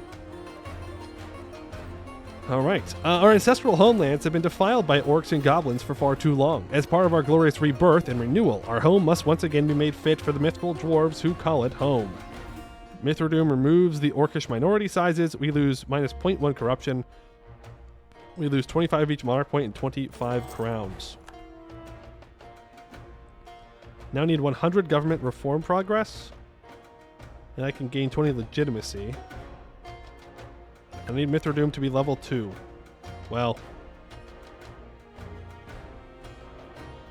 that's going to be a bit more difficult. Because I can't manually dig it. For a long, long time. which means we'll focus on Almdir mostly. I do need to own Dagrenrod 7, and I gain permanent claims on all Dwarven Road provinces in the West Dwarvar. I need to own all the Serpent's Vale. And I need to own, core, rebuild, and resettle this whole... When it says resettle, is that asking for it to be my primary culture? Move your capital? No. We're going to keep our capital in Almdir. Almdir is far and away the better capital. Far and away. We will eventually be able to get this to where it needs to be. Okay, we're repairing that, which means now I just have a bunch of money. Ooh. And I only have... I'm way over my force limit here.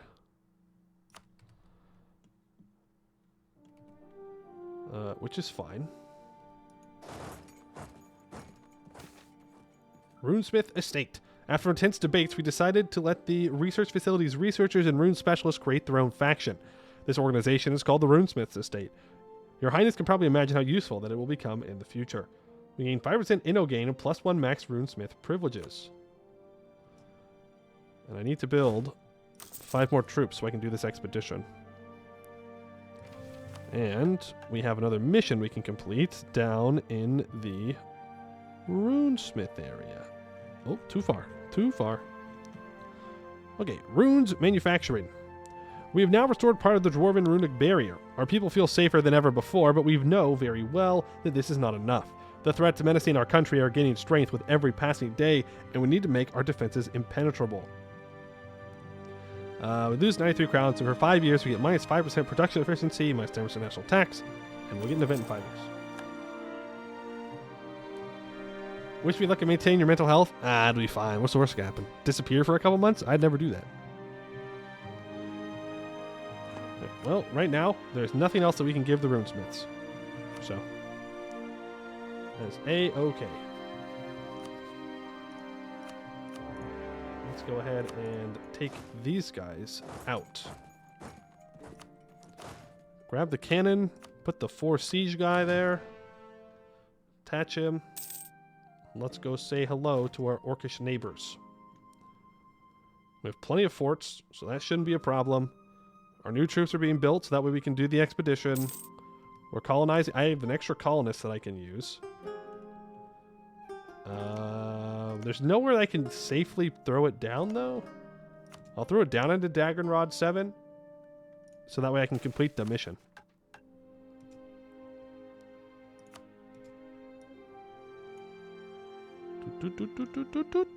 The dual tunnels.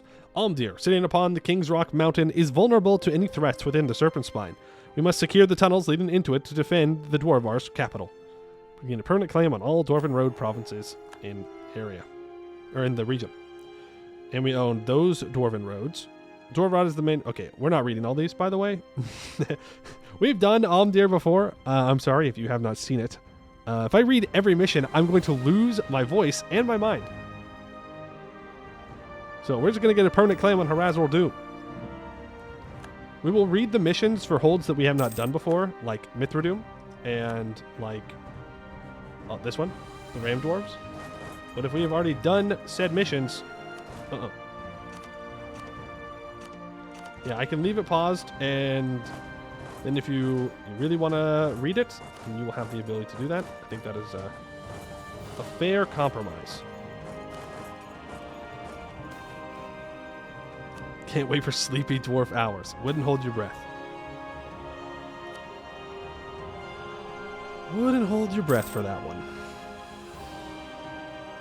But we missed the other mission reading parts, Mr. Streamer. No. It's fine. It's fine. Everything is perfectly fine. Everything is under control. Don't worry. Expedition menu. True Forge Hall. Silver and long. You got it. Send 10,000 troops. Prepare supplies with mostly mill points, as that's what I have a lot of at the moment. Set party share to 500. Raise morale to max. Organize troops. We're going to need more than 115.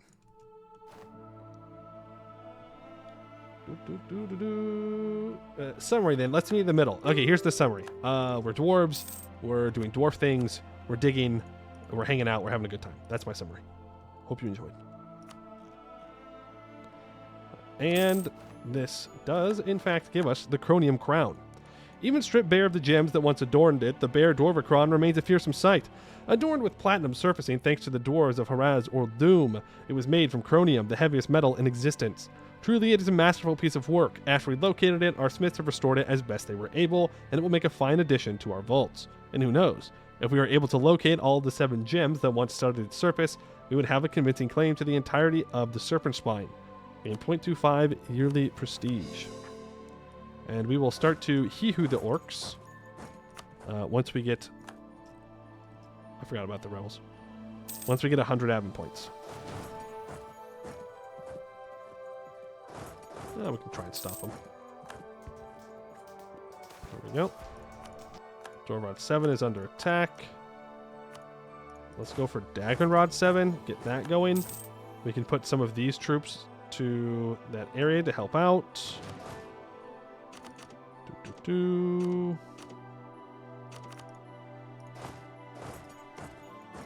wouldn't attack me, right? You wouldn't do that. We're homies. They wouldn't attack me. Dwarves gotta stick together. They wouldn't do that. Never played in the Yin River. Are there any interesting nations there even? There are. Yes, there are nations with interesting concepts. I do not like the mechanics in the Yin Valley, but maybe you would enjoy them more. I will not gatekeep what you may or may not enjoy. Maybe you will like the Yin. Maybe you're crazy. I don't know. It's possible. It's possible. Just because I don't like something doesn't mean nobody will. Expedition camp. Thank you. Huh? Oh, it's not in progress yet. But yes, thank you.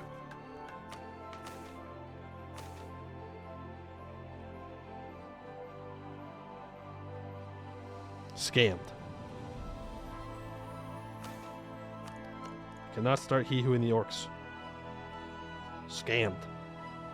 It's fine. We just keep focusing on the goblins, and eventually they're going to go away, and then we'll be fine.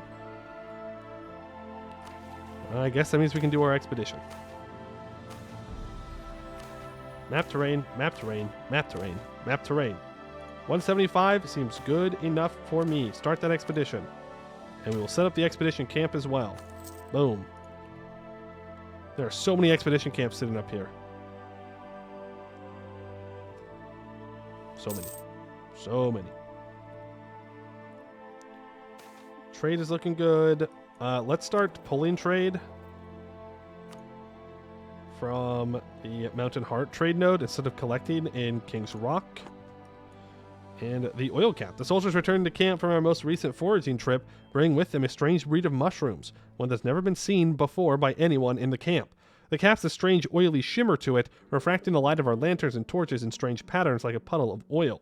For that reason, our head biologist has dubbed them oil caps. Let's not have them, because we don't need them at the moment. Which means only bad things can happen. You're going to sleep. Good luck and hope you have fun with my Dwarven Knowledge mod. Well, thank you for being here. Appreciate it, for answering questions. Hope you have a good one.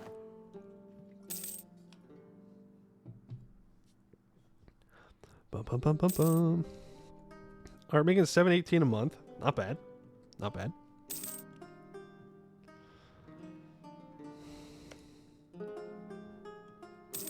I would really like you to stop doing whatever this is.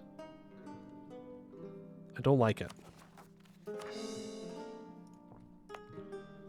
This has been completed, which means, yes, I know, it is time to send out a colonist. 2 colonists, actually. One goes north with a general. The other one can grab Natvirod 2. I guess. Just get as many of them taken out as possible. Good, good, good. I guess the other option is, instead of Natvirod 2, we could start colonizing up towards Dervazatoon. But we do have a claim on this. On Neverod 2, so let's get it colonized. I think it'll be fine. Nobles demand things. Okay. Yeah, and I can't do research facility until I start diggy holes. More holes. Ogres demand representation. No. That's what I say. Nuh-uh. No way. Old mausoleum. Cleared out an old collapsed tunnel has revealed the lost mausoleum of a locally revered ancestor. Good. I'm sure this won't lead to any kind of religious problems. Okay, and it is in fact 1494. We get to see the rest of the world. The gnomes have formed. And we're not able to take many boroughs or manor. Frozen Mod did win, even though it looked like they were losing their war, so we're going to have a Grombar to deal with. And Jad is alive. Well, Jadari is dead, but the tag is alive. Which means I'm probably way over my force limit. Yeah. We're super far over it. Okay.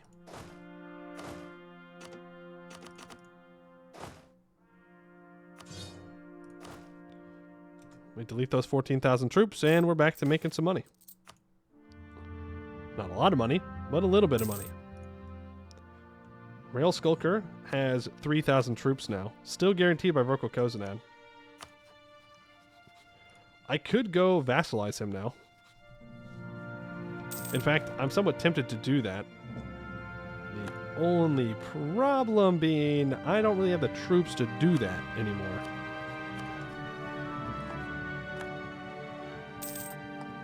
You know?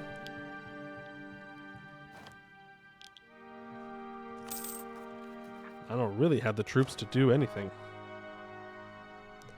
Which is a bit rough. I don't need that much more force limit. Well, we're doing 3 colonies at a time. It could be that we just leave them alone. For right now. Leave them alone. Focus on colonizing. Let's bring you back. General of some kind. Yeah, I was hoping to get over there before the rebels spawned, but... well. Runic barrier workers. Don't need to do that. We'll be fine. It is rough that our capital is still Orcish.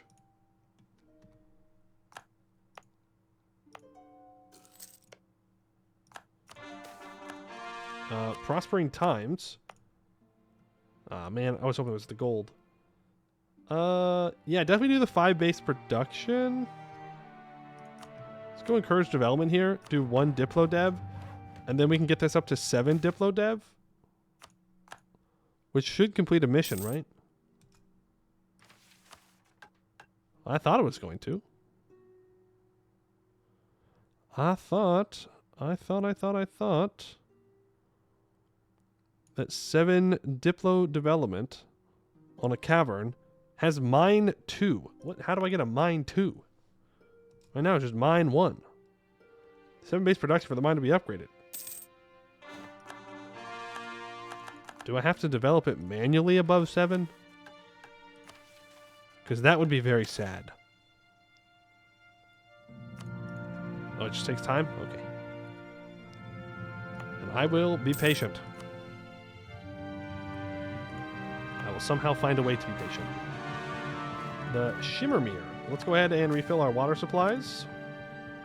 Gain 3%.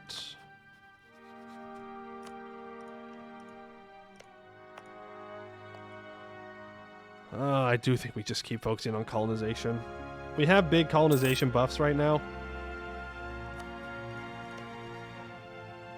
He is going to be vassalizable for a while. He's also allied Avdel Ludum. Of course he did, because he saw him immediately. Because the vision was just lifted. Fair enough. Do I have any buildings I can build that will give me decent money? Skulker's Tunnel. Not bad. Not bad at all. And Air Navir is still being repaired. Well, when Air Navir does get repaired, that will also give us a pretty decent chunk of cash. It's 43 development, so that'll be good. Oh. AOD into the wilderness. Right, and this is for Orlazam Oz Deer. Our namesake, the Ramsteel Dwarves, used to protect the Vale atop their trusty steeds. We must reclaim their legacy and control the northern pass leading into the Serpent's Vale so that we can restore the gift to its former glory. For 50 years, Hornriver and North Vale gain 10% defensiveness, and we gain a permanent claim on the Serpent's Vale region. Alright. And now I need to colonize those caves. Have a bunch of money. Bunch of money. And I need to own the Reckenskall or whatever. Doesn't say I need to own it, but I think I do. Mine Expansion 2. Amidst the rocky terrain of Skulker's Tunnel, whispers of untapped riches have stirred the imaginations of local prospectors. Eager to uncover new veins of precious metals, a group of intrepid miners has decided to delve deeper into the bowels of the earth, armed with pickaxes and determination. As they descend into the dark, labyrinthine tunnels, the air becomes heavy with anticipation. The miners navigate treacherous passages, their lanterns casting long shadows on the rugged walls. Suddenly, a shout echoes through the cavern, revealing the discovery of a promising vein of minerals.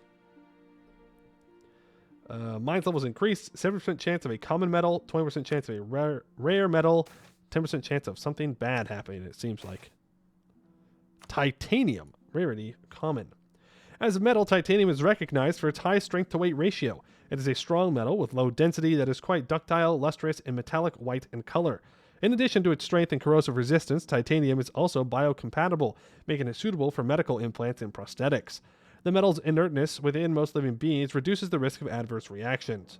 Metallurgically, extracting titanium from its ores involves complex processes, as it is often found in combination with other minor metals.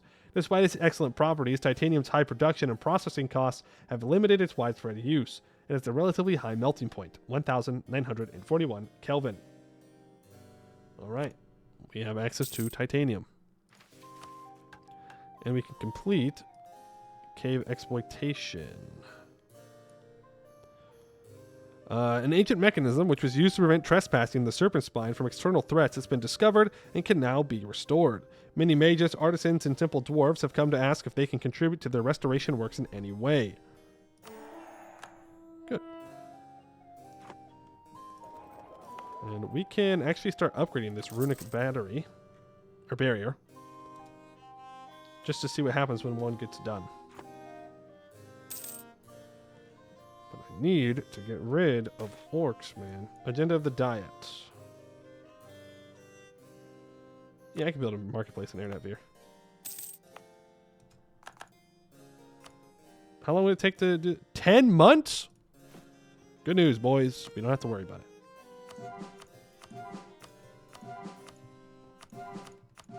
it. Good news. We don't have to heal them. We can just convert it. How come you have OAD missions? I'm a filthy hacker?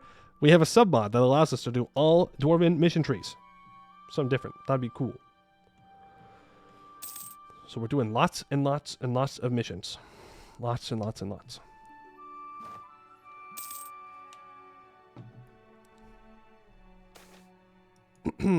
Deep Rothe. Let's kill them for their meat, for more supplies. Very good. Core those two up. State this. Bada bing, bada boom. You know what time it is. Build fort on hold time. We have a real Skulker separatists. I've completed my colony here. Let's start moving up north. I'm going to send these 12,000 troops to deal with rebels first. And I can build 4 more troops. 1, 2, 3, 4. Holy stacking modifiers? Yeah, there's going to be a lot of modifiers that are going to get stacked up here. A lot of them. No doubt about it. Oh, Omdir is going to take longer to culture convert. I mean, I suppose that's fair. It is higher development. Runes manufacturing. After years of research, we have finally been able to mass produce runes. Many are unsatisfied by the quality of the produced runes, but the sheer amount of people which will be able to use it cheaply make them understand its necessity. The tests have been carried out using 2 runes. If we want to make it so more runes are available, we'll have to go through a little process for every rune, as simplifying a rune enough to make it mass producible is no quick process. Okay. 2 runes have already been adapted to the manufacturing process and are available in the runesmith estate as a privilege. Adapting a new rune to the manufacturing process takes 3 years for each of them. We have the healing rune. It cannot regrow arms, legs, or organs. It just enhances the natural healing ability of the body, reducing recovery time in most cases. A wound, which would have required 1 year to recover from, takes around 6 months. Okay. And endurance. If applied on a piece of clothing, armor, or accessory, it lightly enhances the user's stamina. This increases production efficiency somewhat in the workplace and has some unconventional uses in private life. Yeah, I don't need to know about those. That's none of my business. We currently have 17.5 production capacity. So we can get 2.5% production efficiency and manpower recovery speed, or we can get -1 natural unrest and 5% manpower recovery speed. Let's go for the endurance rune. Sure. Yeah, and I'm assuming more research facilities gives more capacity. We get 0.5 from gems, +1 from gold, plus... Oh, okay, I see. So Dwarven admin, manufactories, industrialization, more runes fifth influence, more inno, and then iron, copper, glass, gems, gold, coal, mithril, and damestier all give some amount per province. I'm not sure what the difference is for per province. I don't know if it's based on development or how many of them we have or what. But there is some difference.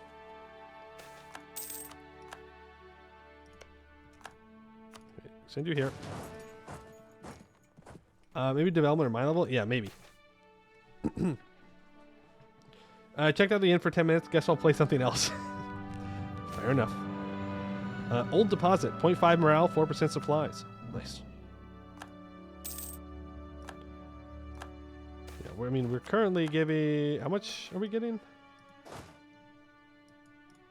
140 a year. Yeah, cartels can suck it. I'm not giving them 200 crowns. It's not going to happen. Not today, not tomorrow, not any day. They're not getting that money. 11,000 troops. I do have the claims. I'm just saying. Yeah, let's go to war. Netverod 2 is going to complete, and then we're going to immediately go into a war against Frikkel Koznad to subjugate them.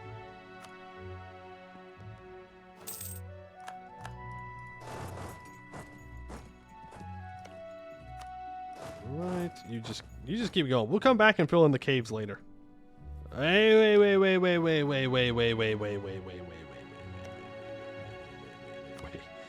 Maybe I spoke too soon. You're going there.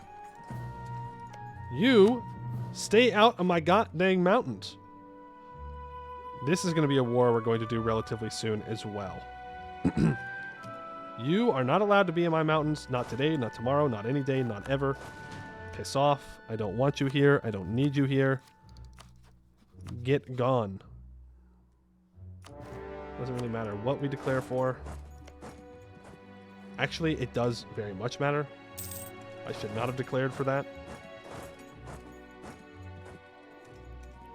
We'll fight their 12,000 troops. We will win. They will retreat. We have 4 siege pips.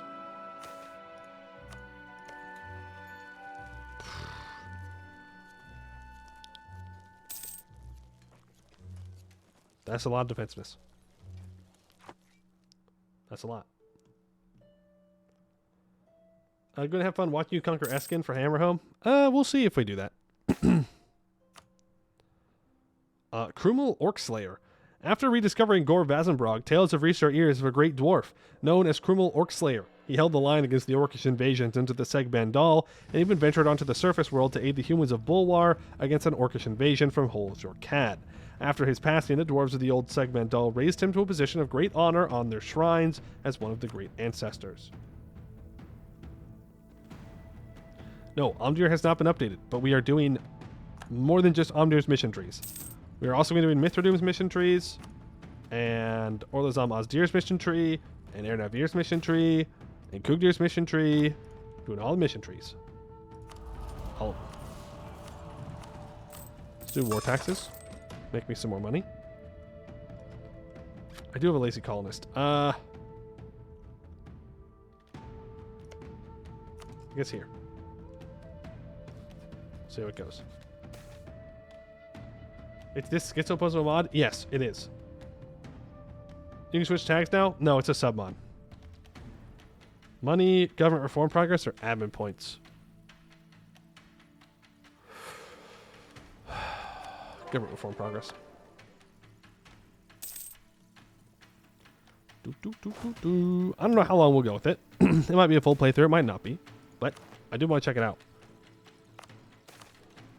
But it's more than just that. We're also playing with Homebrew, which adds in a bunch of new idea groups, or different idea groups. And what else? Dwarven Knowledge, which adds in a whole bunch of stuff that I don't fully understand.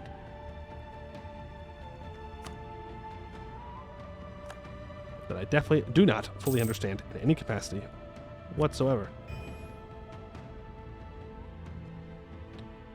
Yeah, I am going to have to manually convert these, huh? Unless I start he-hooing orcs, but we're not going to be able to do that for a while. At least until I can get another diplomat. Give me 5 subs and get paid to play this? Well, I mean, I appreciate that.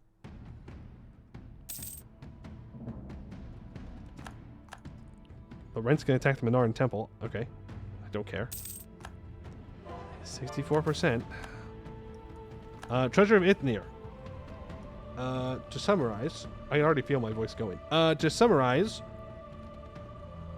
magic dwarf man has a hideout. Treasure might be cursed, but we take it anyways. And there was no curse. I don't know, my throat has been hurting since I woke up this morning, so perhaps this was not the best day to be like, oh yeah, let's do every mission tree. Oops. My bad.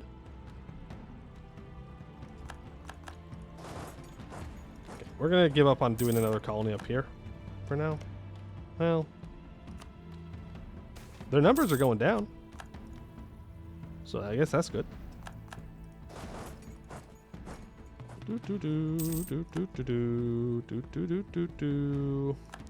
We're holding them off everywhere else. It is costing us a lot of manpower, but I mean, the more colonies we can get done, the better. And the expedition returns. 580 crowns and 193 of each monarch point. Let's go ahead and send them to rest. Max is 1148. We're going to max out on admin if I click that button.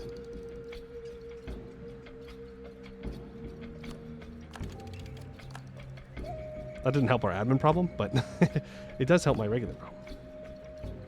This only costs 9 to develop. 5 now. 1501. Does this increase? Doesn't look like it. Expand. Do some Diplo dev.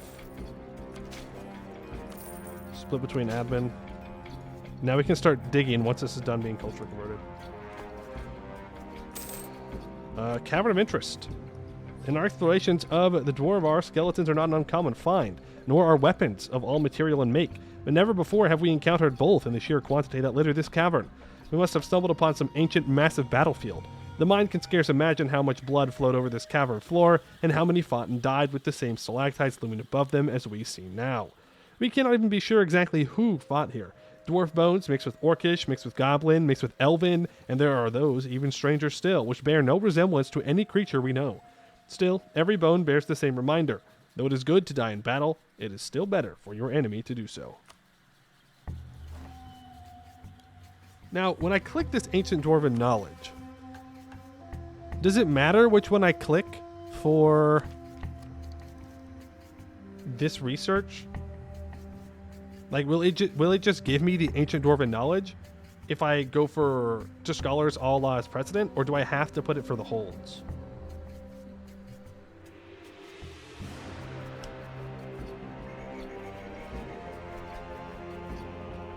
Because I would much rather choose the wisdom to the Scholars. You have to store it away. Okay, but neither of these options say store away.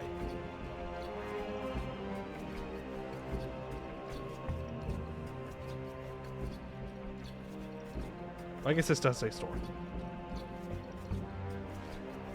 Alright, we'll store it. We'll store it, we'll store it, we'll store it. Not happy about it, though. I would rather do the reforming. I need to seize land. At some point. There's colonialism. Oh my goodness, I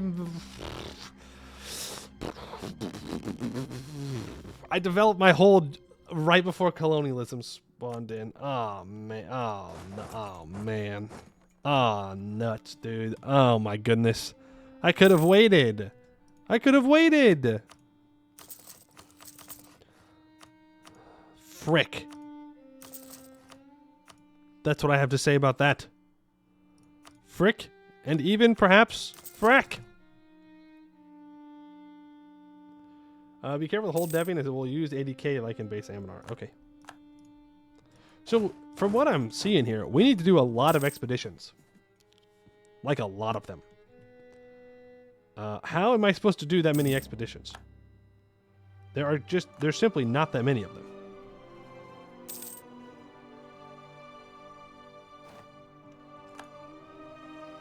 Something tells me Abdel Ludum's not going to get up here to help out. I don't know what it is.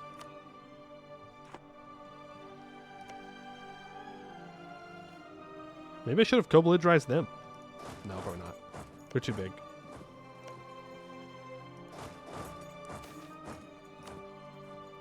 Too big. You've gone up to 150? Okay.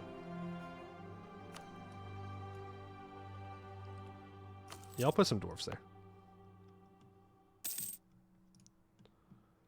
That's fine. Hey, you're gonna become my vassal. I don't care that you're gonna be disloyal because you were my rival or whatever. You're going to become my vassal. I will gain that Inno. I like Inno. We are going to be maxing out on points here.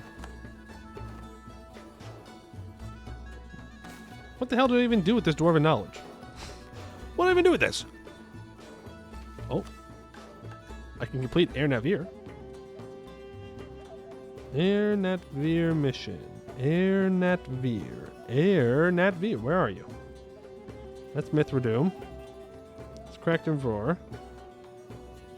That's something else. That's something else. Oh, is this it? Nope. Nope. I really wish there was a way for me to jump around to these easier. Rebuilding the lines. We have 8 owned provinces that have Dwarven rails, and we have converted we have repaired Air Navir. Before the fall, we controlled many of the busiest Dwarven roads. We must retake some of these roads to begin the path towards reclaiming our former glory. We gain permanent claims on Dwarven roads in the west of our region, which we already have. And for 20 years, we gain plus 20 global settler increase, minus 10% construction cost. Branching out gives us an additional 25 global settler increase and 5% morale of armies. Reclaim the roads as they branch out across the Dwarvar. This will surely bring settlers to our lands. Boom. And once I own everything in the Dagrenrod line, then I can get cheaper idea cost until the end of the game. That is massive. We want that badly. very badly. And now we need 4 iron provinces to have workshops on them. And they'll gain more production. I can do that. I think.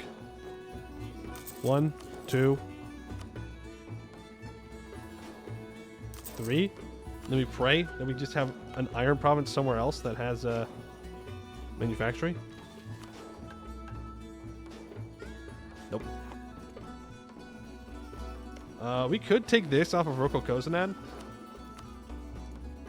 This peace deal to get more iron. No, we're good. We're fine. Because these bozos have an iron province, which we want. I don't like the Mithril Arm Cartel being here. And I don't like Karakanbar being here either. But there is nothing we can do about that at the moment. They are very strong. Very, very strong. Let's buy down inflation a bit. Again, we could take Miltech early to gain Inno.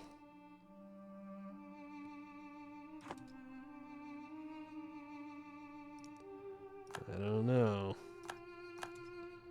I don't know. Do a quick anti-monstrous war on the Gobos here. Since I really don't think that Abdel Ludum is going to make their way back up here. We'll get going. We're making 185 colonists a year, by the way. Funny. Very funny. Get the Dwarven runic barriers all upgraded.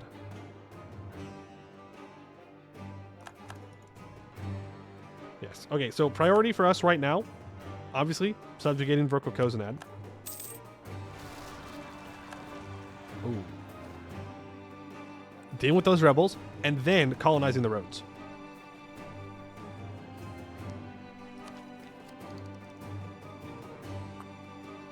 I guess I just take Abentech early. Holds due self-dev, yes. I don't think that's been changed. Alright, third idea group. It is going to be an admin idea. Couple of ways we could go about this. Number one, we choose health ideas. Overall, just a solid pick. Production efficiency, fort defense, national manpower, siege ability, manpower recovery speed, idea cost reductions, national tax, national unrest. Has pretty good events. A solid choice. Option number two is jurisprudence. Yearly legitimacy, corruption reduction, idea cost minus 7.5%, trade efficiency 10%, interest per annum minus 1, court creation cost minus 10%, difficult annexation cost minus 10%, plus 1 tolerance of heretics and heathens, 10% hostile core creation cost on us, and minus 10% aggressive expansion. It's pretty good. Or we could go something like economic for national tax, construction cost reductions, inflation reductions, interest per annum reductions, autonomy change reductions, land maintenance modifier, more development for manufacturers, more production efficiency, and more dev cost reductions. Is road considered rough terrain? I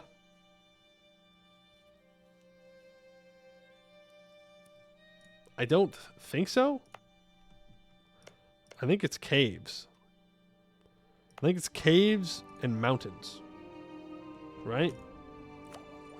I think those are the rough spots they're talking about.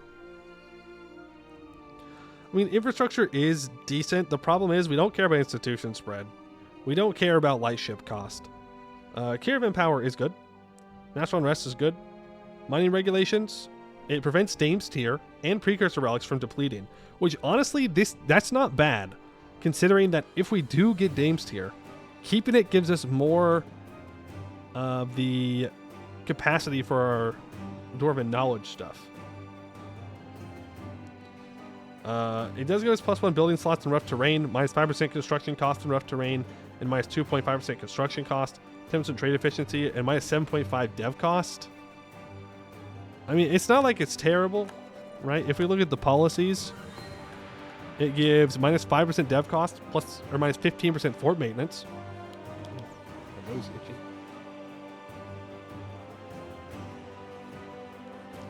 See, we don't need to change it. It's fine. It's not like we're gonna be struggling, right? Like it's okay.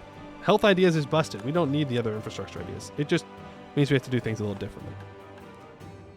With health, we get 10% production efficiency and 15% national tax. I said jurisprudence was another option. Idea cost, minus 7.5% and 20% national manpower modifier. That would give us minus 15% to our ideas. And as you can see, there's a lot more idea groups. So making our ideas cheaper, very strong.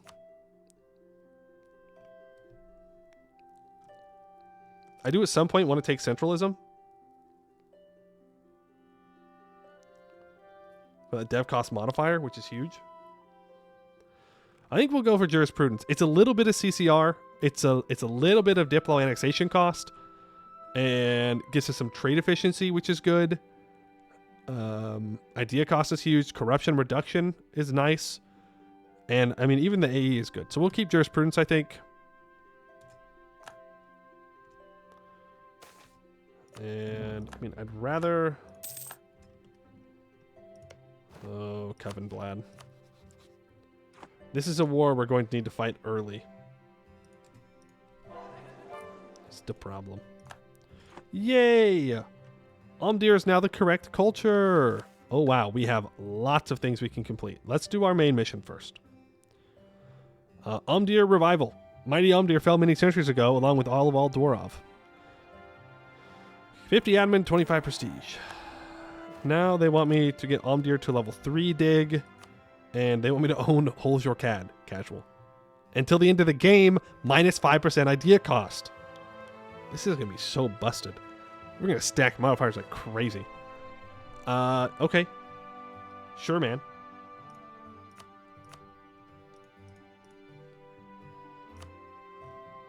We could do this. We should do this. We should absolutely take their roads. So that way I can colonize down towards Holes Your Cad faster. Because we can only have one colonist going north. We have one colonist going south. And we have another colonist going west. I guess this is east then. East, west, south. Boom. Easy. No nationalism to purge everybody. The problem with the nationalism is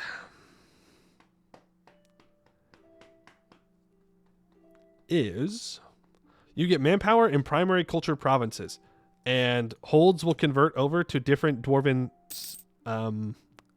cultures. So that means that it's actually not worth it.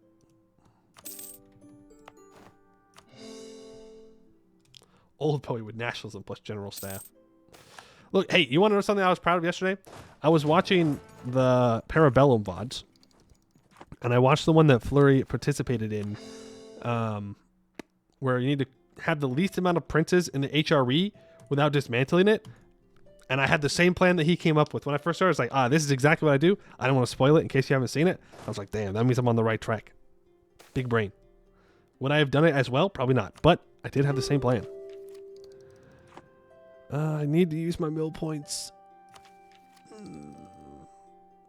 Can I get another general? No. I want to wait for the year tick to take this.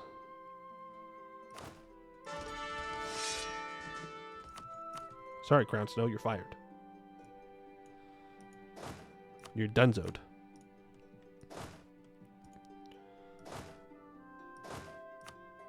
Okay, so we've cut him off here.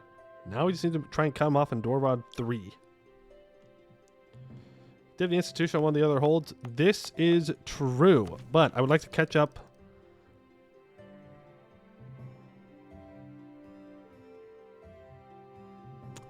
Actually, yeah, no, that's true. I thought I wasn't caught up on Diplo, but I am pretty much caught up on Diplo. It would have to be one of these ones in here.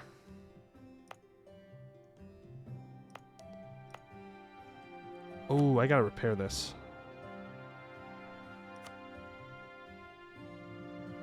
Yeah, I need to repair this. I need to be at peace. Oh, no. I need to develop my capital to 50. Duh. Duh. Let's wait for the cartels to be loyal. And then we will do that. Okay. Come back down here. And we're just kind of waiting for Verko Kaznad to give up. To surrender. Oh, I forgot about the other missions, bro. The other missions. The missions at the bottom. We have so many missions. Medicine 1. +2 natural unrest. -10% natural tax. 10% tech cost. 20% inno gain for 2 years. And I can do Mana Theory 1. And it's going to be the same kind of stuff. -50% natural tax. +1% prestige decay. 10% tech cost. 20% inno gain. -20% production efficiency. 10% tech cost. 20% inno gain for Mechanics 1. Do it all.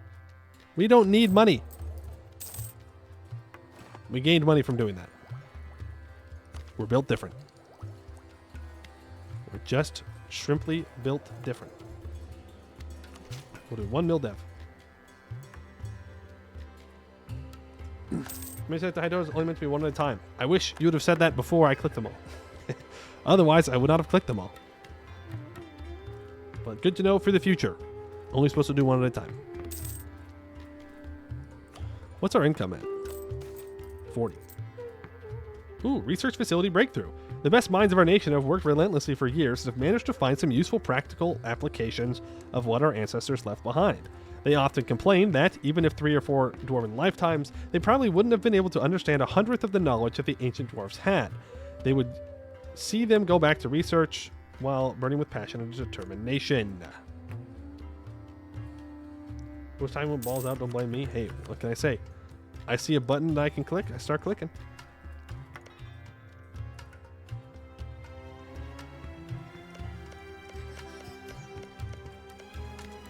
Why can I not piece you out?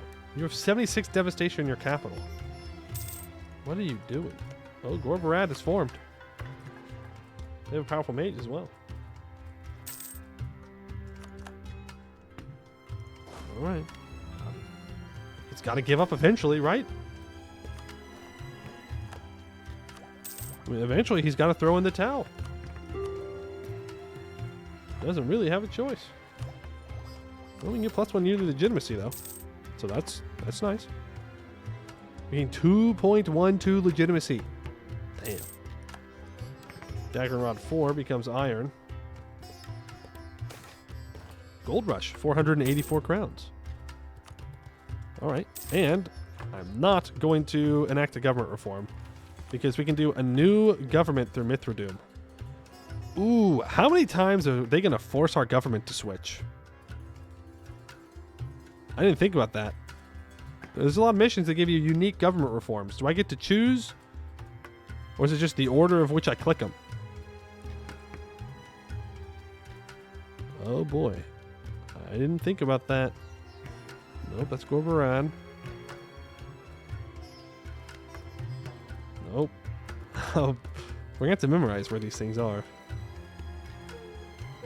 I get access to all government reforms. Okay. Oh, it doesn't actually give us a new one. Okay.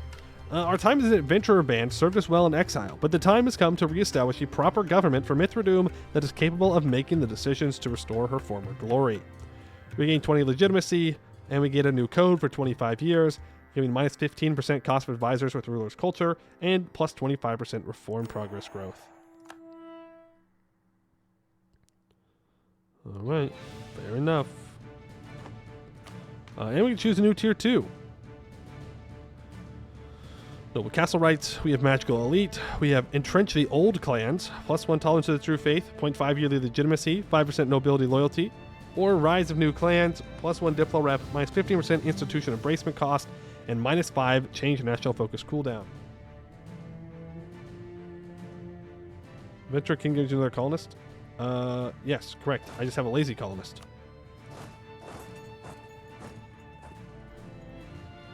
Even ones that require Republic convert to Jad, put a lot of work into this. Same thing that made to work together, he did. Okay, that's good. None of these really matter. Technically, Entrench Old Clans is better. And Magical Elite is better than that.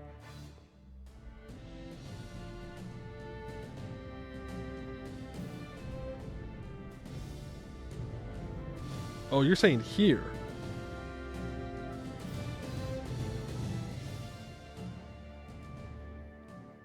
Saying this gives me an extra colonist for less improved relations. This is true. You are correct.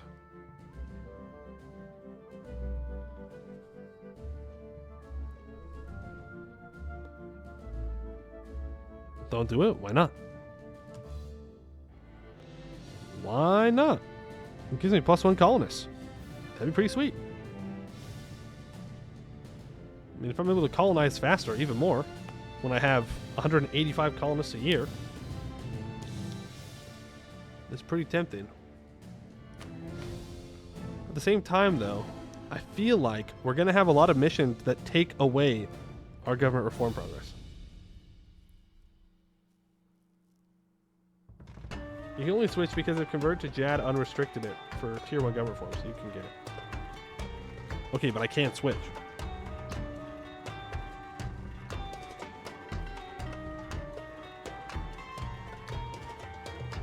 Let's just go right to New Plains.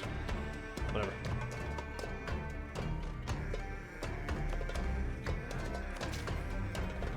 Whatever. Oh. And we can become a kingdom. Yippee! We're making decent money. We have some True Dagger separatists that want to rise up. Let's get 10 loyalty with the cartels. Because that's going to give me more dev cost reductions. Goblin cartel blackmailers.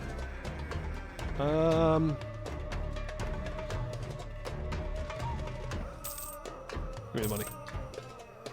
Okay, we maxed out on mill points.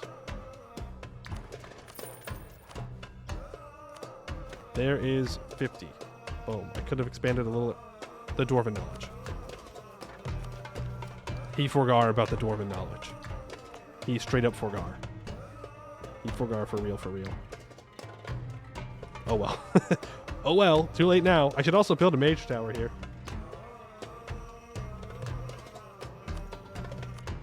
We'll build a mage tower after we dig.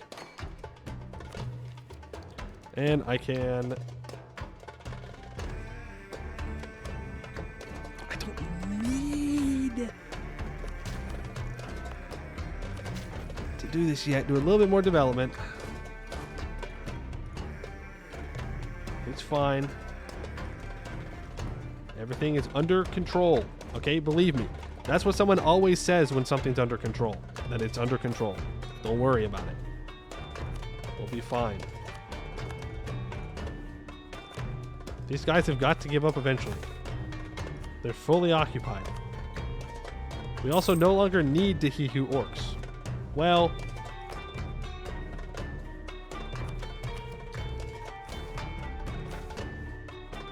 now I don't have 100 admin. It's always something. It's always something. We're on tech till those missions finish. This is true. You bring up a very good point.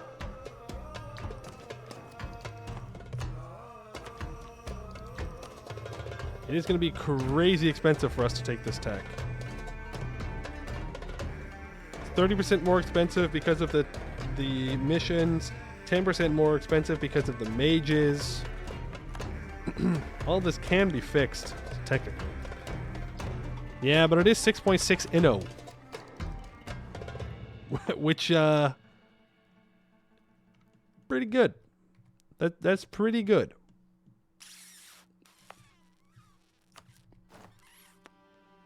Frick, dude. Frick. That's what I have to say about that. Let's get these runic barriers upgraded. I suppose there's no reason not to do it. It just gives defensiveness, so why not? It does take a while. What do you do with all the mill points? Barrage forts? You have a point. Turn the encouraged development edicts back on. I mean, I can keep developing. We can develop Mithradoom twice. Get it up to 40, so that way it can automatically dig. That's worth the points. I don't think the missions are going to be done in time. Oh, and he has given up. Take these 3. Vassalize him. Take money. Thank you. Yeah. He's going to be disloyal. He'll get over it. We'll improve relations with him. It'll be fine.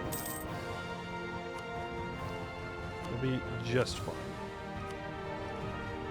And then when this colony's done, then we will send 1 colonist south towards Cad. We are going to be really spread out. Really spread out. But we are at peace, so I can... Frick. Oh. Look at that. They didn't freak out. We're digging our capital. We are repairing that hold. Was there anything else I needed to do? Because if we're at war? I don't think so. I think that was all the things. The wild card is fine for now. More colonists is good. We're gonna wait as long as we can here, but I want the Inno. I'm willing to pay the price. It's 6.6 Inno. There we go. Dig capital. We already are. Yeah. Good. We can upgrade to the Pepper and Tortoise troops. This makes us a little bit stronger. That is so toxic. That is so toxic. It was like 2 weeks after we took the Inno. Watch the VOD RIP, at least I get to skip the yapping. Daedra got a medal. Thank you for the 17 months. Not for the skipping the yapping, though. You should watch the yapping, okay? But thank you. That's cursed. That's dumb. That's dumb. Actually scammed. Actually scammed. For real, for real. Not even lying. Just straight up. Project Explosives. Rail Skulker Rebels want to rise up. Daggerrod 13 changed into Iron. That is fine. Let's start improving relations with people like Gorbarad and Abdel Ludum and Arg Ordston. Actually, Arg Ordston would be better than Abdel Ludum. Getting temporary alliances would not be a terrible idea. Company of Durin Blue Shield. You are going to have a very bad day, my friend.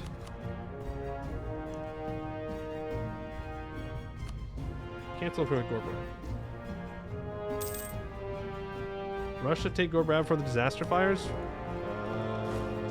Why? I mean, like, yeah, sure, I guess, but not sure how exactly you want me to rush to them.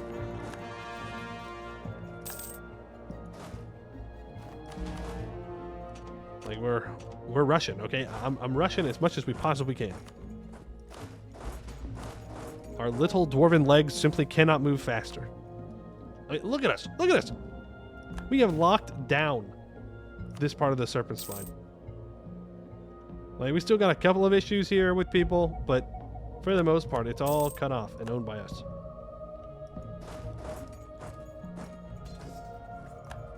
Okay, now we're dealing with these rebels. Or not rebels, sorry. Natives. Goblins are fleeing for their lives. Could screw up the Serpent's Reach missions. I mean, this is true. But don't I have to do Gorbarad's disaster? Anyways? Well, I guess I can just ignore Gorbarad, to be fair. We don't have to do Gorbarad's stuff. We can just simply choose not to.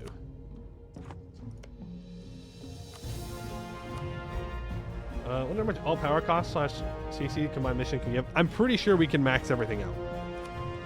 If you really do all the Dwarven missions, I'm pretty sure you can max them all out. Let's upgrade Omdir to a level 3 center of trade. Airnet Veer needs to get up to level 1, but first of all, let's build a marketplace for the estates. No, you cannot blow up my hold. Let's quickly finish this colony. Give me that cannon, please. Thank you.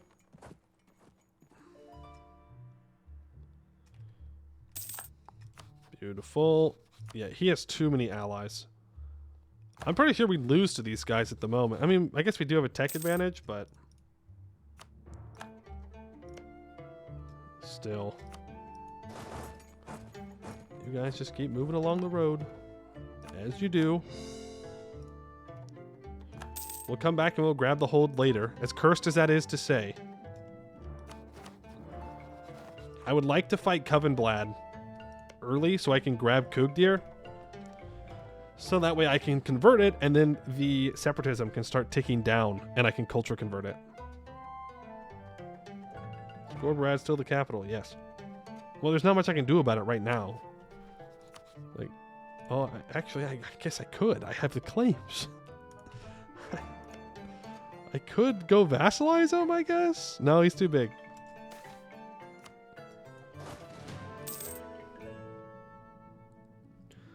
Oh, I'm going to regret expanding like this when we get the Serpents, or the Horde Curse.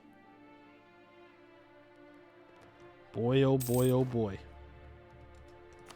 We are going to be regretting being this far out. Goods produced 5%? That's crazy. What are you doing? Why did you add that into the game, bro? Like, thank you. But what are you doing? That's crazy. 5%? You take like a whole idea group to get 5% goods produced. Oh, I can do a bunch of stuff for... Well, let's do Omdir first.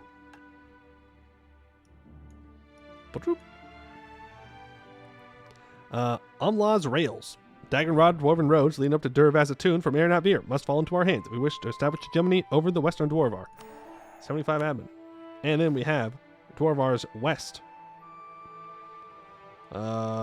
We own at least 3 provinces that are holds in this area. We get permanent claims on all holds in the Western Dwarvar. 3 development in Omdir. And now I need Omdir, no, I need Mithradoom and Airnat Veer to have 50 development. And I get 10% goods produced for 25 years. Yeah, well, that's nothing compared to our 5% from an advisor. Now I need to own Dur-Vazatun. Okay, now we need to go down. Oh. Do I see missions up here? No, I'm going crazy. I need to find Airnat Veer missions. That's Mithradoom. I think I did skip it. Yeah, it's definitely up here. I wish there was an easier way for me to go through and look at all this. But there's not. Okay. New foundries. 4 provinces that have iron have a workshop. Airnat Veer's prodigious steel output once made our ancestors a powerful economic force. We must rekindle the foundries of Airnat Veer.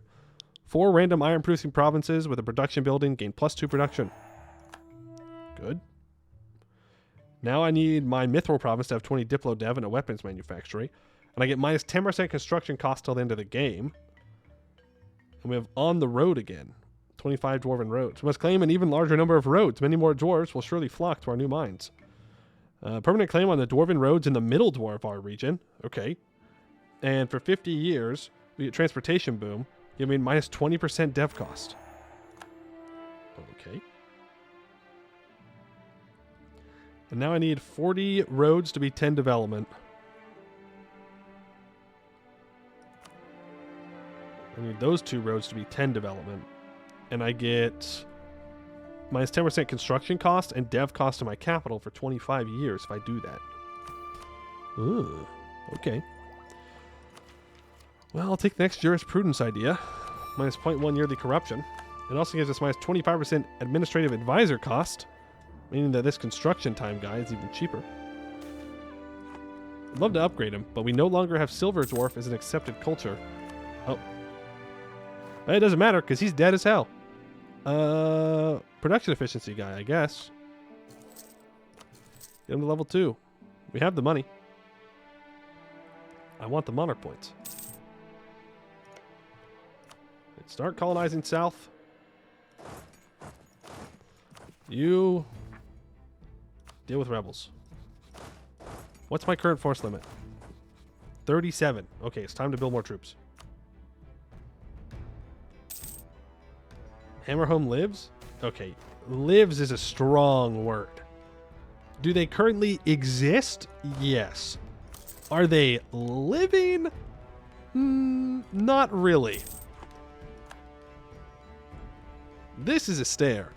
Hammerhome is chilling in the North Citadel. I guess they also technically own Eskerton as well. Technically. Dagenrod 13. Alright, just keep moving. No! The Age of the Green Tide's gonna end. That's sad. I won't get my extra development in my colonies. Because all of our roads are currently 6 development.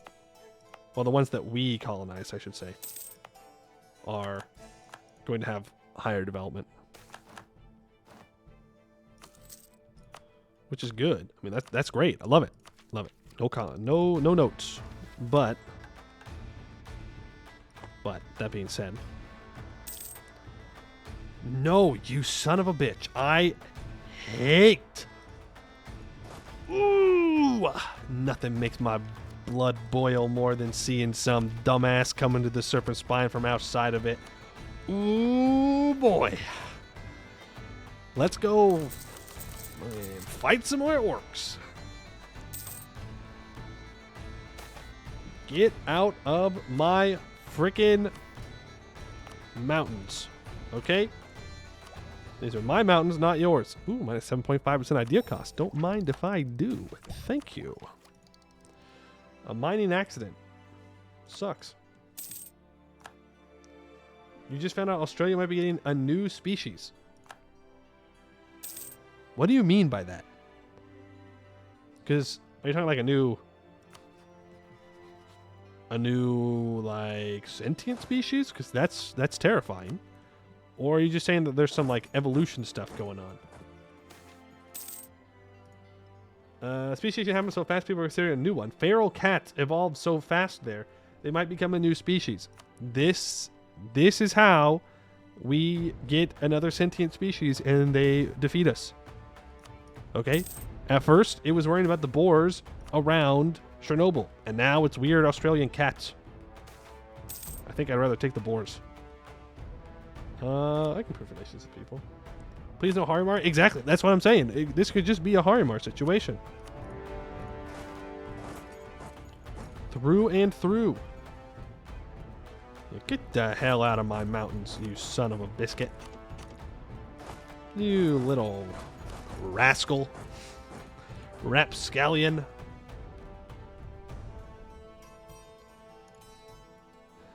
We keep colonizing. You piss off. That's my deal. Insatiable. I don't know. We can get some tolerance of ogres. That's fine. More gold. That's great. You start sieging down Steel Hill. Orlazam Ozdir has been restored. Rejoice! For it has been restored.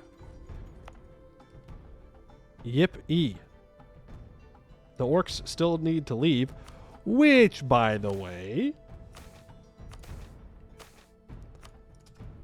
Almost forgar. Again.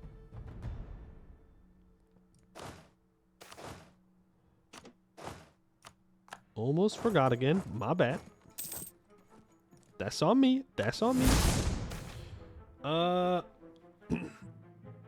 Bro, I do not know how to read that. But thank you for the follow. I appreciate it.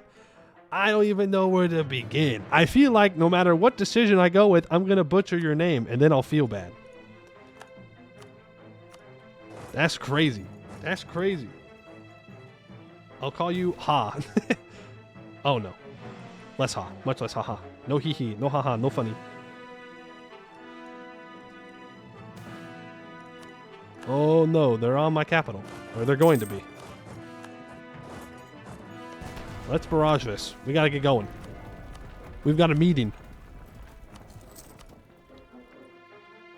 I'll take this see the inflation guy. We're gonna get our combo here. Just you wait and see. Radical reforms. Here we go. Right, you move in. There's Coronite Proclamation. Man, they're gonna ruin the prosperity of my capital. Frick, dude. No. No, no, no, no, no, no, no.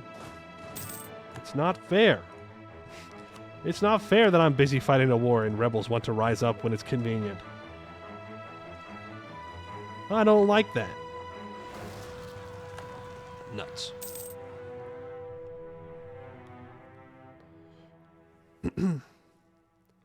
Also plays about dingoes. These feral cats are now the apex predators, so it makes sense. They become bigger with a plethora of decently sized herbivores there. Yeah, well, one day they're eating herbivores. The next day, they're eating people. Right? We know how this goes. We've seen the movie. We've read the book. We don't want to do this. I'm Blam. Thank you for the follow. Appreciate it. I do not want to fight him. I most assuredly do not want to fight him. We may have a tech advantage, but that is still a very high shock pip war wizard. Just get out of my mountains. That's all I care about. Thank you. It's really not difficult. If you don't start in the mountains, you don't go into the mountains. If you decide that for some strange reason you want to go into the mountains, I'll kick your ass. It's that easy. Alright, we are dwarves. Things are very obvious around here. We don't really try to hide it. Right, we don't need to lie. We're not some, elves or whatever. We call it as we see it. And what I'm seeing is, you don't belong in the mountains. Does Marhold start in the mountains? No. Fake hold. Not real. It says surface hold? Not real. Can't dig it? Doesn't count.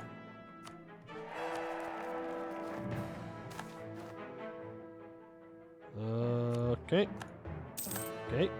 Okay. Old Duke and Rebels. Convert Omdir. Well, we can stop converting. We don't need to do that anymore. Actually, keep converting. Because it'll help us in the next age with our splendor. So we do actually like that.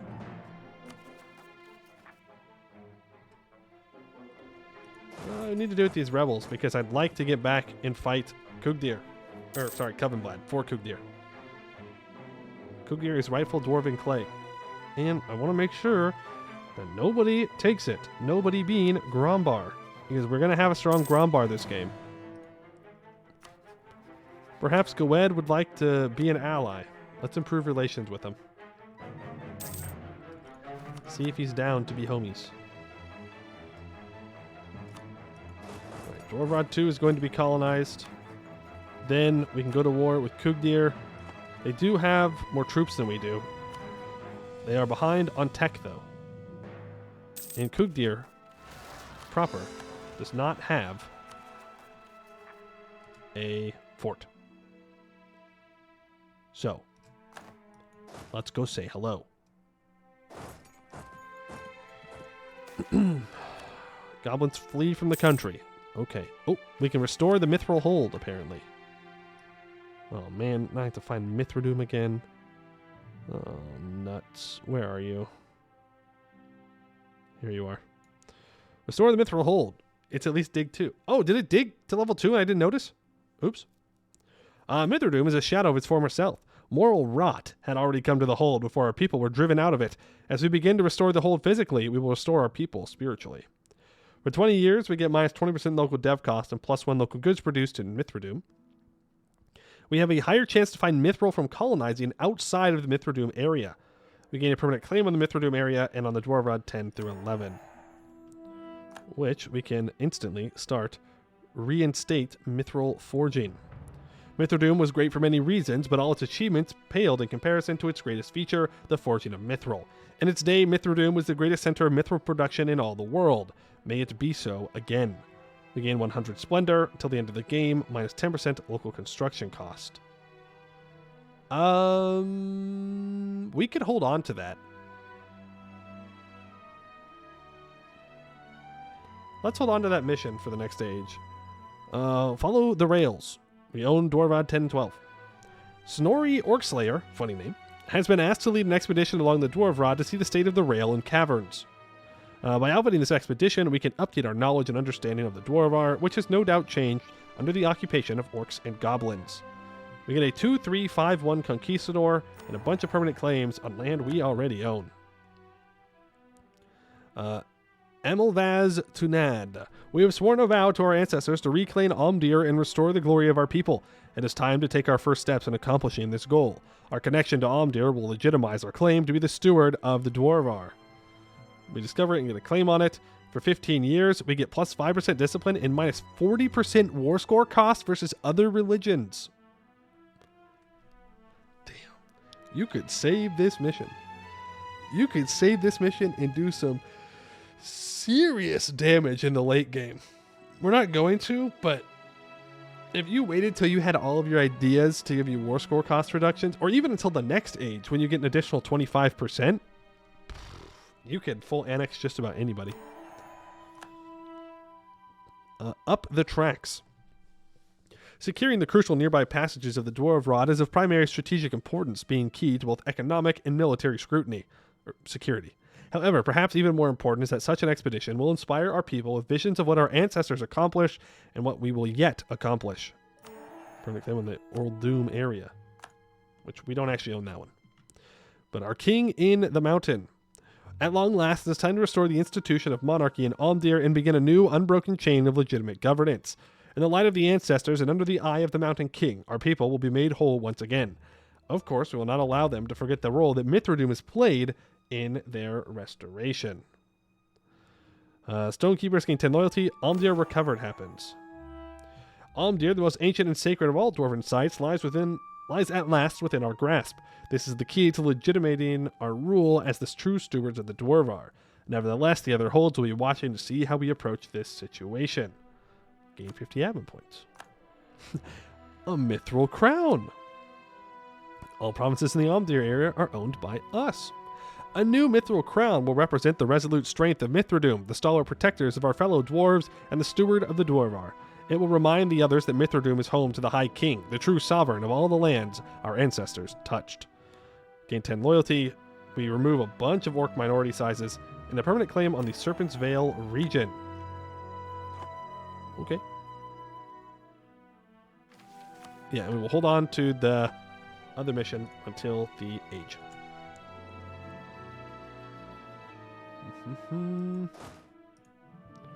I think we will do this war against Covenblad. Then we're probably good for the day there. Yeah, we sure do be colonizing. We sure do be colonizing. But we have 5% discipline right now, so let's make the most of it.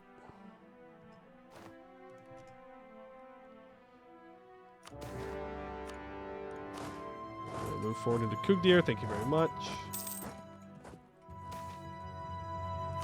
Lose a bunch of money. Not preferable. Is this a colony? Yes, it is. Okay. That means we're going to have to micro. Dude, come on. You're being mean now. Now you're just being mean. You're just being rude. Also, how long till I can integrate these guys? I can annex them in 1513. I can take 10% trade efficiency. We will do so. Let's just try and grab their capital as fast as possible.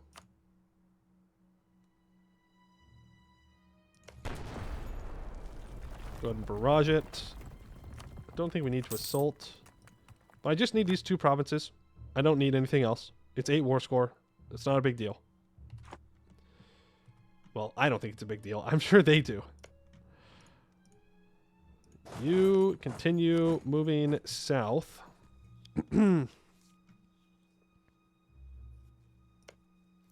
We probably want to get to Gorbarad before they annex Abdel Ludum.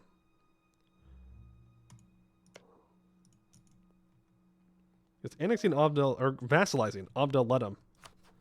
Not the worst idea in the world right now. And our truce with them is up in 1518. In 10 years, they're going to be too big by then to vassalize, probably.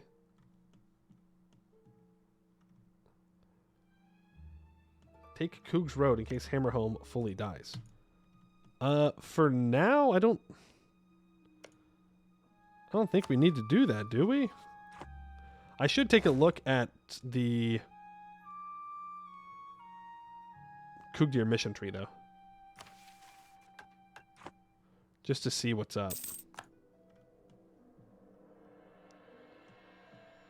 Yeah, I would really love to not be at war constantly so I can regain some manpower. Eventually, we're going to have to remove these. The Mithril Arm Cartel would accept vassalization. Probably easier to just vassalize them. Well, it doesn't matter. We can vassalize them. This will be a fun horde curse. This horde curse is going to be rough. No? What do you mean no?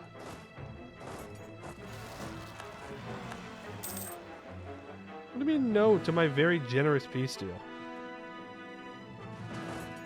Also, I don't think we need to worry about those orcs because I think they will die to attrition before they can ever siege me down. That's the way it looked, at least. Yes, construction progress. Speed it up, unless it's going to blow up my hold or flood it with magma.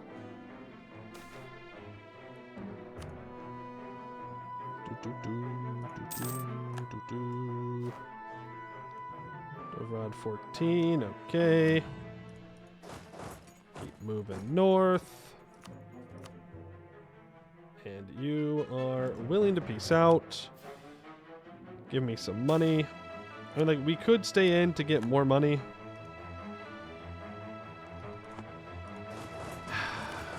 Greed is good. Greed is good.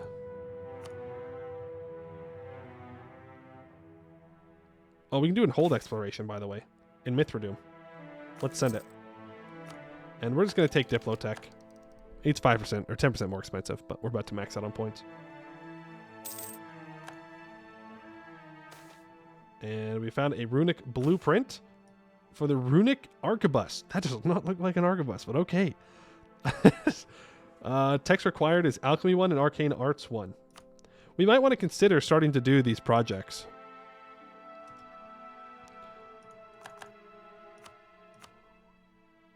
Right. I can't get war ups off of them. Fine. That is fine. We'll get over it. Bring you back. We need to go deal with the Orcish warband.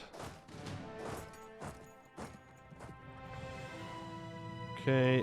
Mechanics 2 and Veteran Adventurer can be completed. Let's go do those. All the way to the bottom. Mechanics 2. Must be at least Amatech 16 or we have discovered it. We get minus 20% production efficiency. Okay, it's the same negatives, but we get higher accuracy happens in 1 year. Let's do it. I do want to do this explosive project sooner rather than later. We'll probably do it afterwards, since we have enough money to afford it now. Veteran Adventurer. We have conquered many dungeons and can be considered a country full of veteran adventurers. 5% merc discipline for 20 years. I'll click it to get rid of it, so I don't have to worry about it anymore. That's the main thing. Okay, Vassal has a bunch of noble rebels that just rose up.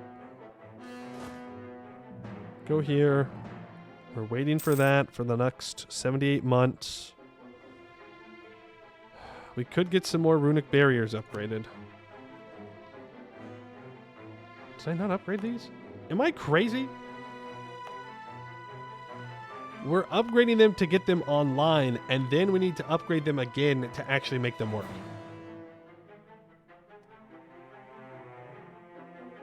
Is that what's happening here? Switch colonists when I don't have a human road? Good point. The less humans we have, the better. Okay. Well, we're definitely going to want to build a fort here.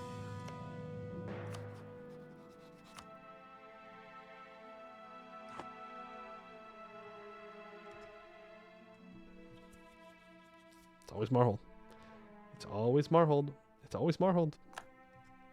Always Marhold. It's always, always, always, always, always, always, always, always Marhold. It's never not Marhold. We're going to sell seas.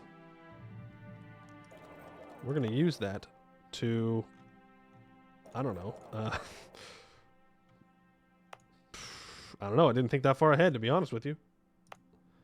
Get Air Navir up to level 2. I can start building barracks in places. There's a whole bunch of stuff. But I think we're going to call it there for today.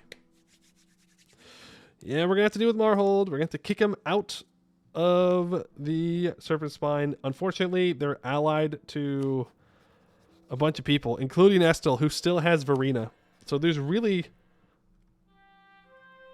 not much I can do about that at the moment. Like, I can't beat Verena. That War Wizard's going to obliterate us. If I can get some forts, though, built up, then we'll be all right. But yeah, we'll see. We'll see what we do. All right, well, I hope you guys enjoyed our Dwarven shenanigans today. We will be back at it again tomorrow. Where hopefully we can get some more missions done. We can dive into the ancient Dwarven knowledge mod a little bit more. We're getting a little bit close, but of course, as always with Dwarves, the first stream is usually the setup. Though, to be fair, we did form our tag much faster than I usually do. I usually kind of hang around in the adventures for a while, so in all honesty, it was pretty good. Let's see who is live right now. If there's anybody out there playing some Anbennar,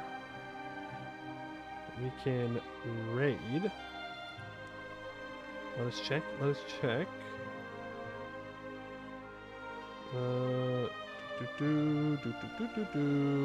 Nope, I'm not seeing any Anbennar. Which is fine. All right, so yeah, I'll be back again tomorrow. Thank you all for watching, and I hope to see you in the next one.